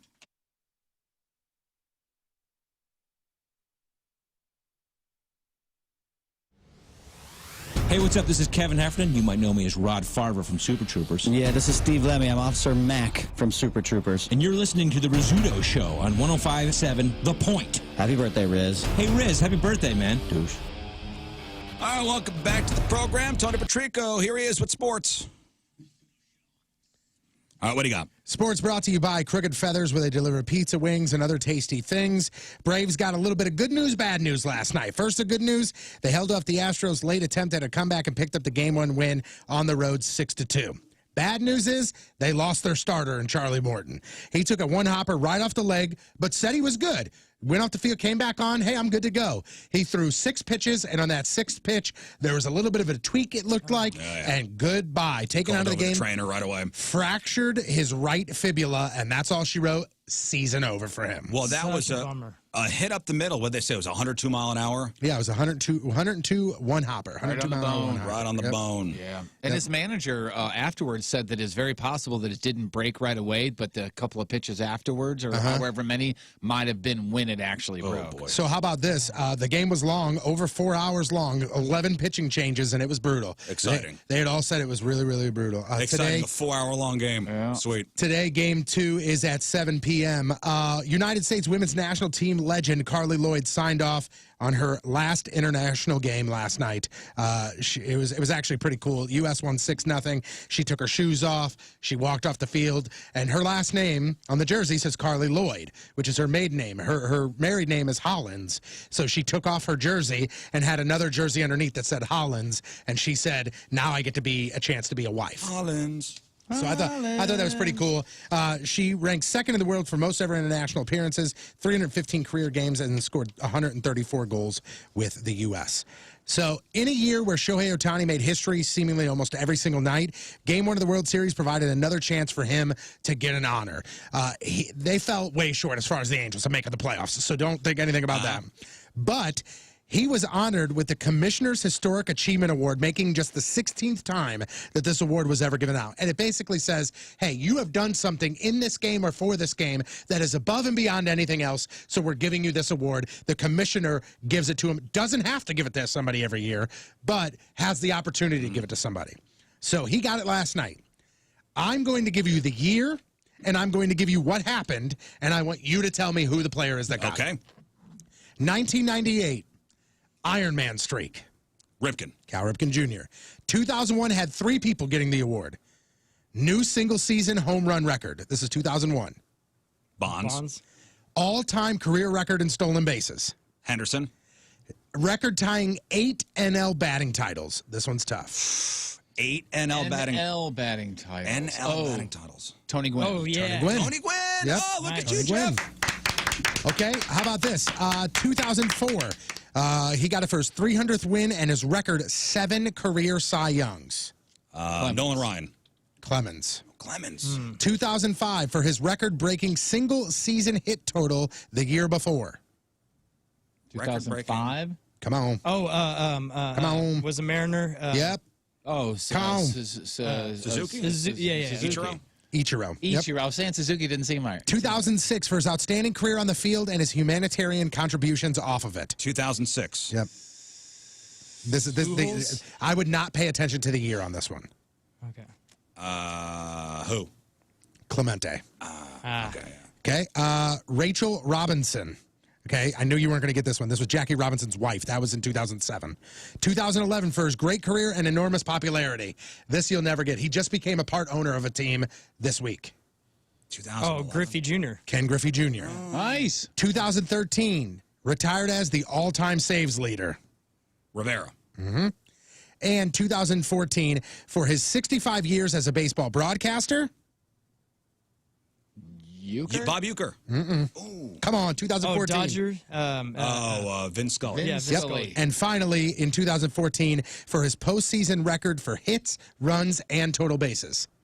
Hits, runs, total bases. Some people may even have a high-pitched register. Yeah, Derek Jeter. Yep, that's your sports, and it's brought to you by JSK Law Firm. Injured on the job, don't go it alone. JSKLawFirm.com. I'm Patrico, and boom goes the dynamite.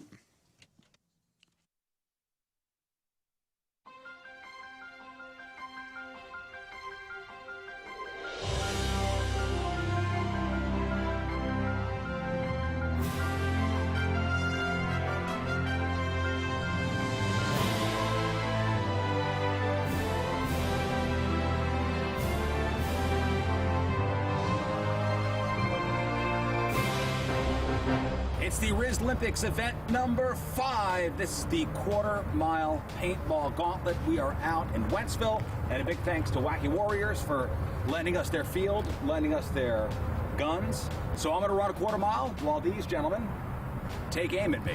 So let's get out to the field. I'm going to gear up and start running, and they'll start shooting. All right, so here's how Rizz Olympics event as far as the quarter-mile paintball punishment will go. We are the shooters. There's your runner. He has to run the outside perimeter 4 times. Each time when he gets into You're the running hot out of zone- time to take advantage of R&R Tire Express's Pink Up at R&R Tire Express. It's pretty cool what they've been doing. If you think about it, when you go in there and you throw down $1, sometimes it's just, hey, here's a donation. Like we're doing the Hollow Weirdo stickers. All goes to a good cause. With this, it's pretty awesome, too, because if you donate $1 at R&R Tire Express, you have an opportunity to get one of these really cool Pink Up car magnets or even a keychain. Now, also what they're doing is if you donate $5, what you get is a stemless wine glass or a pint glass from R&R Tire Express. And all of the proceeds that are raised during this Pink Up at R&R Tire Express goes to local women and helps them get free mammograms, which is great. And just to say thank you for helping out, R&R is taking 25% off all pre-owned inventory and offering $25 installs. That's right, 25% off and $25 installs on pre-owned wheels and tires. And not like Bob's Discount Tires. We're talking about Nexen, Falcon, Yokohama, the big brand names. They're all there.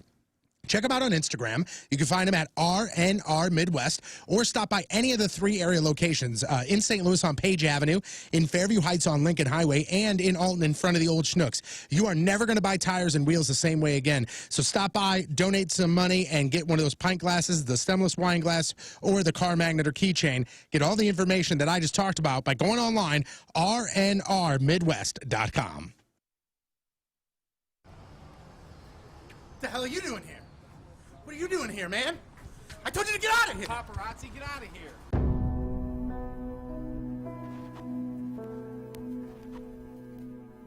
Before you are 2 men who are about to embark on a great adventure.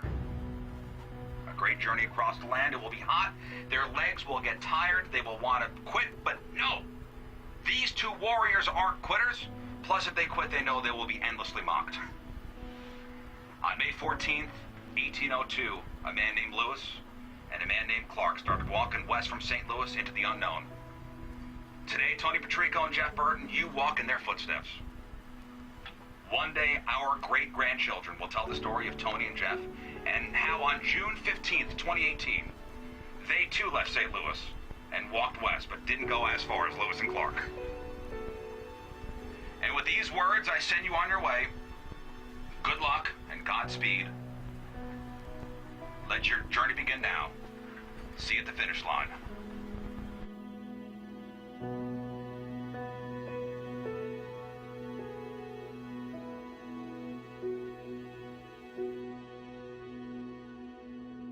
From the get-go, people immediately, started to give me trouble, saying, we know your past.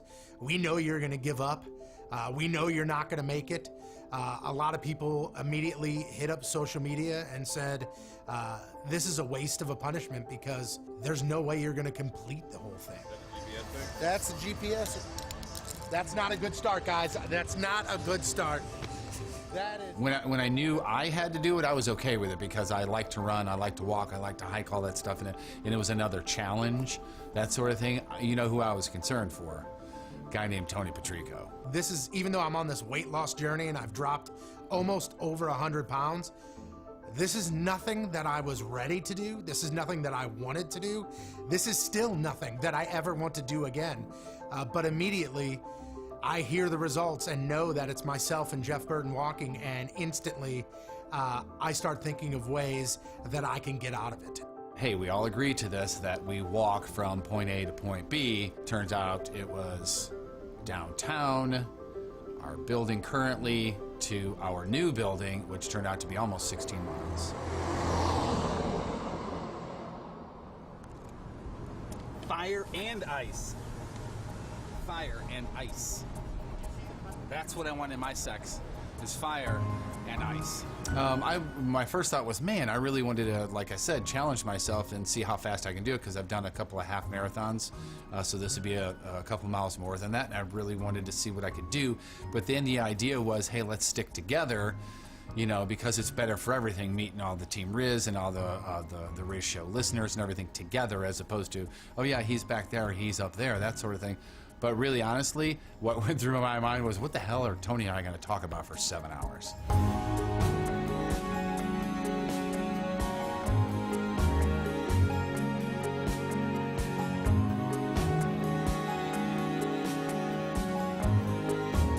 Well, congratulations. You have decided to renovate your kitchen or your bathroom or both.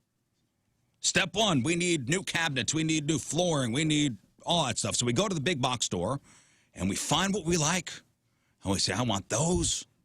And they say, you can have those in like 6 months because of supply chain issues. Well, you haven't been to Hood's. Hood's loaded with merchandise.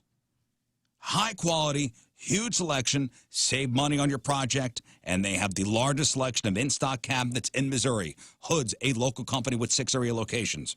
Cabinets, countertops, all types of flooring, doors, vanities, tubs, showers, and more. When you are remodeling, you need to shop at Hood's.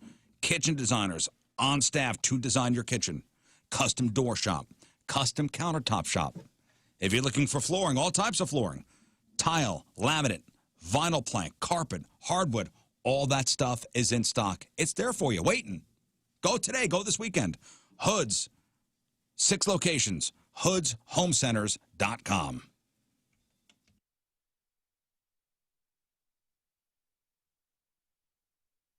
Go. Let's do this. We're gonna do Let's this. do it. All right. I have to poop so bad. Open right now. up the wrapper. That's a big chip, Chip. man. This is God, it's huge. Are you sure we gotta do this? What does it smell like? Look, It smells. You want to smell it? It smells Yeah, yeah. pretty. I mean, it's got a. oh my gosh! I smelled it with my eyes. All right. It smelled hot. Oh, mine broke! Mine's broken. Don't count. Look how big this chip is. It's not. It's a this giant is no Dorito. Dorito. No, this But is. it's a shape. It's a giant triangle, tortilla chip. Yeah, this is awful. Even Sixers in here wants to see this. That's a big. That's a big chip. Big Ooh, and chip. it's dusty, guys. This is a dusty chip. All right, here we go. Get the broken one. This is the one that when you see it in the bag, when you open the bag, Yeah, you're like, bonus. ooh, I want that one. Cool That's- Ranch bonus. This is not Cool Ranch. All This right. is hot to try. Here we go, folks. Wait, we sure we got Drum roll for you. The Packy 1 Chip Challenge. The Carolina Reaper Madness Oh, and I tortilla got the chip. spoiled milk. That's Nice to know awesome. Here we go. Bottoms up. Here we go. Well, he wins eating. Who, your son? Yeah, he got that down first. Oh man. Way hot. They're still What does it standing. taste like? I just swallowed it, and that was bad. They're not talking. I don't know if I want to swallow this. Dude, when you swallow it so bad. I don't know Oh, if I you're want to into swallow it. You got to swallow Are now. you sure? Oh my God, it was fine as I swallowed. I think I'm going to stop. It's so hot. The voices are changing. Was this a big mistake? It's so hot, man. Man. Oh, you're right. Oh, my God. Your eyes just turned water. Dude, you're right. You're right. The swallow is completely different. Oh, stop! Travers, St. Louis RV at the big corner of Highway 70 and Bryan Road in O'Fallon, Missouri. That's another way you can find where they are, R-O-A-D in caps. 26 years family owned and operated. They got a great website to show you everything that they have, stlrv.net. On that website, you can find out, like I said, everything they have and everything they do, like sales and service and parts and body work even. But the intangibles, one of the intangibles is the people that work there. You walk in and you go, hey, man, I'm thinking about an RV. This is the camping lifestyle that I'm going. So I'm thinking probably 4 or 5 people with us. This is how far we want to go, the kind of climate, where we're going to be parking and camping for a while. They will find something that'll be perfect. And it's up to you. Over 200 RVs in stock, all kinds of different floor plans. The other places have hundreds of the same RV. The other places also charge you hundreds and hundreds for dealer prep and freight and setup. Like they do not do that at Travers St. Louis RV. They just make the buying process so amazing. $125 per month for travel trailers. That's what those payments start at. You can do this. They are making one happy camper at a time. It's Travers St. Louis RV. Let them know Jeff Burton from The Point told you to go in. This is the joy for me. I love pizza. I love pizza. I now just manage it. I don't deny myself pizza. I have pizza every day. That's the genius of this program. I haven't lost any weight, and I eat pizza every single day.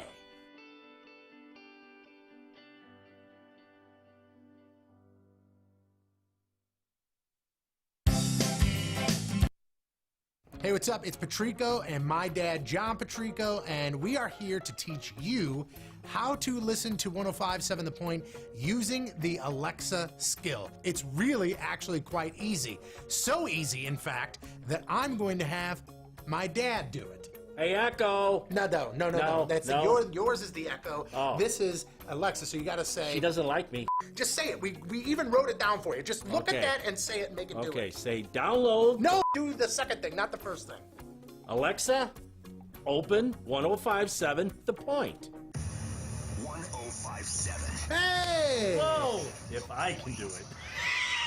It's as simple as that. If you hear the sounder, that means that you are now listening to The Point via the Alexa skill. It's super easy. To enable 105.7 The Point on your Alexa, open your Alexa app and select Skills and Games. Search for 105.7 The Point. Then click Enable to Use, and you are ready to go. You did good, man. I appreciate it. You did good. Did you have to hit me? So make sure you download The Point Alexa skill and listen to 105.7 The Point right on this thing, right here.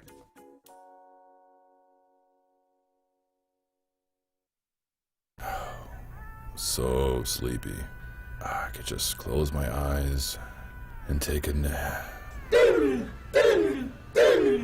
I love radio waves. I love surfing the internet. I love touching my smartphone. What kind of sorcery must I do to merge my 3 loves into one? I'll cast a spell on King Scott.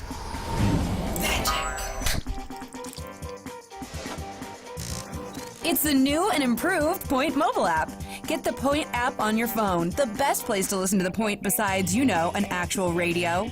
Plus, now there's a whole new listener rewards section too, where you can win all kinds of free concert tickets and prizes while you listen. The Point mobile app, now more awesome than ever before. Get it now. Oh, cool.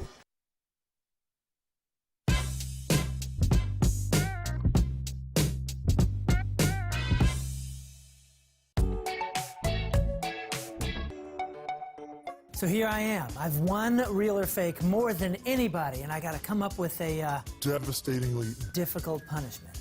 How about we make everybody look completely homeless for 6 months? The full Jumanji. Out of all the punishments we've done, I mean, I gotta say this was probably the worst. So here we are. Let's start this competition. All of us. Nobody's allowed to touch your face with a blade. No touchy. Eyebrows, beard, nose hairs, hair, ear hair, anything. Can't touch it until the end of the competition. And if you don't lose, then you get to cut and rub it in the face of the loser, who now has to go to New Year's. 6 months. No touchy. I mean, think about it. 6 months without shaving from here to here. So the competition's going. All of our beards are starting to get a little scraggly. We look kind of rugged, but we still look cool. We still look tough. Our unibrows are filling in. Everything's starting to go. We're looking a little bit more disheveled. And then it hits. We have a winner.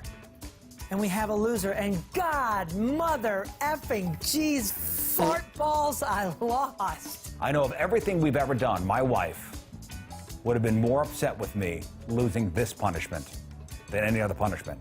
And I was close to losing.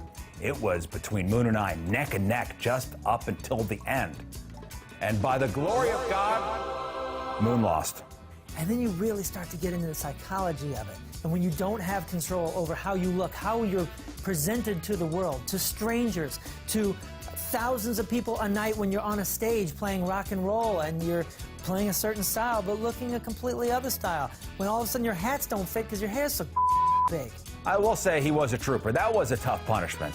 And I could see every day he would get a little more depressed as the days went on. I've had a lot of people ask me about this mentality thing. Is that mentality thing working out for you? Yes, it is. Because I was a sufferer of low T. It happens to guys as they get older. Start feeling like yourself again. I was not feeling sweet. I knew something was off. Wasn't sleeping right. Concentration was all off. Putting on weight in places that, you know, I wouldn't gain weight. These are all symptoms of low T.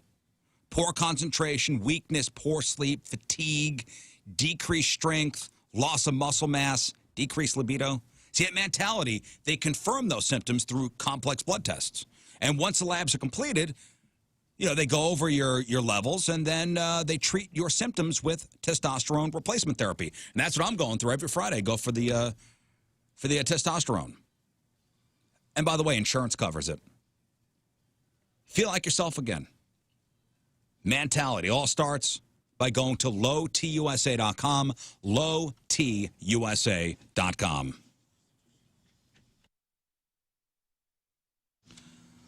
All right, thank you all for tuning in.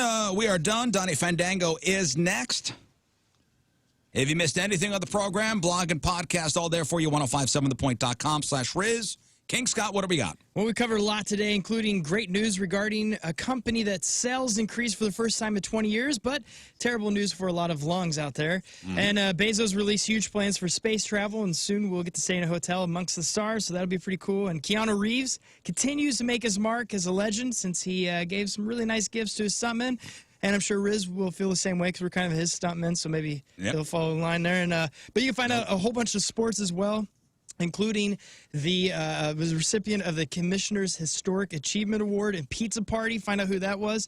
It's a great day. And also you can find us on all podcast networks. Today's show is titled Dancing Over Velveeta. All right. Thank you, King Scott. Anybody got anything else? I do want to say one thing. Yes. Yesterday when I was out at Schnucks, this lady looked like a very professional lady, almost like a lawyer. She came up to me and handed me an envelope. And she goes, "Are you King?" Or she didn't hand it to me yet. She goes, "Are you King Scott?" Then she handed it to me when I said yes. And she goes, "You've been served." And it kind of made my heart skip. Oh, you got served. Yeah, and then I remembered we had talked about it. Yeah. I was like, process service. Oh, okay, good. That was amazing. So whoever that was, thank you. You were brilliant. That was really funny. That's awesome. I'll be at the Schnucks in Crestwood tomorrow from 4 to 6. Stop by us on the Happy Birthday Rizz billboard and drop a little donation for Kids Rock Cancer. Mighty nice of you. All right, fellas, that's it? Yeah, that's all I got, man. All right, we leave you with a selection from our Team Rizz Member of the Day, brought to you by Copper Fire Bar and Eatery in Belleville. Get your exclusive Rizz Show koozie to support Kids Rock Cancer at Copper Fire. From Staunton, Illinois, Joshua Rantanen. Yeah, Joshua Rantanen. Good family. And Josh wants to hear this song, and here it is, and we'll see you tomorrow. Donna next. Bye. Bye.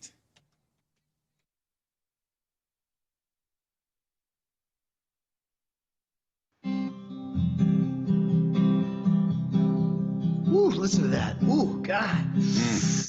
Ooh. be days when you're falling down. There will be days when you're inside out. There will be days when you fall apart. Someone else will break your heart. They're never gonna hold you back, 'cause I'm always gonna have your back. So try to remember that. I hope you're happy. I hope you're good. I hope you get what you wish for, and you're understood. And now I'm standing here looking at you. I'm wondering what the hell you're gonna do with those Dr. Pepper eyes and your bubblegum hair. Yeah, I'm standing right here. I remember how I held you so right.